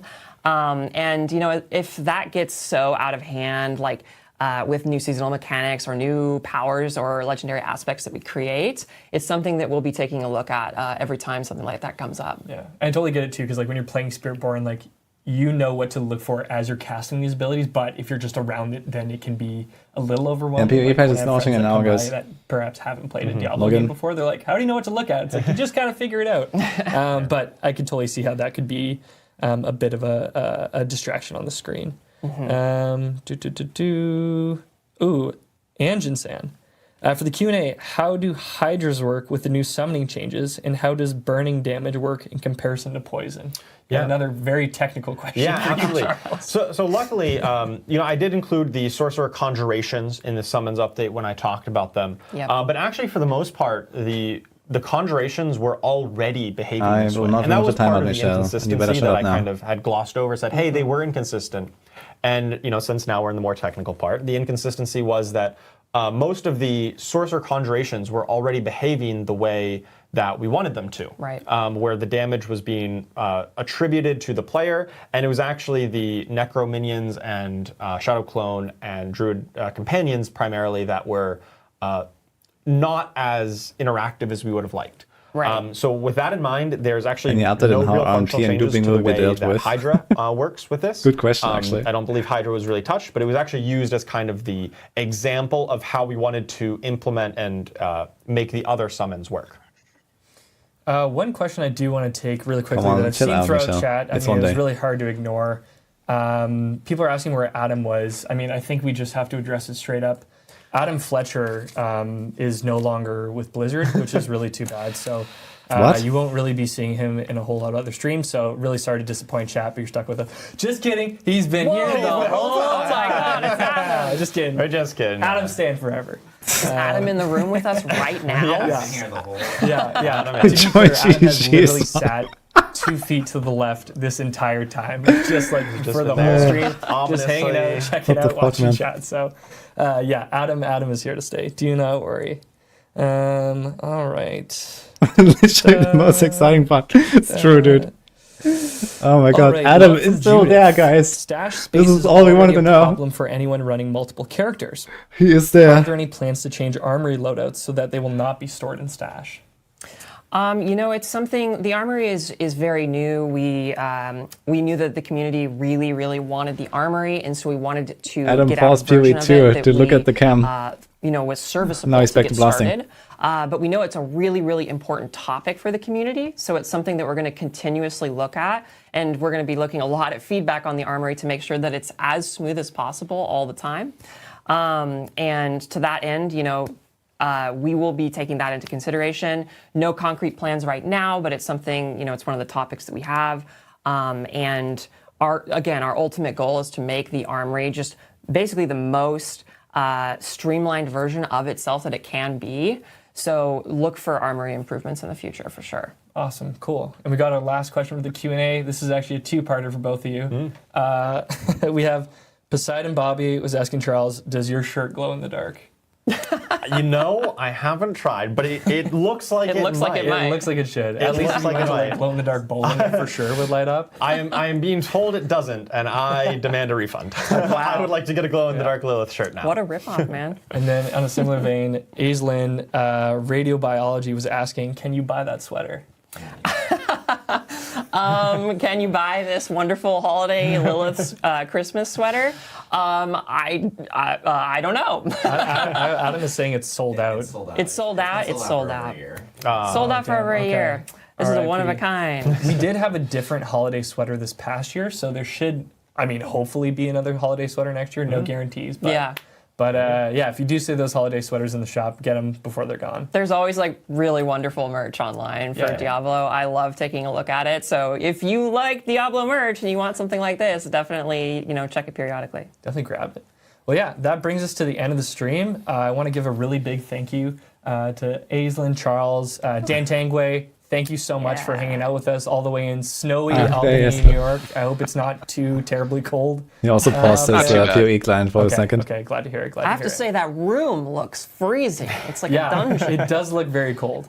It's a little chilly, yeah. But I got my jacket on. I'm all right. Good. Nice. Glad to hear it. But yeah, thank you all for joining us. And Twitch, YouTube, TikTok, everyone, thank you for staying tuned and checking out everything that's to come with Season of Witchcraft. Like we mentioned throughout the stream, patch notes will be dropping after the stream. We did have our blog that launched on Tuesday as well. Also, I got to give a massive shout out again to our production team. There's a lot of faces you don't see that put a ton of blood, sweat, and tears into the show. These heads are absolutely disgusting, and I don't know if anybody needs more of a reason to brush your teeth, but you know, don't end up looking like that guy. No. Season of Witchcraft does start on January 21st at 10 a.m. PST, so be sure to go in. And for anyone who hasn't yet completed your season journey, your battle pass, check your seasonal stash or eternal stash as well before those items disappear. But yeah, we got Season of Witchcraft on January 21st. Super excited to get into it. Thank you from all of us here at Blizzard, and we will see you at the Trio Whispers. Yeah, actually, it just struck me. There's like no news about, you know, revamping any of the content, or I don't know, buffing, nerfing at least, or whatever, right? I don't know, nothing about Undercity, nothing about Infernal Hordes or Pits or anything. I mean, okay, you know, most of the stuff that they were talking about is like reasonable changes from the PTR, as far as I can tell. I mean, I was not like 100% informed about every single build on every single class now or something, but it generally seemed like they tried to balance it out a lot better. So that's good. And you know, some of the witch powers were really out of whack and others were really OP and stuff. So that seems fine as well. But yeah, like content-wise, okay, we get the season theme. But that's basically just upgraded whispers, if you want to call Kitty Escort upgraded.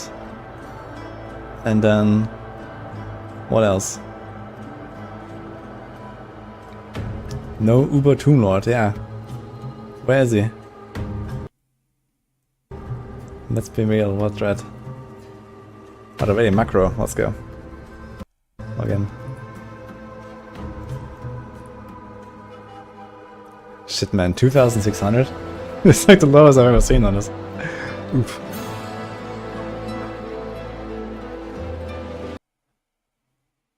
Uber Tomb Lord for next battle pass. Oh, what just happened? Hit me. Oh, wait, why is he? What just happened? Hit me. He looks like a Christmas tree. Hit me. Oh, wait, what is going on? Everybody. Welcome in, everybody, to the Headless stream.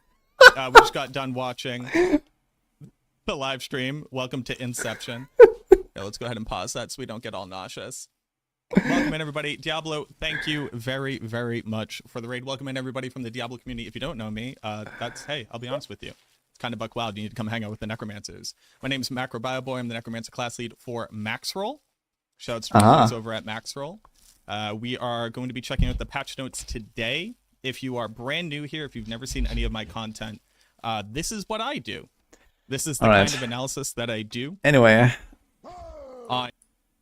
Oof. So, that's kind of my conclusion right now. Do we have the patch notes out already? Macro earning his Christmas bonus. It's early in the year for that, actually.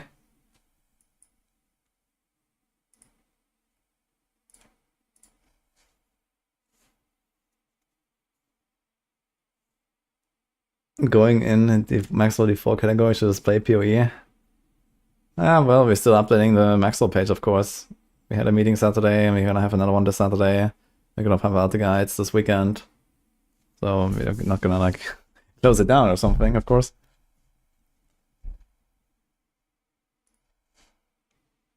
I don't see updates. 28 people watched the official stream. No, it was 2,600 at the end. I think it was more somewhere in between. I guess people kind of slowly started to drop out or something. But it was kind of low. Usually there's more going on. I'm not sure about like the streamers and like how many people they brought in. They had 4.5K.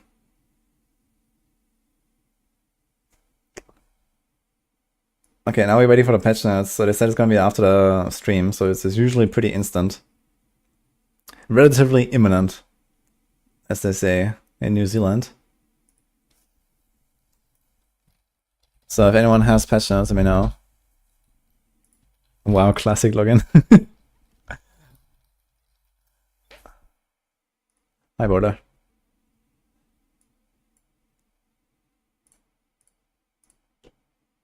Does it have the patch notes here? Or will this be a different link? Oh, the video's on this page a little bit here.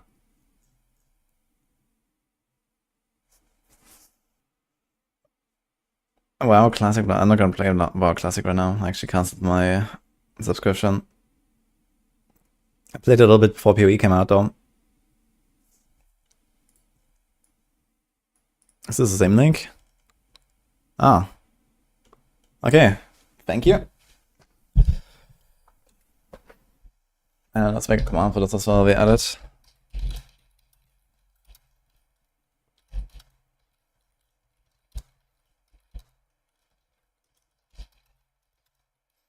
Patch 2.1 notes on 21st. Okay. Anything useful from Campfire? Well, if you already knew about what's going on the PTR from like the previous Campfire and playing it or something, there's nothing like fundamental new. Mostly they talked about what they changed and from the PTR and bug fixes and balancing and stuff like that, and reiterated a lot of the stuff that we basically had seen already. So there's nothing groundbreaking here.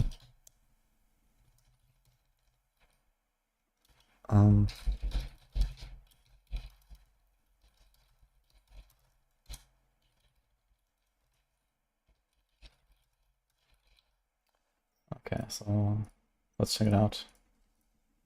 They do seem quite long. I wonder if there's gonna be like some other tweaks in there for content especially. Alright.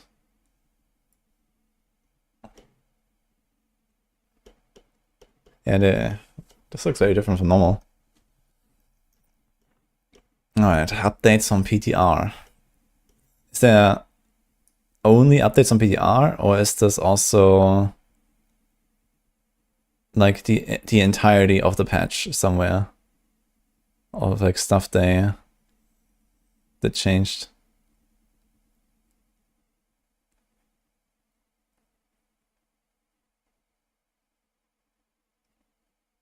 Oh, we'll see, I guess. Play LE. At least in April. I'm gonna play it in April when Cycle 2 comes. I'm gonna race again for World First. Okay. Spiritborn. So these are the Spiritborn changes. That's actually funny.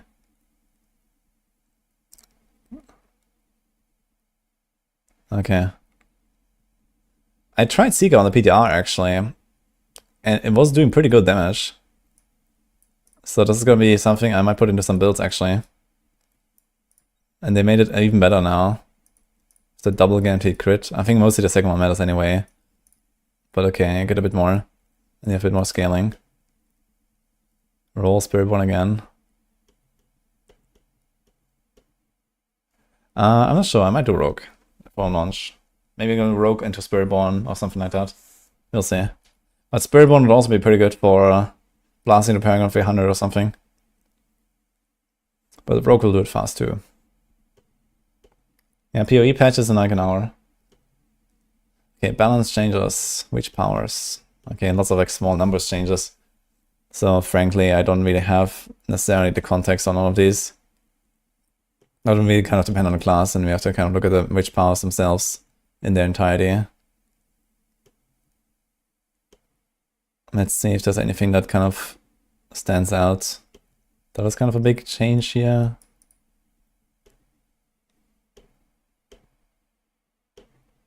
Aura of Lament.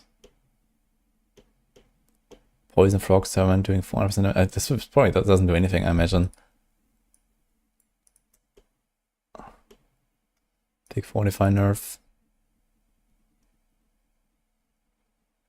Okay. I need like a list of all the powers. Might have them somewhere on Maxroll.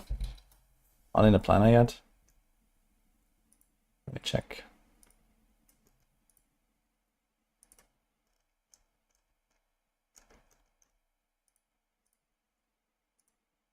No, we don't have the inner planner yet, so we need to get Rift to work here. But we have this, yeah. Environment locked in here.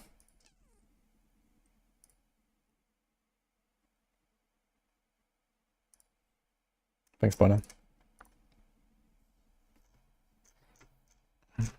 Uh-huh.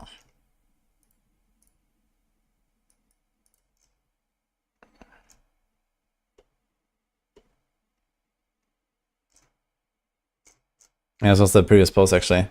Plus all of the powers here from the PDR. Okay. Let's go for the witch pass in a second. I want to see the rest of the balance changes. Here we have a pretty big nerf. This was the big ultimate power. And you can put it on a two-handed weapon. It was like up to 360% damage, which was kind of crazy. And now that is less. But still pretty strong. So the ultimate builds will want this. Ultimate skill ranks reduced from 4 to 2. Okay. The witching hour. I need to check that one again. Which one was that?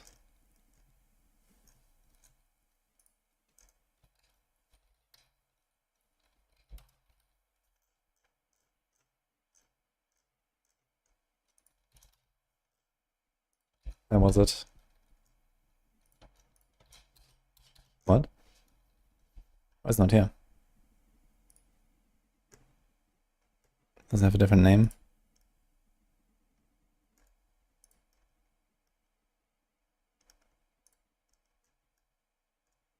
It's not here.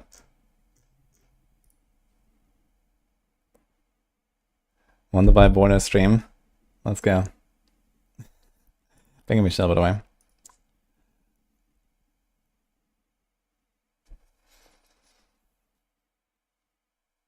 It's probably mostly bug fixes. Season seems fun, but uninspired. It does seem pretty uninspired, to be fair. Like, okay, Season 2 was pretty good. You know, with the vampire powers. This is basically a revamp of Season 2. We basically get vampire powers 2.0. We basically get Blood Tide 2.0. Mixed with a little bit of million monsters and tunnels. So it's basically just like the same stuff we've seen like a year ago.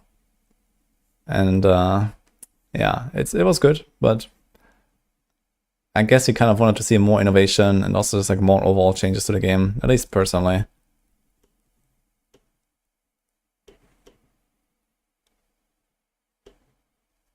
It's purple. True.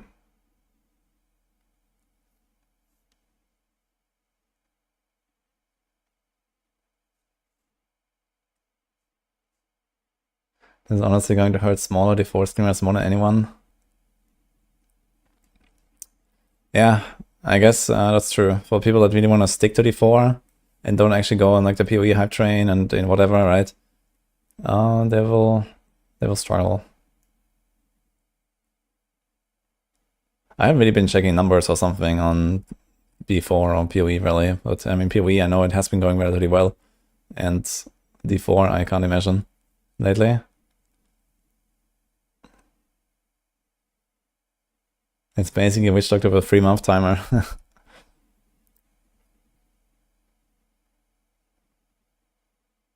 Season 2 is the most played season, so can't wait. Yeah, I mean, Season 2 was really cool.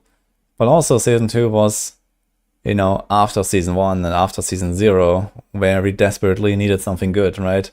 So I think it's kind of contributed to people liking Season 2 a lot as well.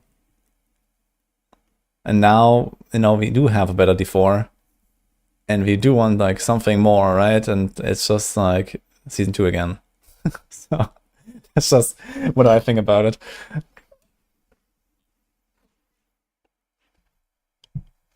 And I mean, who really wants to farm Whispers all day long? Yeah, okay, you're gonna do it for a little bit, you upgrade your powers, and then at some point you're done. And then it's like, you know, same pit grind. Back to PoE, or should we give it a try? I mean, I'll play it for a little bit, but I'm not sure for how long. Anyway, let's look for some of the special notes. Hoda a bit buffed. Okay, Whirlwind. I mean, this does literally nothing.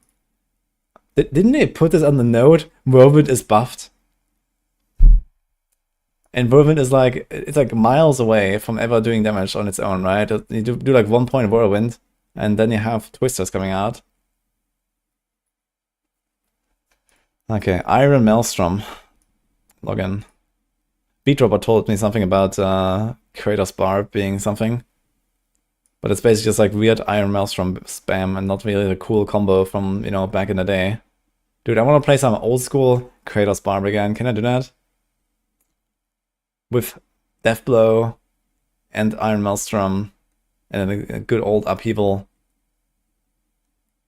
Chat is not on screen, I guess I can put it back.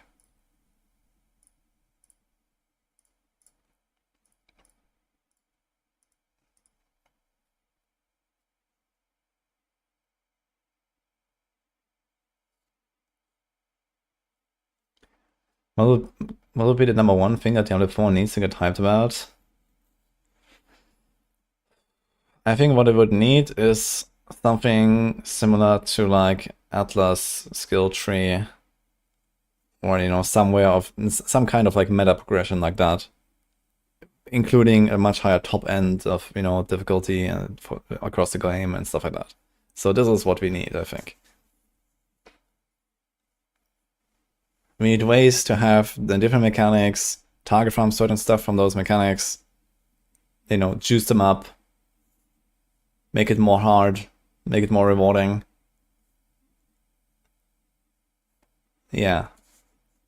This is what I need.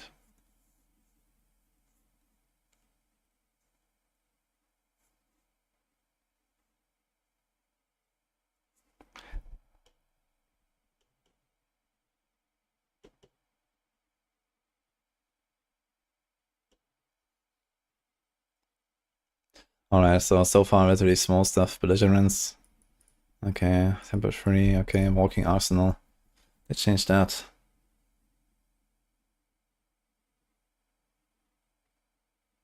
"25% crowd concentration and attack speed instead of 20. Sure. Gushing boons. Okay. It kind of feels like all these number buffs are somewhat whatever.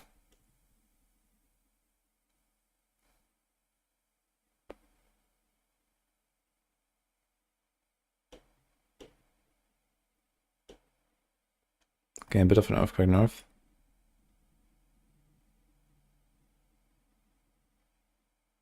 But here's a buff.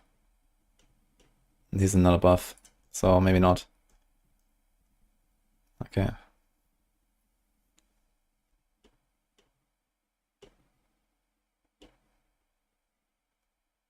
And they also buffed this here, which is also Earthquake and Twister stuff from the Paragon nodes. Okay, so it's basically like full Earthquake meta, I guess, on the Barb. What do you think about Shadow Clone, these changes? Yeah, Shadow Clone is gonna be good, I think. We're probably gonna run like this, like, you know, preparation, perma Shadow Clone, and, you know, go ham on like most builds that are not like Death Trap or Rain of Arrows, which are gonna be good on its own as well. So Rain of Arrows is probably gonna be like one of the best builds out there, at the very least for Rogue. Death Trap is looking very promising too. I played a bunch in Season 6. I might play Death Trap again, honestly. That was a fun build.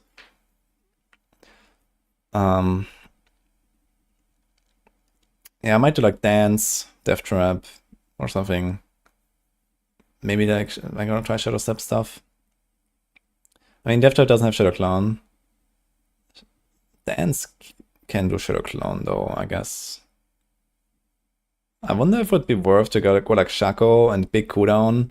Just try to get like perma Shadow Clone or close to it over something like Perdition Helm. I mean, if you snapshot 100% crit with concealment, which is pretty easy to do, yeah, it might be worth it actually. Thank you, Tiff. I'm an Earthquake fan, so I'm good with the meta. Yeah, personally, I'm not so much of an Earthquake fan. Like, I want to play good old Barb, you know, from how I played it in Season 0 and Season 1. You know, like Kratos Barb, double swing. And now I feel like everything is just like you throw Twisters and you throw Earthquakes. I don't like it. Like, I feel like there's not even like really good other options.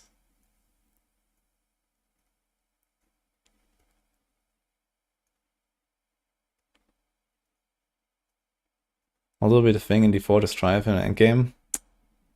Well, getting that for greater affix unique, I guess. Good luck. Anyway. Okay, now we cancel using the skill again. This is probably a nerf because people are gonna like fat finger accidentally and then interrupt their own lacerate.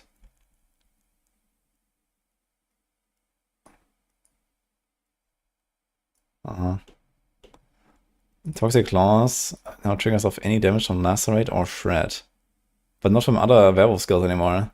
Wait, are we gonna play Tornado now without Tempest Roar? Like, this was not the only, but definitely a strong reason to use Tempest Roar. And now you can't actually do that anymore.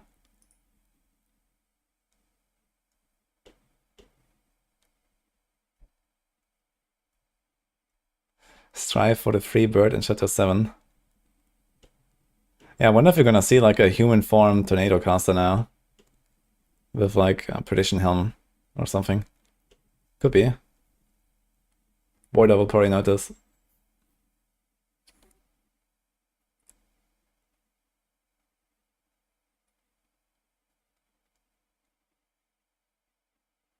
They move the poison to Spirit Boons.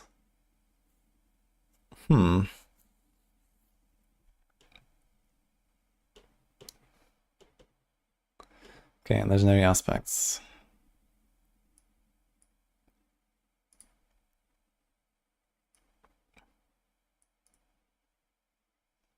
And that's a cool update. I'm not sure if that's really good enough.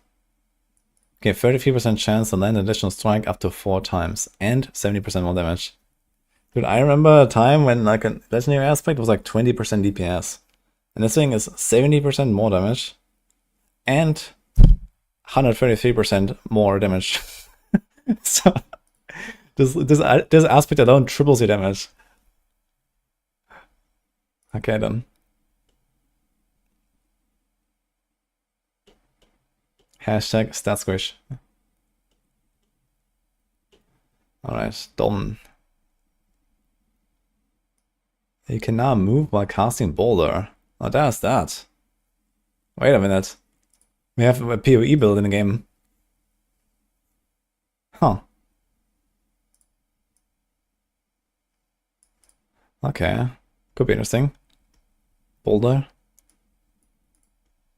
Necromancer. Dude, that is actually nice. People have...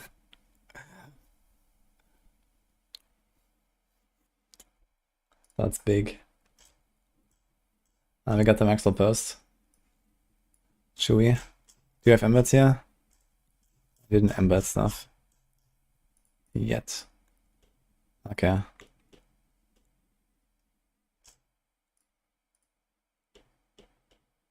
Let's continue here for now because you are here.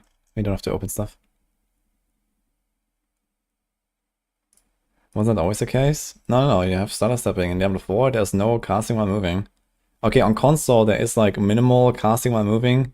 With certain like melee attacks especially, I think. Like, for example, you can like, walk up to the target and smack them right away or something. But on PC, you don't have like WSD. Like, you have WSD, but you can't do like in PoE where you do it both at the same time.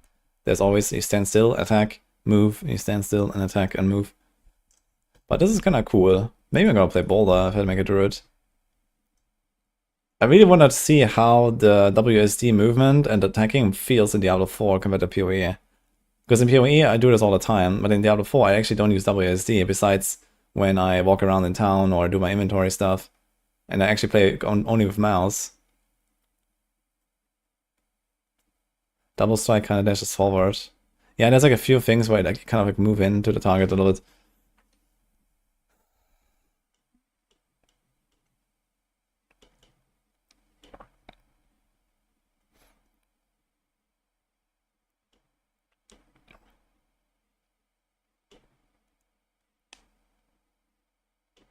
Bone Spear deals 4% more overpower damage and restores 5% maximum life after overpowering. That's like for the Blood Spear stuff.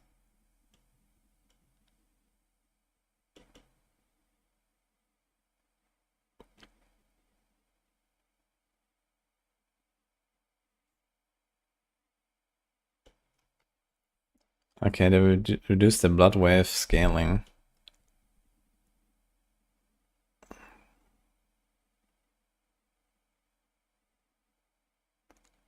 Bone dust aspects. Okay, I don't know about everything here on Necro. Lidless wall. Additional bone cells can spawn closer together, but it's still a shield and can't have weapon temper. Rogue. That was kind of nice. 35% pierce. Wait, did they fix the grenade stuff? They did remove it, right? The grenade tags on Dance of Knives, I think.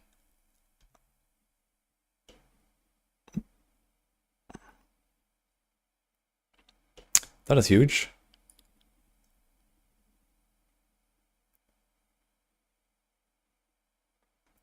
Shadow Step buff. Kind of nice one, actually. 8 hours, slightly nerfed. They buffed exposure in a relatively useless way. But okay. Yeah, I mean, this ain't it, but okay. I guess that exposure will just remain kind of like the early game death trap thing. I have that in the death trap guide right now as like the starter setup, basically, before you have enough cooldown reduction to just like spam it with Beastfall boots. Just go exposure until you get that. And it works. It's not as good, but it works. And now it works more easily, I guess. You just need 3 procs instead of 4 procs, basically. Or 5 even. So this is relatively noticeable.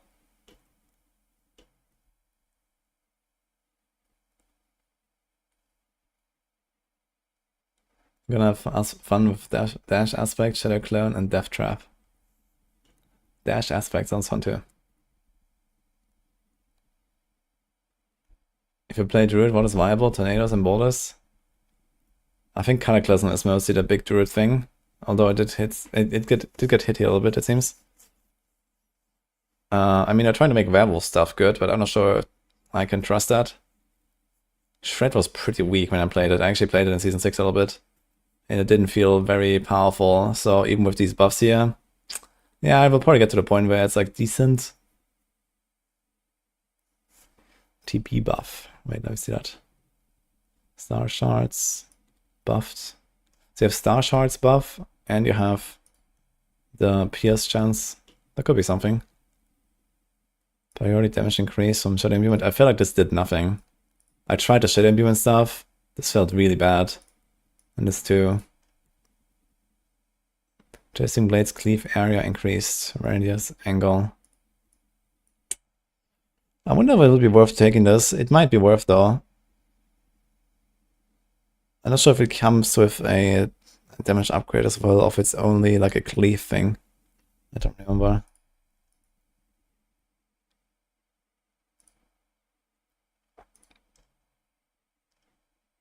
Ah, here we go.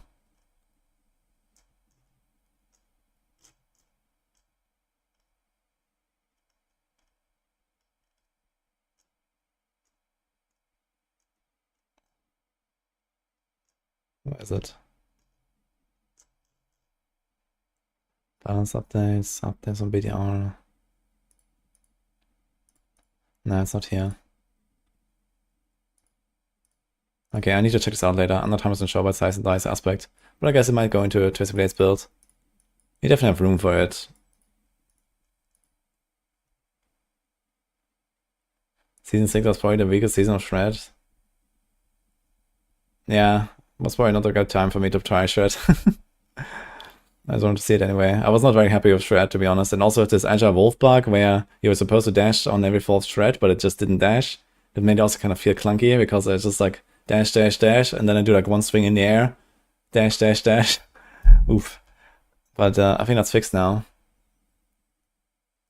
Ah, yeah, right. Twisting Blades cleaves, Twisting Blades returns faster. Exactly. I was just wondering if it has a damage value, but it doesn't.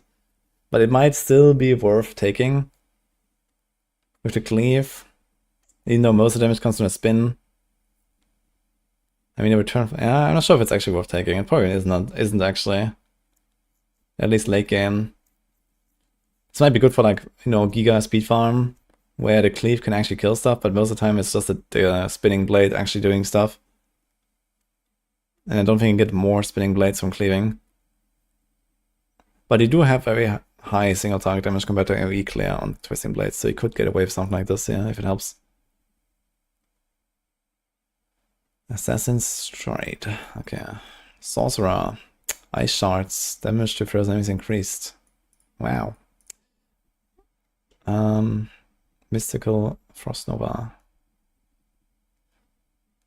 Increase the damage to take away for 15% for 4 seconds. Increase to 8 seconds against bosses. That is kinda something. Casting Frost Nova against 15 dodge chance. Restores damage if you're missing mana. Hitting a boss with Frost Nova restores 100% of your mana.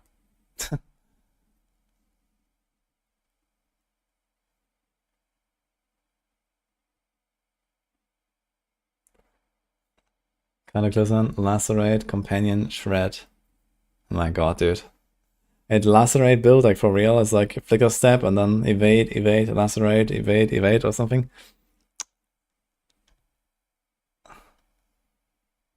Can we get something that is not like giga clunky for Druid? One evade, okay. Sounds clunky. Like, look at that. Cataclysm, Lacerate, Companion, Shred. Like, Shred is probably the least clunky there, but still.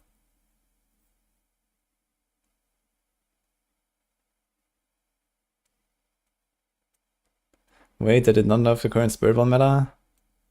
No, they did bug fix the Spiritborn. So all this is crazy, you know, life scaling and viscous shield and all that is gone. Alright. Invoked Ice Blades. You and your Ice Blades gain 10% attack speed per active Ice Blade. Holy, okay. But I guess you might not have that many Ice Blades anymore in all the builds. But probably, yeah. I think you will actually, because you still have the cooldown reduction there, right? That is kind of nuts. Deep Freeze.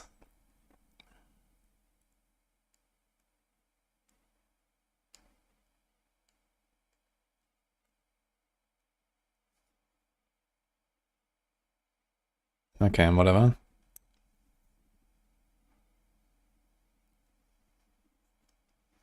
Your frost skills deal 25% increased damage for 5 seconds after deep freeze. Not sure if it's worth putting this on a bar for that.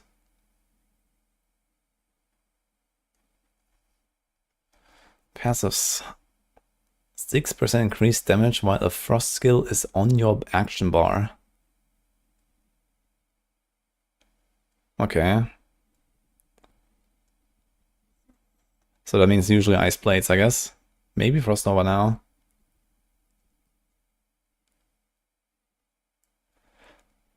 Mental synergies. Bonus is now doubled if all of your skills are the same element. Which one is that again? It's one of the new ones.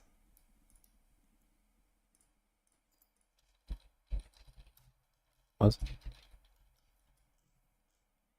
Is that a new one for season 7?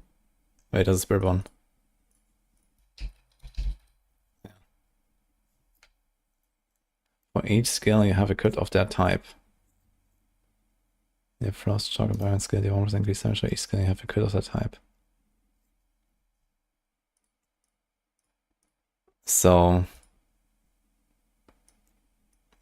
if you have 6 fire skills, then you get 6%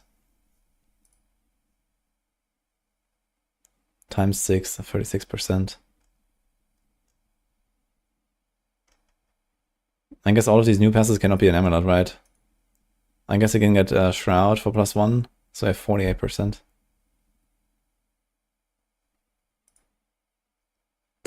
But yeah, I need to have 6 fire skills or 6 lightning. I guess lightning might be the one that is like the most realistic here, because it has teleport and unstable currents. And lightning spear. And then you have like a lightning main skill. That's 4. And then what? Like there's no way that this is really doing anything, right? I don't know. Maybe in early game. Like when you actually need a generator or something. But someone need to like have at least 2 different spenders, which usually doesn't make sense.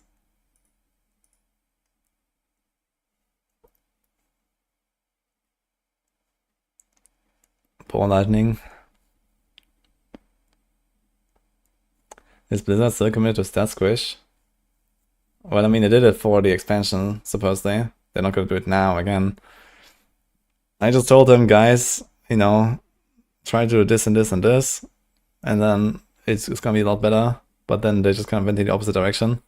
And then I said, guys, okay, just try again properly in expansion 2. And let's see what happens, I guess.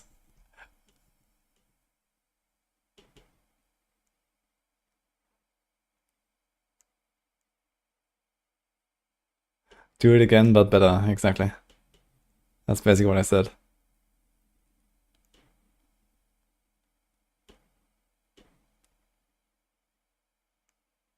So I didn't do stat squish. Oh, well. Technically, they did reduce our armor and our life values.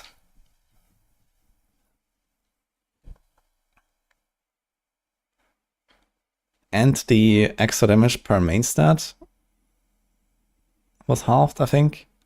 But then they more than doubled our main stat values. So, yeah.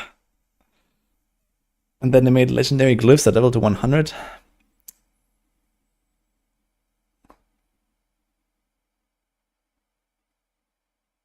Number go up is the name of the game. Yep.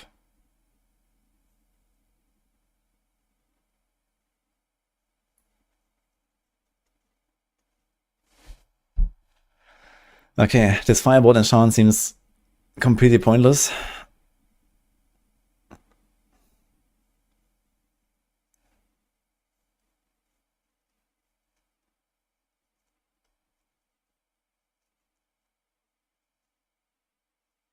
The damage of the critical strike damage bonus now scales from 60 to 100%.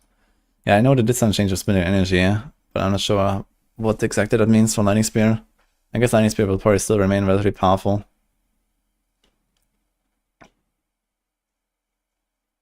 Avalanche Key Pass now applies to 2 additional casts and damage to vulnerable enemies is increased by 75%. Now that is actually something. For like Ice Shards. Dude, Ice Shards might actually be a thing. Yeah, the other Ice Shards buff earlier, and you have this. I think this could be something.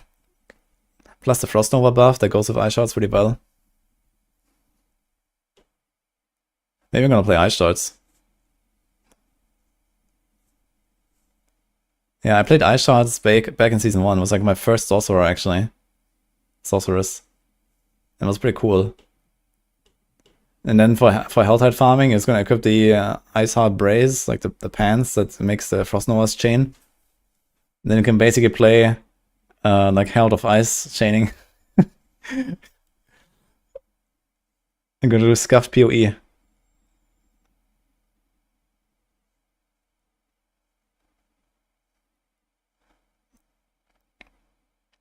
Okay, unique items, Strike of Stormhorn. Okay. Tactician Glyph buffs. I think that's the one where you use a defensive skill. Adept Glyph. Master Skill area increase. Okay. Damage increase. Okay.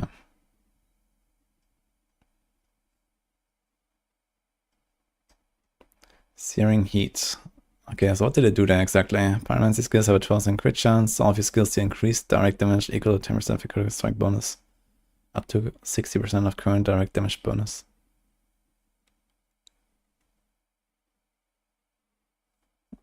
Okay. So you just stack 600% crit basically. That is a lot of damage though, 60%. Nice fall.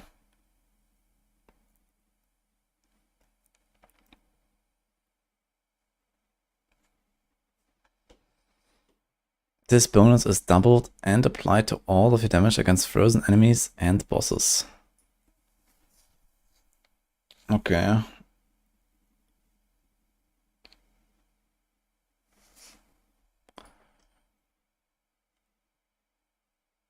This might actually be Ice Shard's login angle here. Bug fixes.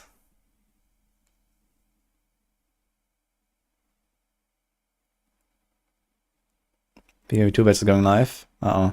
We have 9 minutes to finish these passionates.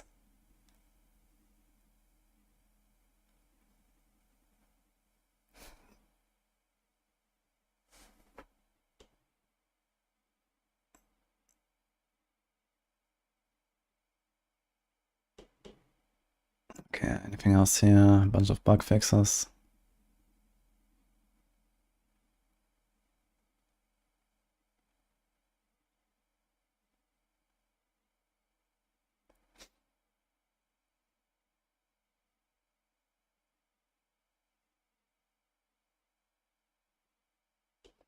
Okay, here I'm fixing issue where Druid Wolves active with not inductive Lupin, Ferocity, nor Lust for Carnage when using aspect of the alpha.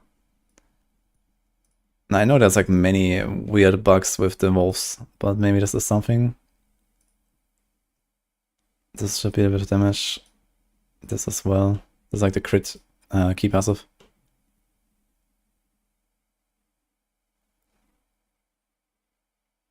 I remember a boiler talking about this. Randomly stacking Clarity with Poison Creeper. Oh man. Wait. I remember that, man. Boiler just joins the voice and he says, I'm currently standing here not doing anything. And I'm both gaining and spending my Clarity stacks. Ugh. That was beautiful.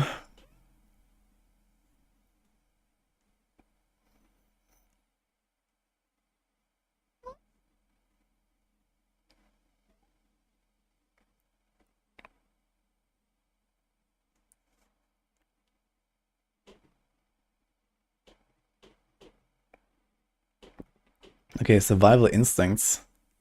So I heard there was like some really crazy stuff going on with the druids. So this was probably this, like the main offender here, I suppose. Do you have any info like how bad it was? It sounds bad. So 5 minutes a patch. We still have 20 pages to go. Oh no.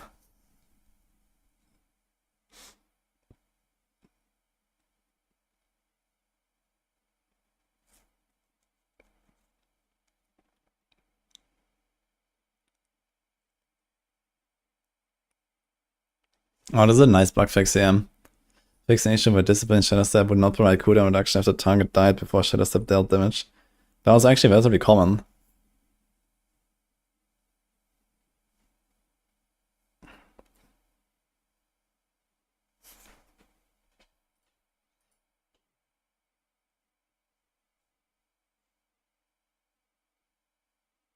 Dude has some inexplicable damage bug every PDR. For skills of duration, it was causing damage overflow, massively overperforming other skills. Okay. So it kind of kept piling up or something.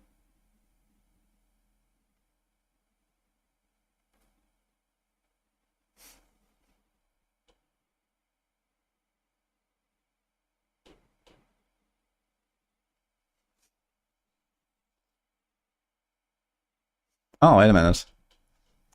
Fixation with Wisconsin did not properly treat all trap and grenade skills as core skills. That is huge.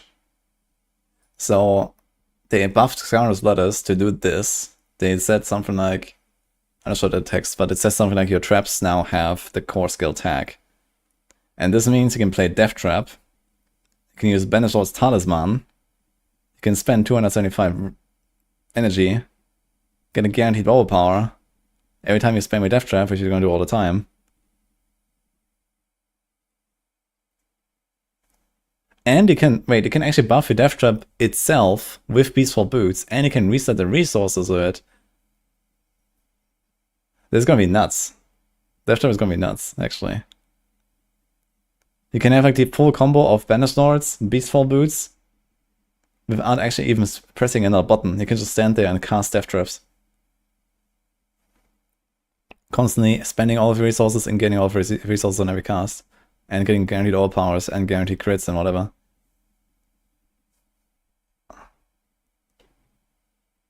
I don't want to use Peaceful Boots. Yeah, for that build you will. It's gonna be crazy strong actually, I think. How stands on knives? Well, I think they fixed the grenade stuff, but they did buff it a little bit along the way. So it'll be okay, but not a push build. Says still nothing about Druid not getting his unique specific for Tornado. The skills gets no attention at all. I mean, it did get some attention here by making it possible to play without werewolf form, I guess. I guess it's gonna be like a human form caster now. Maybe. But yeah, it doesn't have its own unique. I'm not sure if it needs a unique though. I don't think everything needs a unique, to be honest. I feel like most of the time they kind of like, you know, make uniques and like just generally specialize builds more and more into a certain direction, and I just don't really like it. I like more of the, you know, the old D4, let's say, where stuff was more barren. And, you know, there were like a little bit of combo potential and stuff like that between different skills. Because now we just have like 2 or 3 separate aspects and uniques or whatever, you know, for each skill. And you kind of need to combine them all for the full combo. And then you have nothing else left to put in your build anyway. And then it's all about pressing this one button. Like, I will never see something like Flurry F again or Kratos Barb. And that kind of makes me sad. Unless they somehow make another specialized unique that somehow, you know, introduces something like this. I did give Blizzard some feedback about this like some months ago. That I would really like to see these kind of builds come back because they really like, you know, open up a lot of cool playstyles. And they're really gone missing. Like Flurry F, man. That was some good shit. It's sad without a set bonus tooltip. Yeah, almost at this point.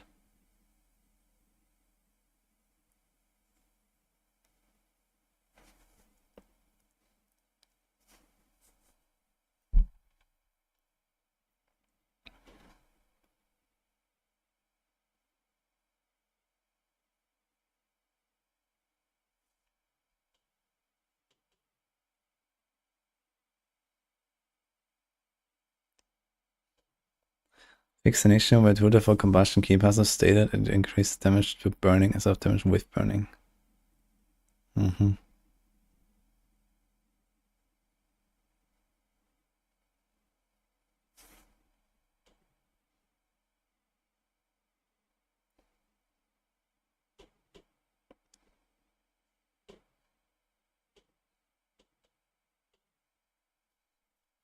Overall, do I like this patch? I mean, what they've done is generally good updates, but I guess it's just like no one is like super excited about it. So that's my impression.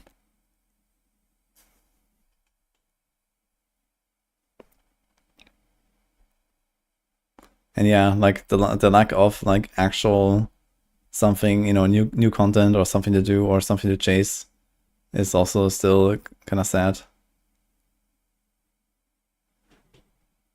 It wasn't so bad, you know, with like Season 6 the first time around, you know, doing the Paragon grind, playing the new class, you know, just having fun with like, you know, the whole new updates of the season and whatever, and the new content. But now it's like, you have all the same stuff and they didn't actually address any of the problems or something that, you know, exists. With like, you know, Undercity, Citadel, the overall gameplay loop and so on. I feel like there's nothing here, like so far at least, that I've seen. But maybe down there, let's see.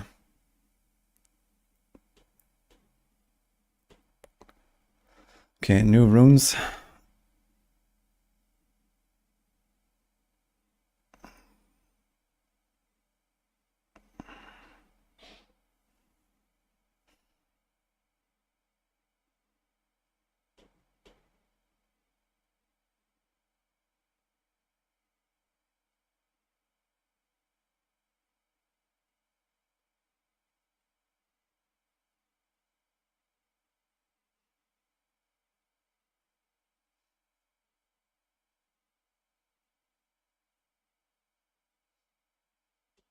If you run PvP, that's perfect endgame. Nah, that never works. PvP in endgame. Like PvP in early game is kind of okay. We've actually done like these kind of like just for fun, you know, PvP rounds with the Maxroll boys. If you guys were here during the season, that was kind of cool. Like every Sunday we'd meet for like 2 hours and just like PvP on like a little 10 character. That was very fun. But endgame PvP, forget it. PvP, name a worse investment for D4. I mean, if they gave it like something, it would actually at least be something to do, you know, if if they made something that is not just awful, then maybe.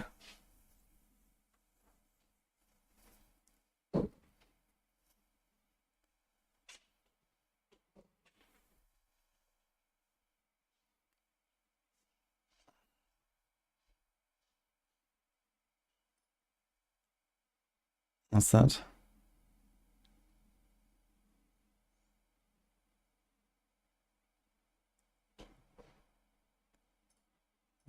The rant on Twitter from Michael. Well,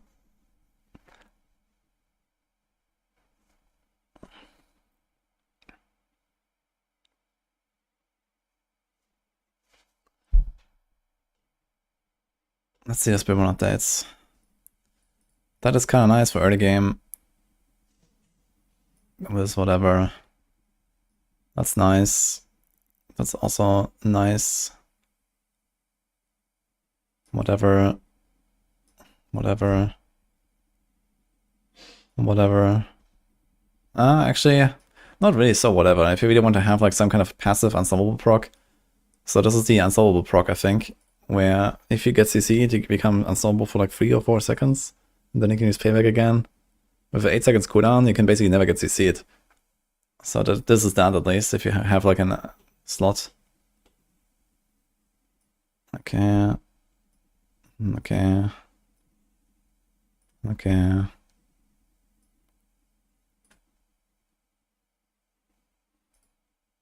Okay, this is just better now. Sure. Whatever. Okay. This should work for evade build, right? Yes, it should work.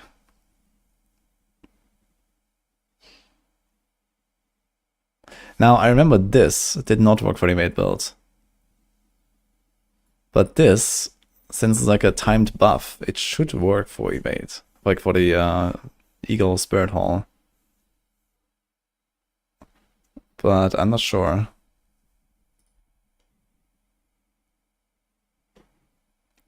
Maybe Ava knows that actually. That is actually huge. Auspicious is buffed from 5 to 2 seconds delay. That is very nice. That seems pointless. Wait. Somewhere they wrote it went from 30 to 40. And here it says it went from 50 to 40. So which one is it? Did it buff it or did it nerf it? Either way it seems to be 40, but I'm not sure where it started. Okay. This is... oof. Devourer. 150% of the healing received bonus. I mean, you can't get so much healing received, can you? How much can you get realistically? Like one roll is like 20, 30% or something. So it's gonna be like a 40, 50%, 100% with 2 rolls. If you can even have items that can roll it in the first place. Basically pans only. Yeah, that seems pretty whatever, to be honest. I don't really expect that to do anything. But you have the other aspects for ultimates. You can get up to 300%. Wait, 300? Wait, where's that coming from?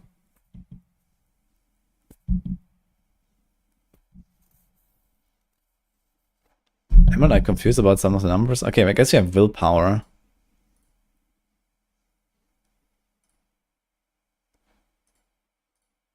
How much do we have from like a typical build? 22% from willpower. Okay, forget that. Where is like 300 coming from? Is there like something unique that I forget about?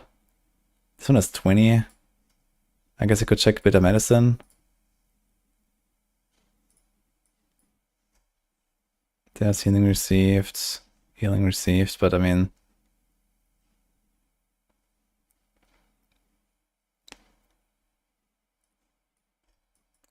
Let's say you can get 300, you have to like somehow do some giga investment.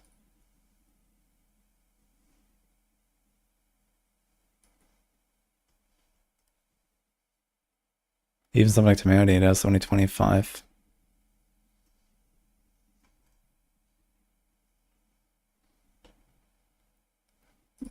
let's say you can get 300, it would probably not be worth it. But let's say you can get 100 relatively easily without giving up too many things. So 150% bonus. Yeah, but Devour does like no damage. I don't think this will really go anywhere.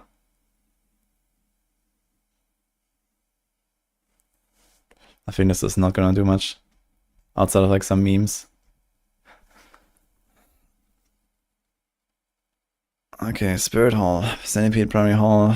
They added like the poison thing. That was kind of nice. This is very good for Thorns builds in particular.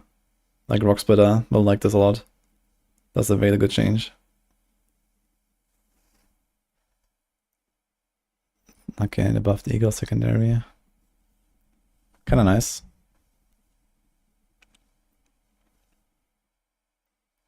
That is good. Maximum resolve stacks replaced with armor percent. Bitch. Okay, so resolve stacking is basically completely dead.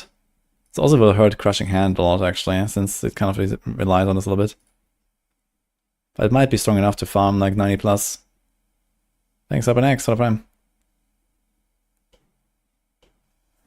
PoE 2 made me never want to see Thorns again. Did you try Thorns in PoE or what? What about Rapid Fire with Shadow Clan? Yeah, it seems like a thing. I guess it depends on like the targeting. I'm not 100% sure like how easily the Shadow Clone actually targets the stuff that you want to hit. Especially with this like rapid fire AoE thing. If it just like fires somewhere next to you, then oof. But if it actually fires at a target at least, and it also reliably hits the boss, that could be very good. If it benefits from everything, and if it can get, you know, all your procs and so on.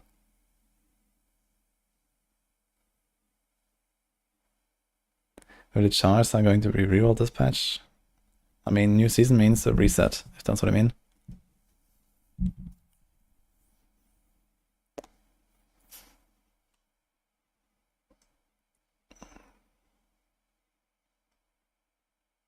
That is insane.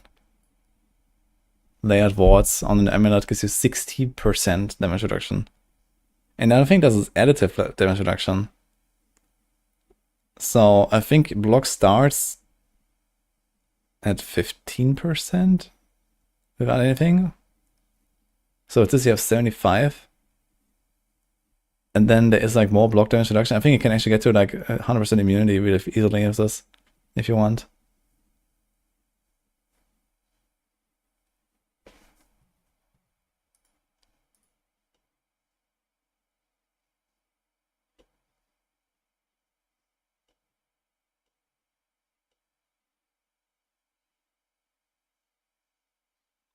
Rallying, reversal, which one was that again?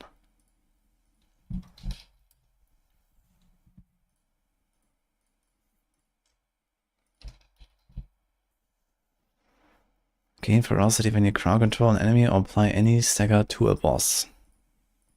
Wow.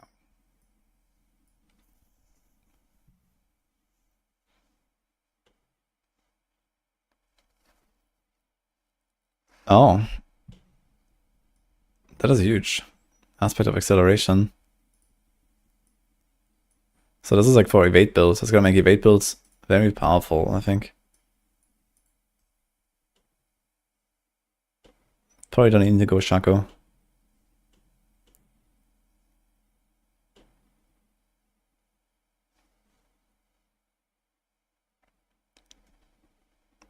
Okay, aspect of pestilence. Pestilence sound duration increased from 1.5 to 3. So there's like a baseline change, I guess, and then additional sound duration reduced from 100 to 50%. So it's 4.5. That means very long swarms, actually. I wonder if you would now use the ring or not for Stinger. But he might, actually.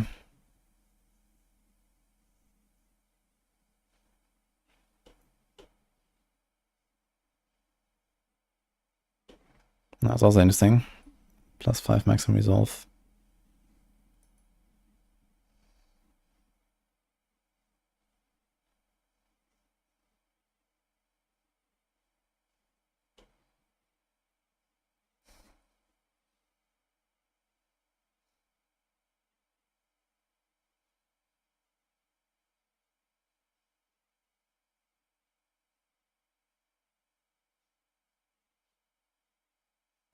Sword boots are kind of shit anyway, I think.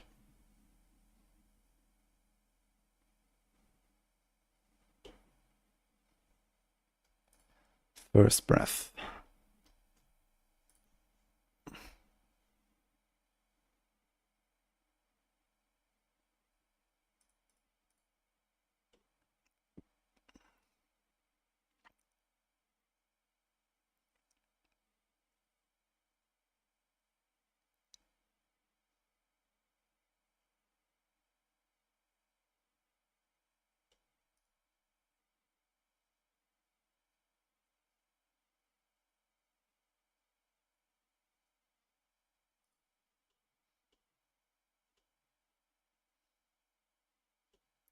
That was kind of huge as well. Might be a Wishnock Pa angle for a invade build. Go like eagle, eagle. And you have to use the Seeker.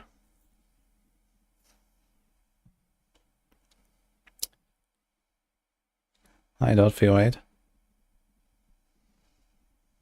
Well, for resolve stacks by 5 seems good. I mean, you're not getting any more maximum resolve stacks. That's like pretty much the only source of maximum resolve stacks now. So you're gonna have 8 and then 13 of that. So I think Crushing Hand might like this actually, because Crushing Hand kind of scales well. You have the glyph with plus 2% per resolve. You have the skill itself with 3% per resolve. So that will probably be worth it.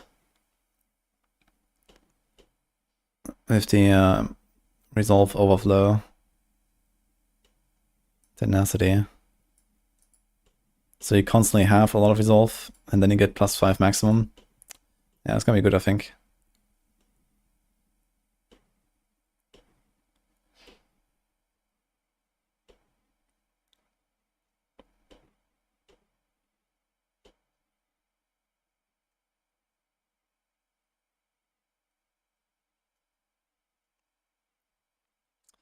Yeah, maybe Ring of Breathing Moon is good enough now to be used. Because he spawns so many swarms. Every 4 seconds. The double damage. Yeah, it's probably good to go for this. I'm gonna put this in the Stinger build, I think. It's also gonna be very nice for farming, because you carry your swarms with you. With 4.5 seconds, they last long enough. Okay, but like yeah,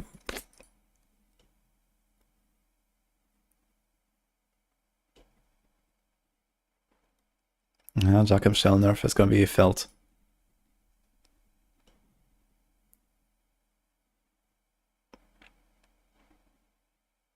Thorns buff.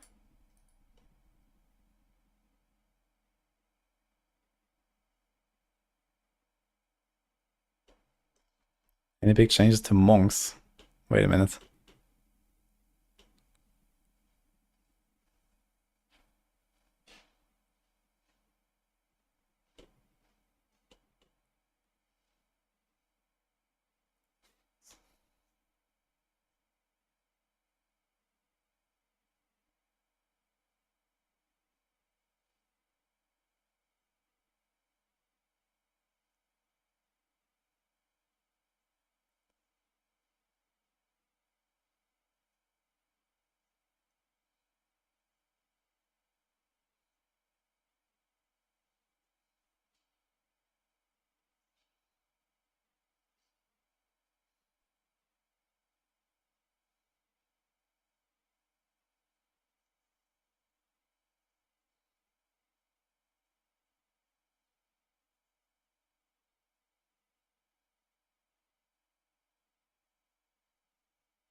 Actually, I changed a bunch of these runes, yeah, I just realized.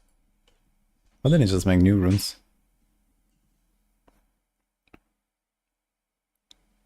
Any hope for Rogue? Yeah, Rogue is looking fine. They buffed Qua rune to 50% movement speed. Okay. If you get that while leveling, man, you're gonna be zooming.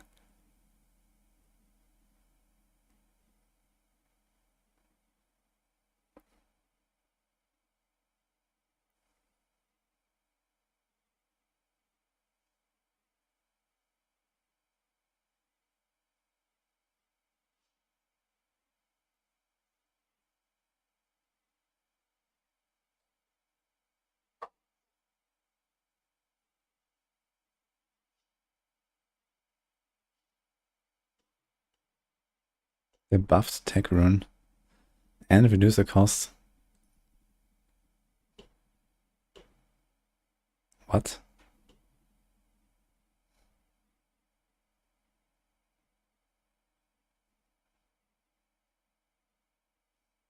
Download PoE patch. Let's go. 8 gigabytes. Oh my god. You're gonna check how many Citadels we have, guys. It's gonna be fun.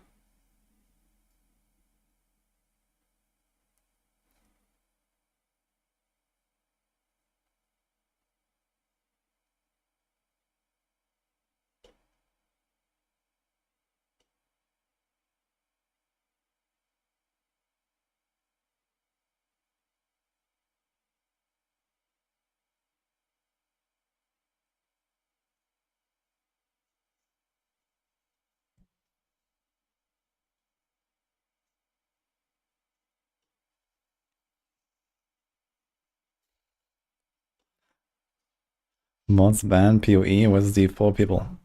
First of all, what mods? And second of all, we wouldn't have any viewers left.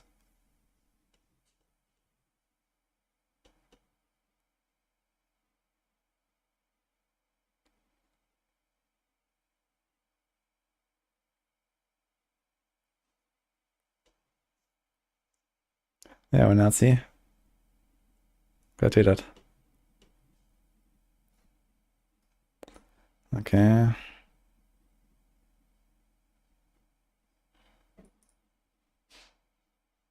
Well, that is nice. It's gonna allow you to proc Jaguar Spirit Hall a lot.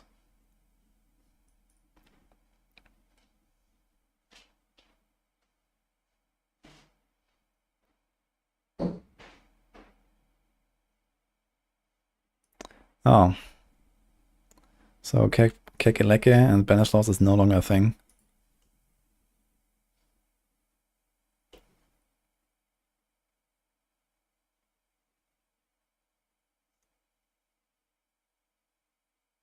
Actually, I think it is. But it's probably just this like weird plus spirit like counting towards Banish Loss, like the base cost of the skill. So it probably should still work because you're still spending your resources when Kekeleke procs.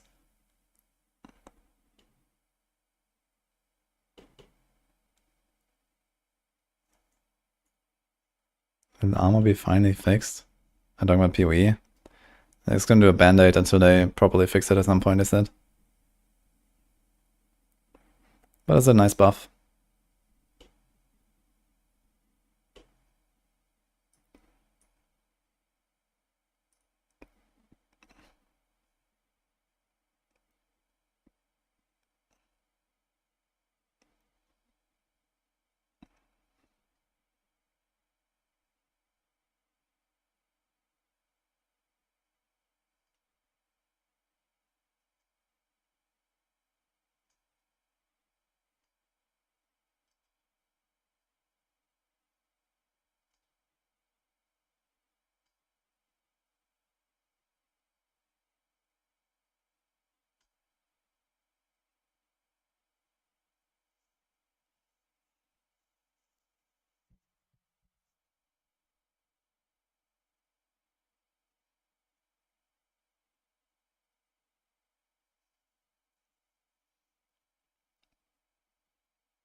Charm Rune now makes you unstoppable.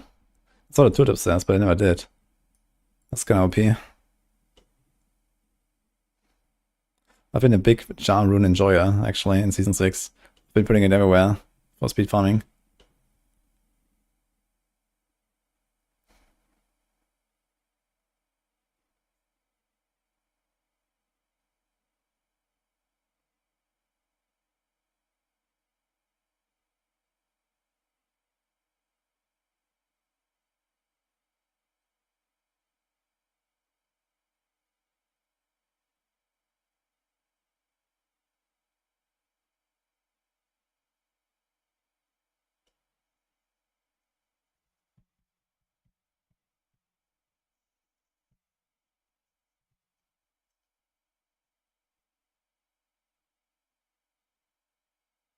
Birch, the best part of Season 7, and I already decided to Diablo again. The pet. What are you gonna play though? We got beams? Ah, shit. Is it? It's still patching for me. How many beams?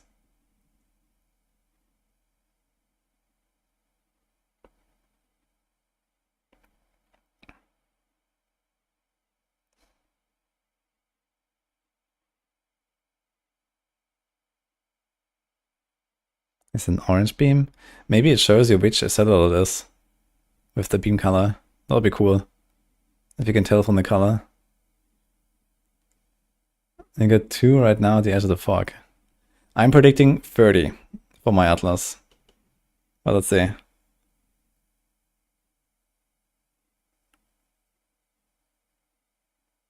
Maybe it's for nameless or unique maps. Ah, true. Maybe it shows unique maps. That'd be kind of cool too.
Mm-hmm.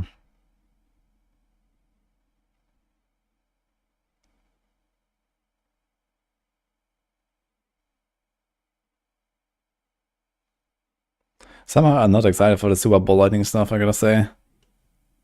But okay.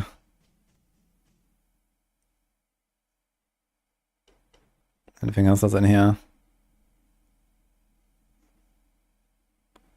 LD Golden. Finger for famous. It was trash in PDR. Cool. Doesn't seem like they really changed much about it. Right now, okay, all the numbers are slightly different. Ah, we have this, yeah, so a ball lightning can be cast while moving. So we have Dolmen Stone with Boulder, and we have Ball Lightning. And both of them just have like stuff that swirls around you, and in both cases you can cast while moving. Interesting. So it's basically pseudo Warren builds.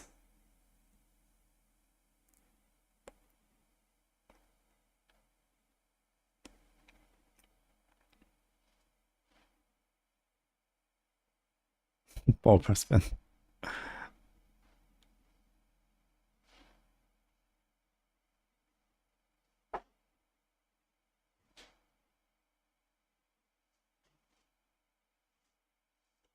Ultimate skills, earthquakes, and dust devils, the efficient and more damage. More dust devils and earthquakes. Is there like any build left that doesn't do that? That doesn't like complete suck ass on Barb? Like Whirlwind, Double Swing, now Hoda. I guess there might be Thorns Barb, but I'm not sure how good that is actually at this point.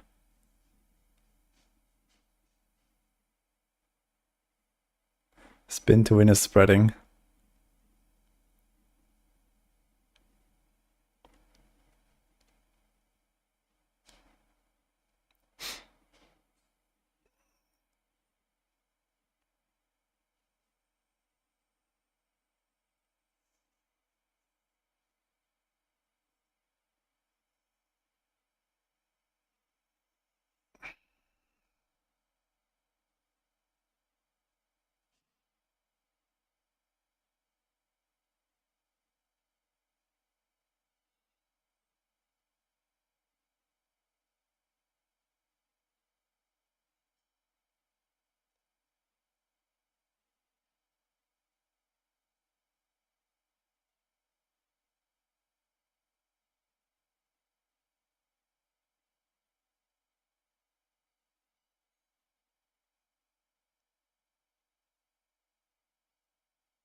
Okay, so mostly like the old patch now, so some changes in between.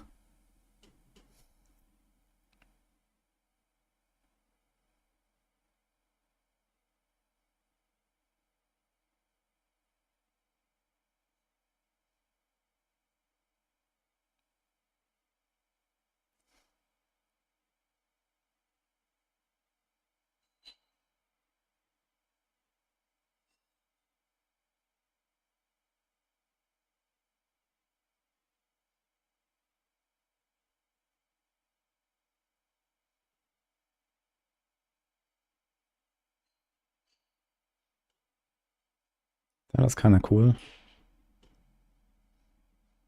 The Spiritborn buffs seem very strong. Dude, just remember where Spiritborn started, man. This used to be like 5% crit chance, and now it's 15% crit chance and 15% multiplicative lucky hit chance. This used to be like, I don't know, 10 maximum spirit, I think. Now it's 40 maximum spirit, gain 5 spirit per second. Oh shit, dude. That's crazy indeed. Guys.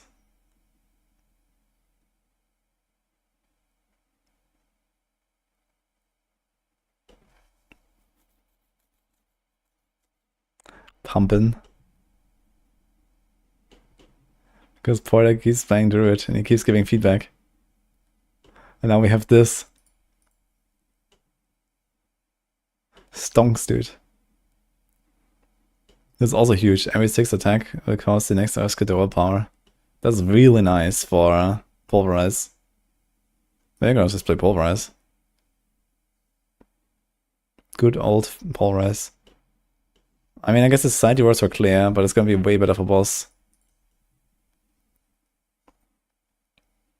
I hope that they don't like kind of like overlap and then you get consumed like multiple at once from the other guaranteed overpowers. And fix the game by making damage bigger. Yeah, that's the right direction, of course. Make the damage bigger.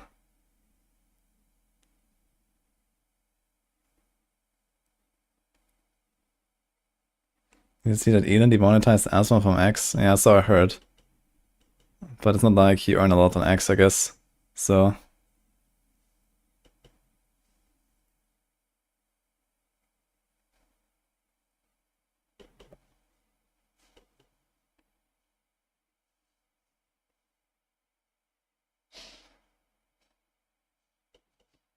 Towers don't suck. Pork. What happened between Ethan and Asmon? I guess Asmon probably made fun of him with the whole PoE drama.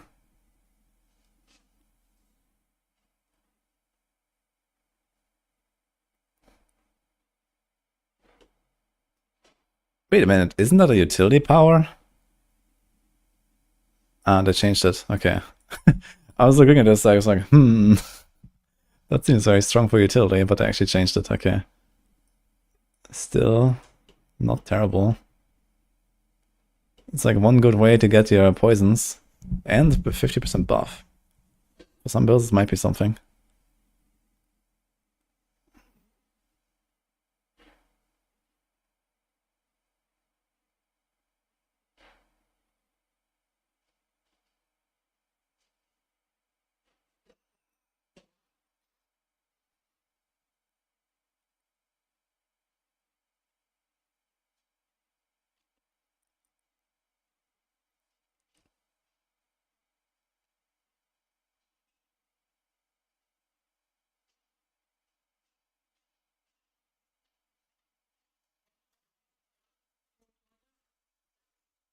Yeah.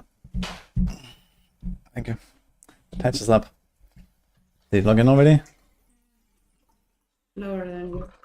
Yeah, I wanna see how many citadels you have. Yeah, me too. I don't expect much. She's gone again. How many citadels, guys, on your Atlas? For those that have logged in already. Still installing. Oh, I just finished, actually. Okay. Let's speed this up here a little bit. These are mostly old patch notes, but I want to go through them one more time anyway.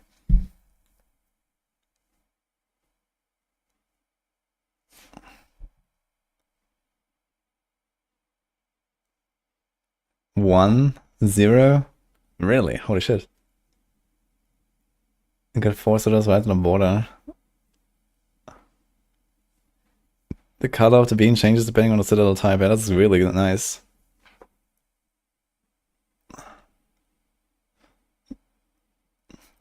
Druid looks strong. Yeah, I think Druid will be pretty good.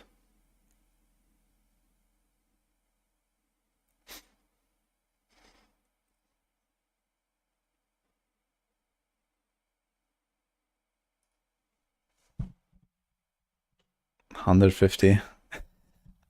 You think that's gonna happen, Boyda? I thought they fixed the bug. Or is it gonna happen anyway? Look at Seba with the slow. Wait, what did I miss? Ah, here. Slow is enemies. Okay, I don't think that's too crazy.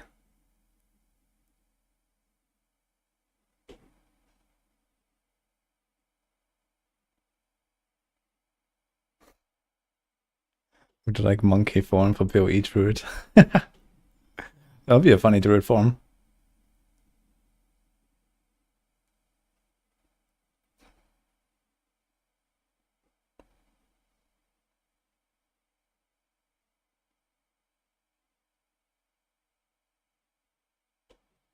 That is kind of nice.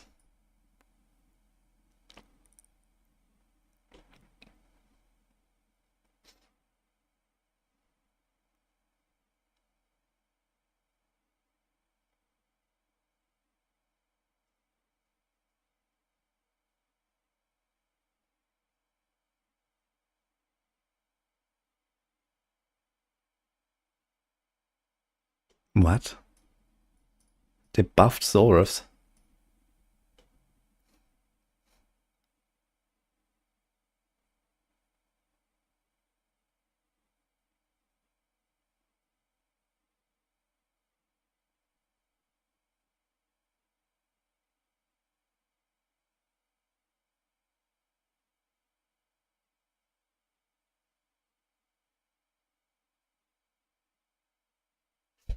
I like how Blood Mist went from slows you by like 50% or 30% to now as a mobility skill and grants 30% plus speed. It's quite a change.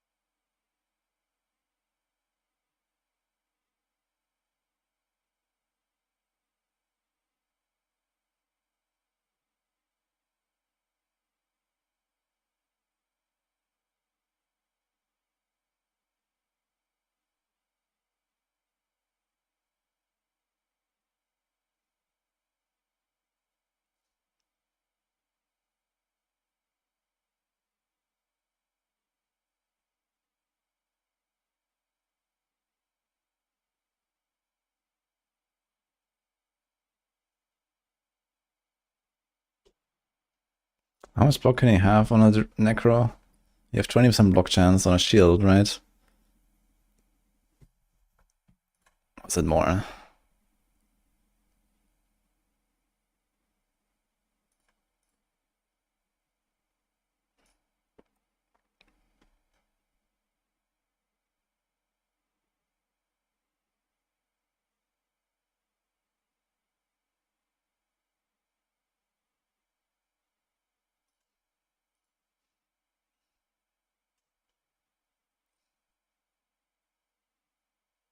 I mean, this is all completely pointless. This is actually a nerf to Necros. All of this.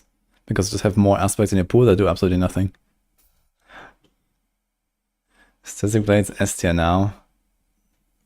No way. I mean, Static Blades is pretty decent, but that doesn't go into S tier. Rain of Arrows is going there. Death Trap is there, probably, and these kind of things. But Static Blades is gonna be fine. Maybe A or so, or B, I'd say. I mean, the bar is rising quite a lot. I think there will be like no build that will not be able to like completely blast through Tone 4 at some point. So eventually kind of every bullshit build gets there. And this means that, you know, we can only really distinguish by pit tiers, and I mean, we've been kind of doing that for like the endgame tier list anyway, but a lot of stuff has kind of just become a lot stronger now. There will be a lot of builds that go way beyond T100, like into 120s or 130s even. But yeah, Testing Blades is probably not one of them.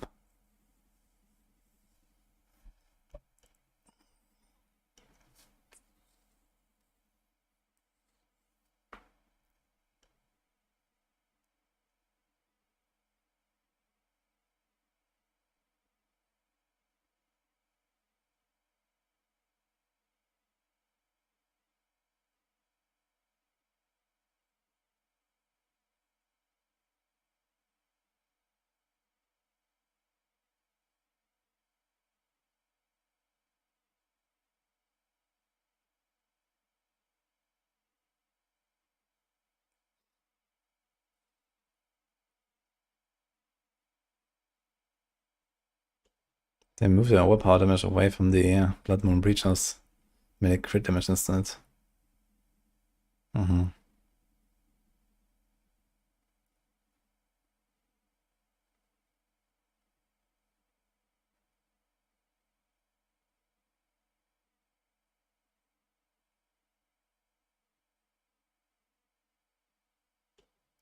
That is kind of nice, actually. I forgot about this change. So with like the perfect breakpoint, I think it can attack 6 times per second with Twisting Blades. Let's say at least 5 times, so I can stack this up to 15 times. 8%. 120% extra. That's actually like double damage on single target with high enough attack speed. That's pretty good.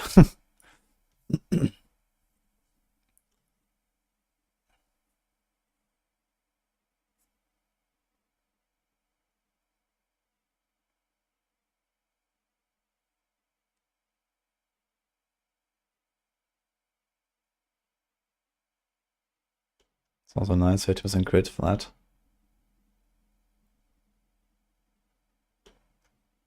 This is also interesting.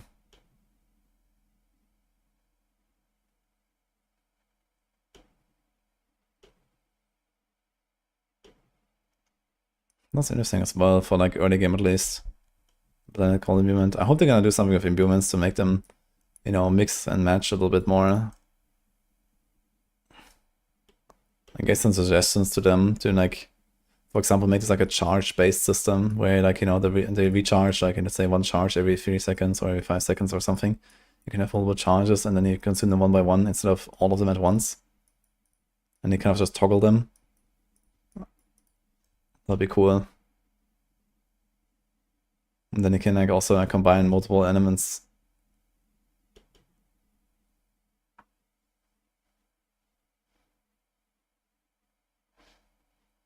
Console cooked, seems like nobody can log in. Oh shit. Did they mess something up with the load filter stuff? Not true, we can do the Caltops now wherever we want.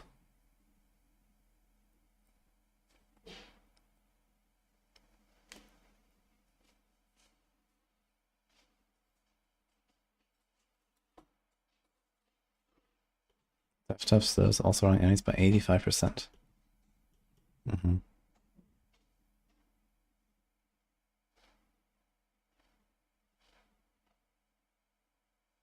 Cast Shadow Clone with days surrounding enemies, take 20% damage. Your Shadow Clone becomes a cutthroat skill on cast. I wonder if that really matters.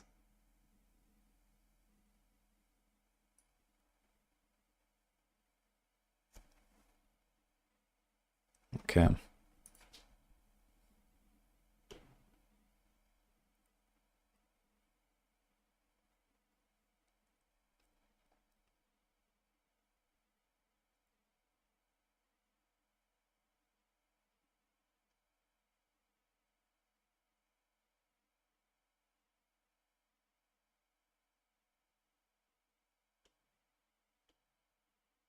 Yeah, I mean, if else is gonna be pumping, man.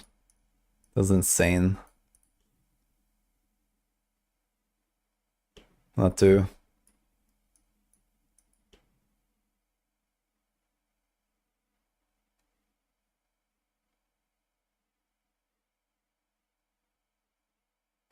I really like this.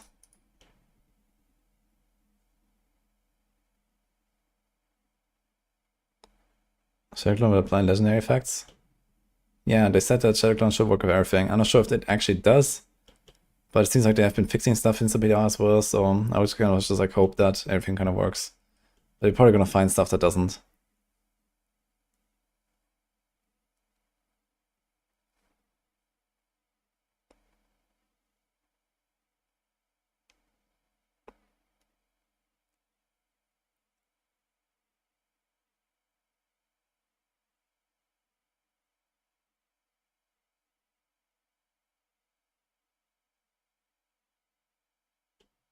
In this thing, you now get a barrier instead of healing from cruel sustenance. Okay, good for Conceited or something, or for like, I don't know, Heartseeker or Victimize. Clandestine aspect on a two-handed is 10 ranks to your Dark Shroud. That's a lot of damage reduction. And if you then actually use Agility skill to deal damage, like I guess for Shadow Step, this could be something.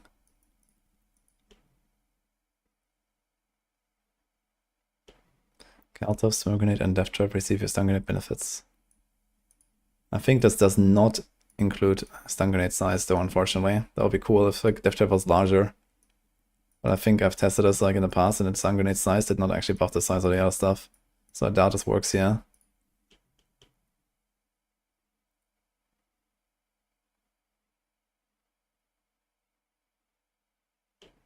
I guess Grasp of Shadow could be something now as well.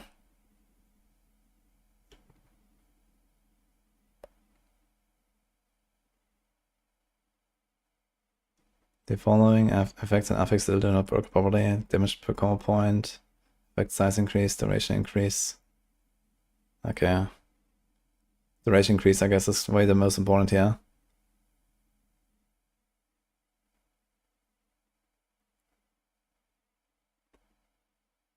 You can see the rares right away without killing X monsters, really? When you go into map? That's kinda wild. And checkpoints on top of it. What did add the checkpoints?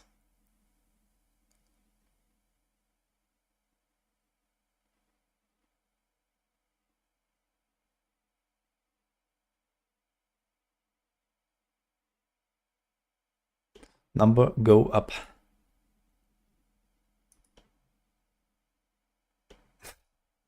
Okay. What the fuck? Did they actually do anything about snapshotting with Dance of Knives? No, right? We're still gonna snapshot everything. Fucking hell.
will be meta in Season 7. I recommend you check out your list on Sunday. I'm not really 100% informed on early classes. Druid is looking strong, Rogue is looking strong. Necro. Those are probably gonna be the top 3, I imagine. Lots of ultimate skill builds, like Cataclysm, Rain of Arrows, Death Trap, Blood Wave, basically all ultimate builds that are like the top tier.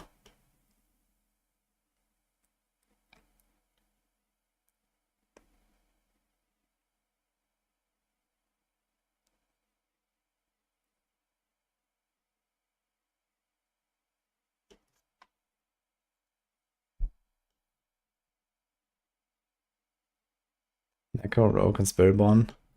I'm not so sure about the Spiritborn. I mean, Toxic Skin might still be really good. Maybe Quill Volley still being good, but the nerfs are pretty good, pretty strong there. I'm not sure if Spiritborn really competes.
Mm-hmm.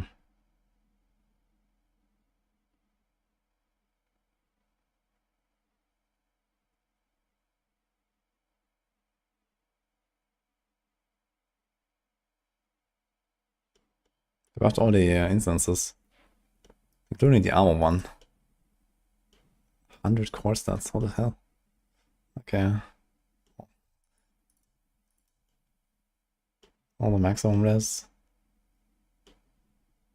Loot updates. Okay, we've seen those.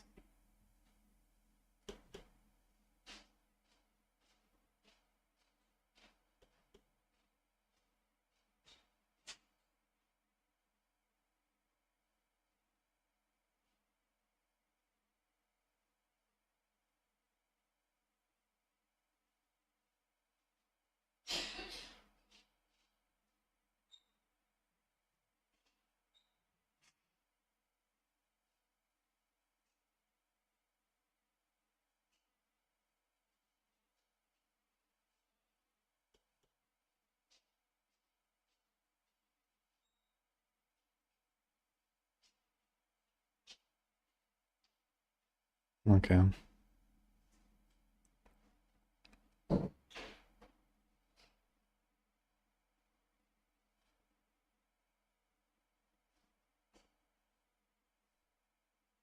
Compass is now stacked based on tier. Oh, look at that. Okay, user interface.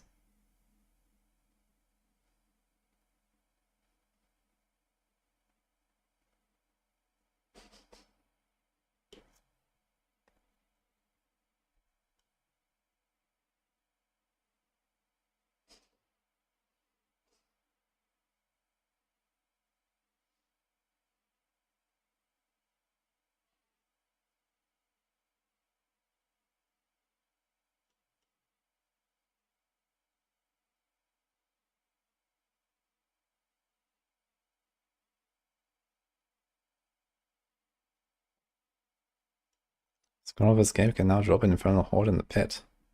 Interesting.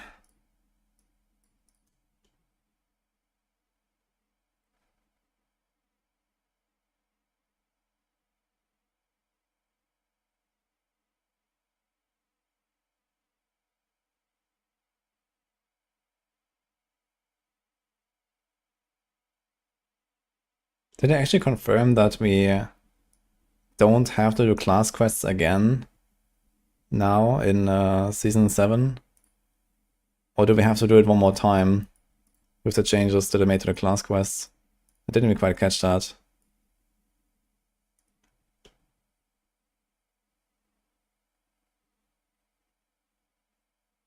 Yeah, maybe did like a meta that didn't have 200 monsters, Nini. You don't need to do it. Okay. So it's like already done now from the start. That's cool.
Well, that's actually a huge nerf, I guess, for Mighty Throw.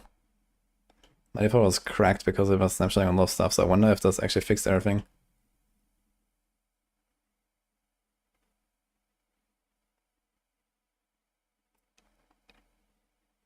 Really excited to see what the tier lists will look like when we're done with our Maxroll meeting on Saturday.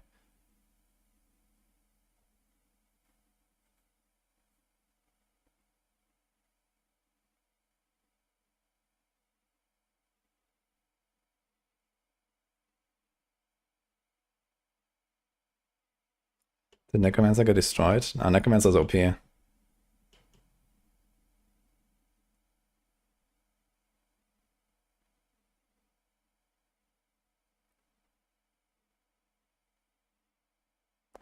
Dude, Necromancer's gonna be pumping so hard.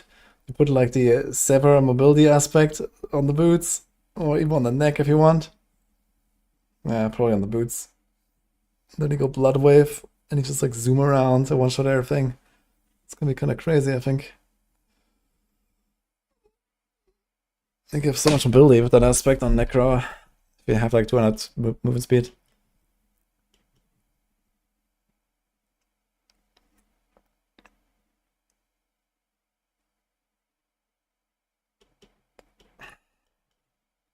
I'm not 100% sure about the exact ranking of the classes. Seems like Druid or Necro might have the strongest build. And then the Rogue is overall really good. I guess Barb, kind of mid. Spiritborn, it might be Toxic Skin, that's like super good. Rest I'm not really so hopeful for actually as like top tier.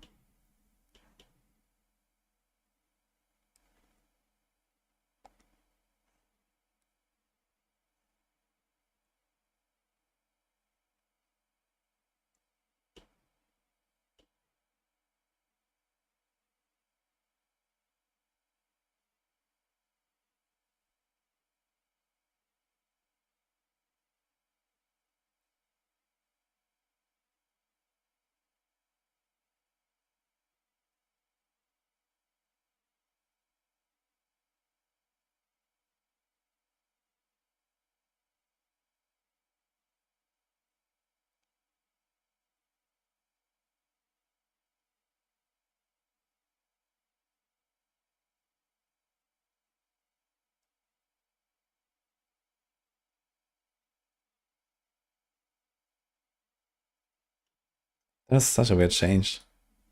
Fix the issue a second wind passive would not trigger if you had infinite resource from inner side.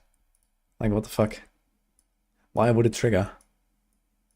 It says if whenever you spend 100 energy, you gain a barrier. But you don't spend anything because you're in your side.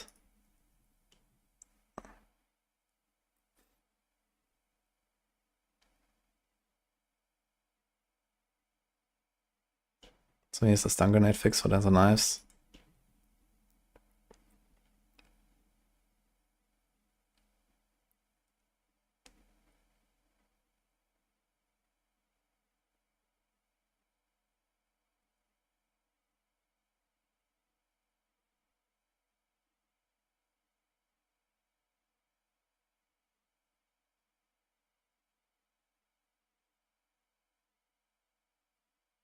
All the global chats have emerged together in PoE after patch.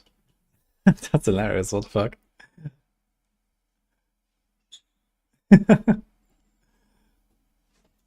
Oh, she's coming. Did you count? Very few signals. Very We few. are very, very far away. What do you mean very few? Very few. How much? Oh, like 5. Really? Yeah. They're here and there. I'll show you how it's done. Oh, yeah, at the end anyway. Are you gonna log in? I'm logging in. All the photo shit.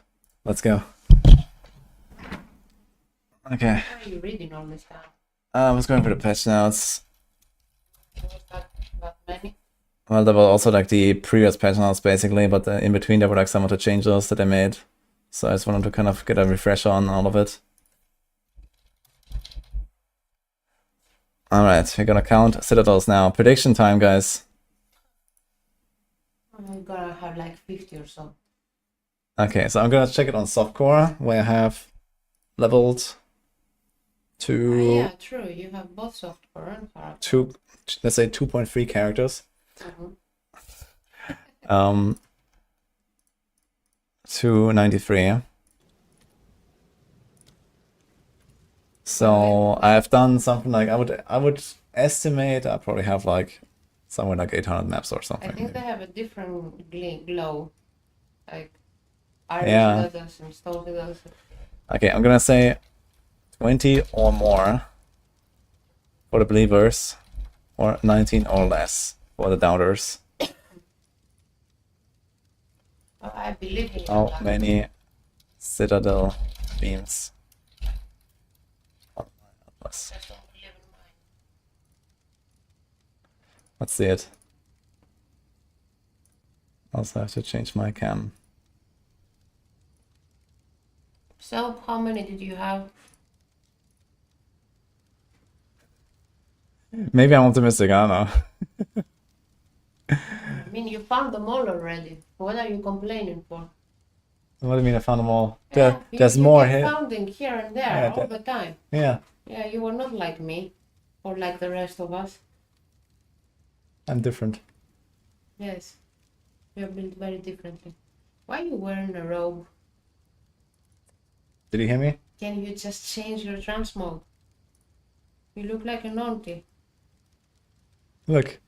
And what is that bucket on your head, please? What the fuck? Horrific. What do you mean? I'm pumping. You look like a scarecrow.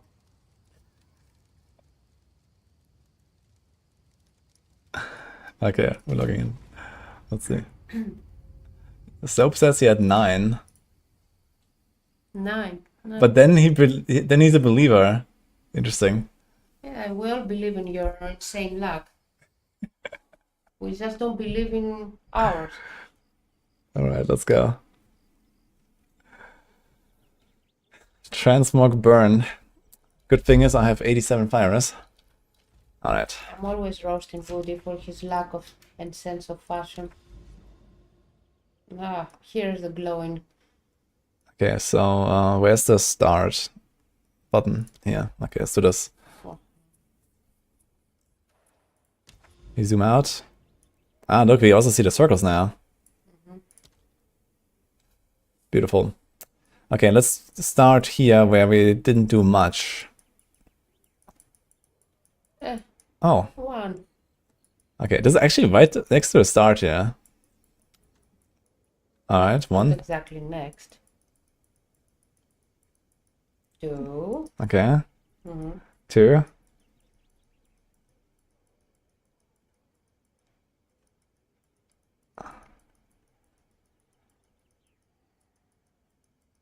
Three. 3. Must So be which one is over one? which? This is red, orange, and we saw the white beam. That's like a white. White is probably the iron count. And this is probably Val. Yeah, okay, so 3. This is also pretty close to the start, actually. Look, this is right here. Interesting. And this was, spawned pre-patch. Might not mean that it's easy to go. Okay. What are you doing? Yeah, I'm trying to make sure I don't miss anything. Just move like this, horizontally. No, I'm trying to check the entire starting area, and then I have kind of like a somewhat straight path. Okay, let's go. Did you find your first one in the first screen or something? Not quite. There's still a minimum distance, but it can be very close now, I suppose.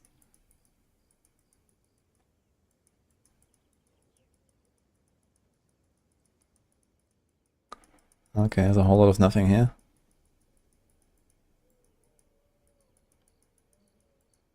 That's a huge tower. Where are your citadels? Yeah. See, you found them. 4? You're very far now, aren't you? No, that's fine.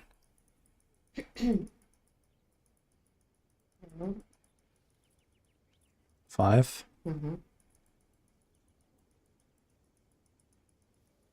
6. 6.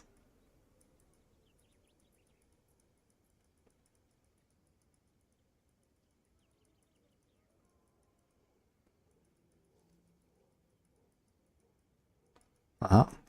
7. Are you able to Right zoom behind. out more? No. What? They didn't change that? Oh, they actually changed how this thing looks. Interesting. It's like this weird elevation. Well, I did the zoom out trick now, so... the towers actually are different. They have different... Yes, and if you put a tablet, I think they show the flame. Yeah. No, wait. No, they all look the same. They just changed how they look. Okay. Alright, we're at 7. Let's continue.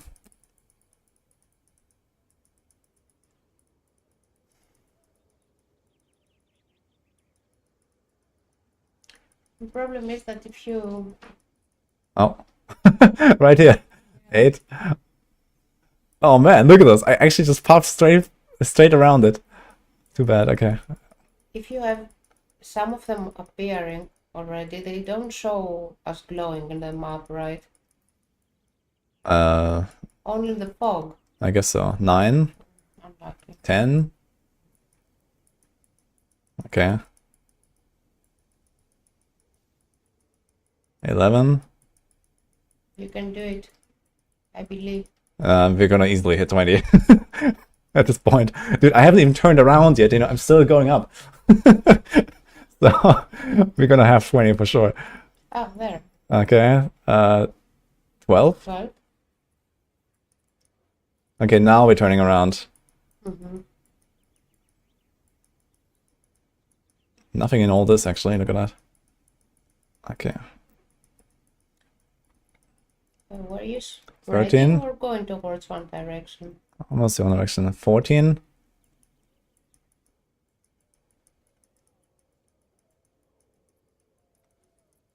You can go further.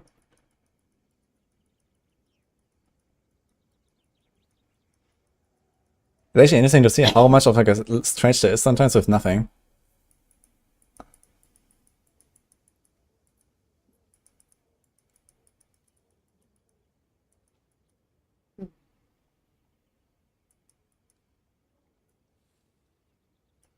Uh-huh.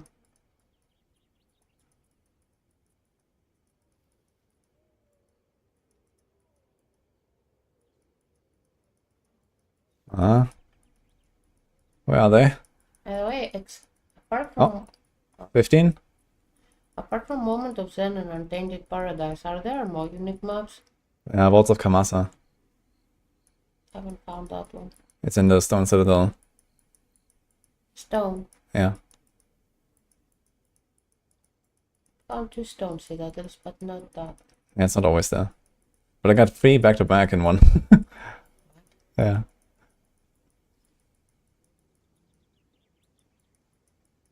Oh. 16? Dude, it's right there. Dude, I actually, wait. I saw this already. But I forgot about this or something. I didn't go there. Okay. Is this the one you lost and you couldn't find? No, I did that. I did that. Found it. Yeah. There's also one that I had actually ready. Oh. Move. Down. Yeah. Oh. 17? Yep. Yeah. It's right there. No, this is the 17. This is 17. Okay.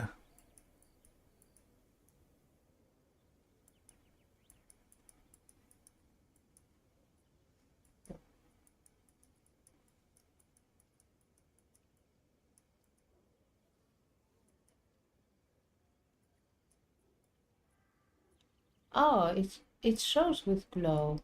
Yeah, look. Okay, this doesn't count though. For some reason, I never did this one. Why not? It does count because it has the glow. Really? Yeah. I say it counts. Nah, we talked about the glow in the fog, so this doesn't count. This was already there. I just didn't do it. You never saw it.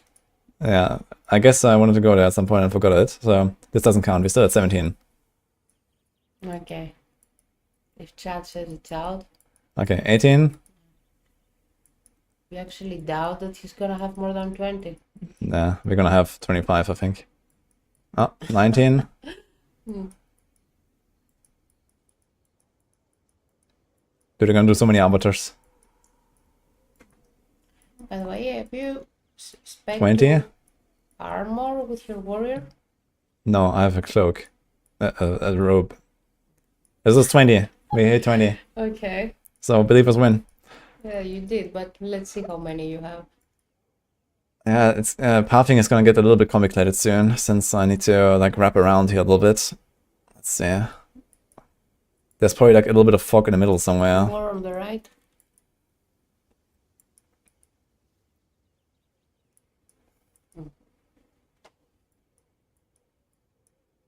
Yeah.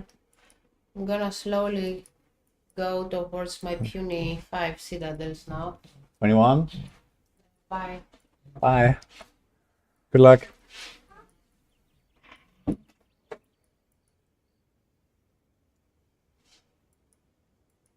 All right.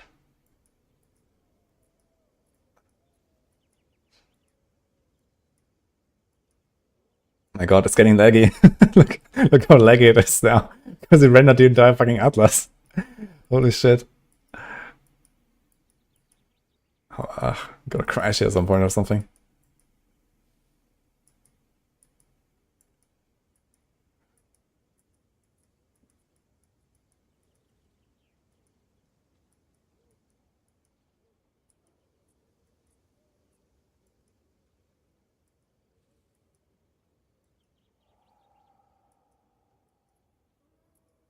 Oh. 22? Where the hell are we now? We're getting close to the start again. Oh, look. 23. Wait a minute, what?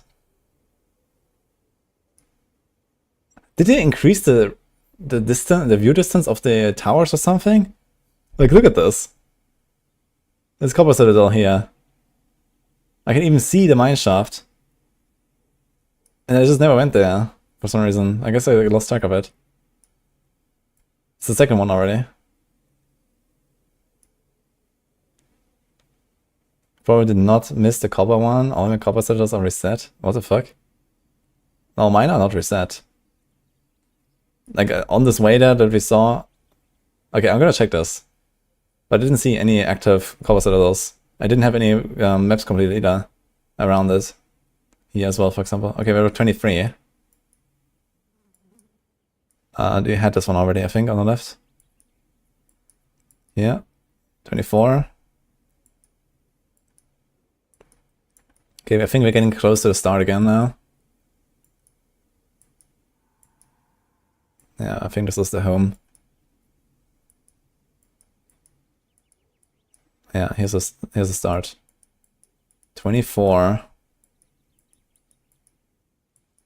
Did we have this one here to start? Was this the first one that we counted? The red beam on the left? From the monolith? I think so, right? So I think we had this one. Okay, so 24. Now there is potentially still some more. If I go up here, and I might have some fog that's like half cleared somewhere spreading between the arms of my Atlas. So let's see.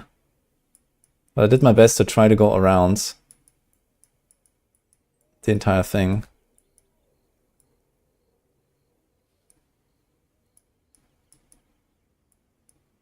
Yeah, I don't have any reset citadels or something. I'm not sure what you're talking about. I don't have anything.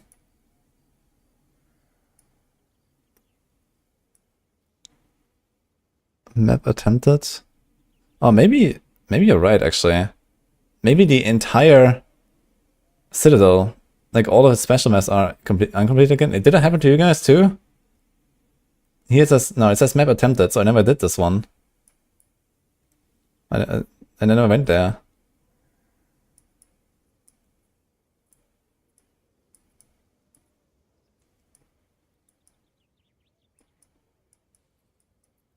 Okay, so now I'm not sure if you counted this one, for example. This is like kind of like in the middle. And I'm pretty sure I didn't go there because I went up this side and then I went down the other side. And I don't think I went through the middle here. So this might be number 25. 26 even.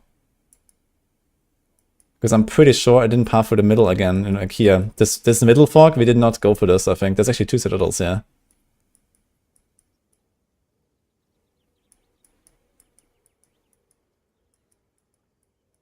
Yeah, look, there's like just a little fog here. This I did not see this one. So we had 26.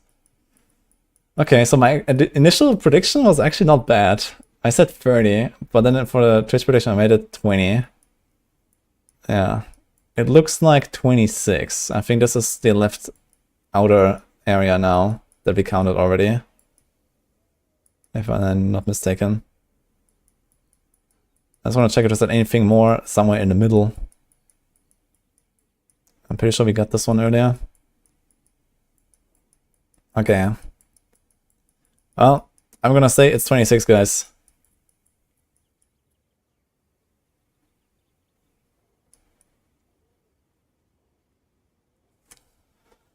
Pretty good.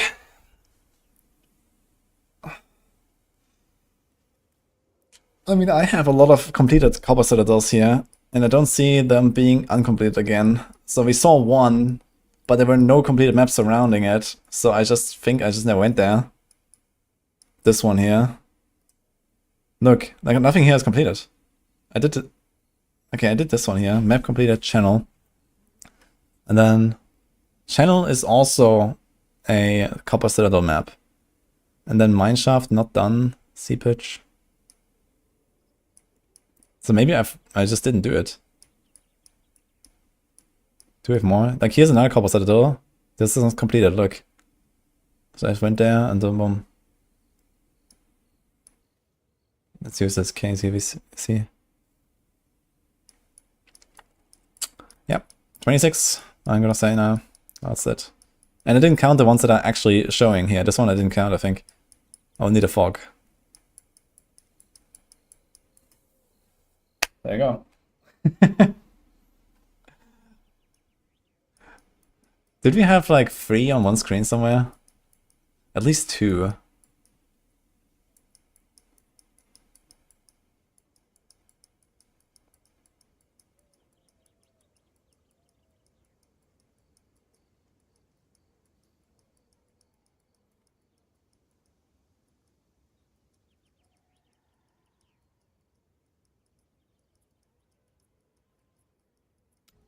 I want to see the one in the middle again.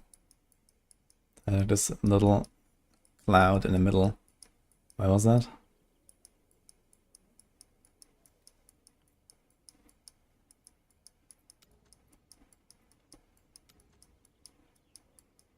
It would be really nice to have like some bigger navigation for this somehow. Like a 2D grid. Like, I don't mind this for like general blasting, but if you're really looking around to search something, or try to find your way back to somewhere where you wanted to go, it kind of sucks.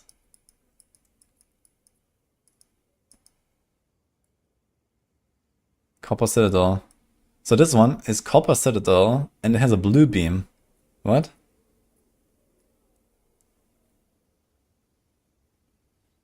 Which means it's ready, I guess? Ready to run.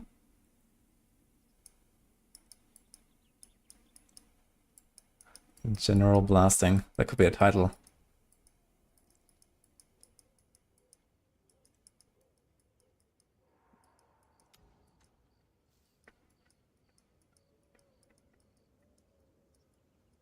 Alright then.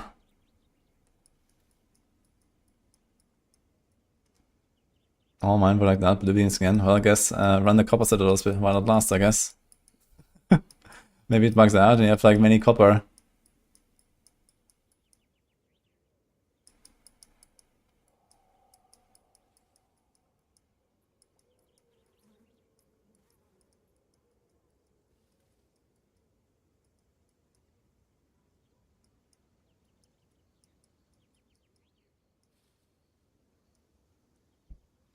Anyway, guys. I need to go. I need to go to the airport in less than 2 hours. I won't be here on Friday. So I'll see you on Saturday, guys.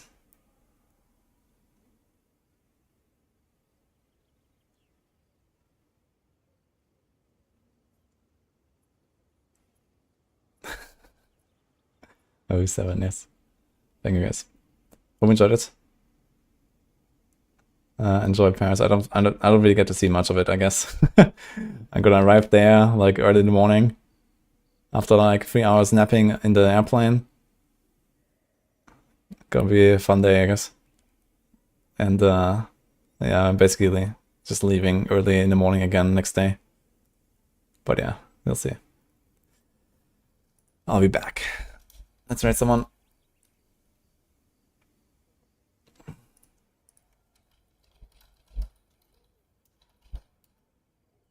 Close gamma results. Yeah, believers win. GG. Biggest believer was 100k when. Biggest doubt was 250k Pulse Zero Fury. Unlucky.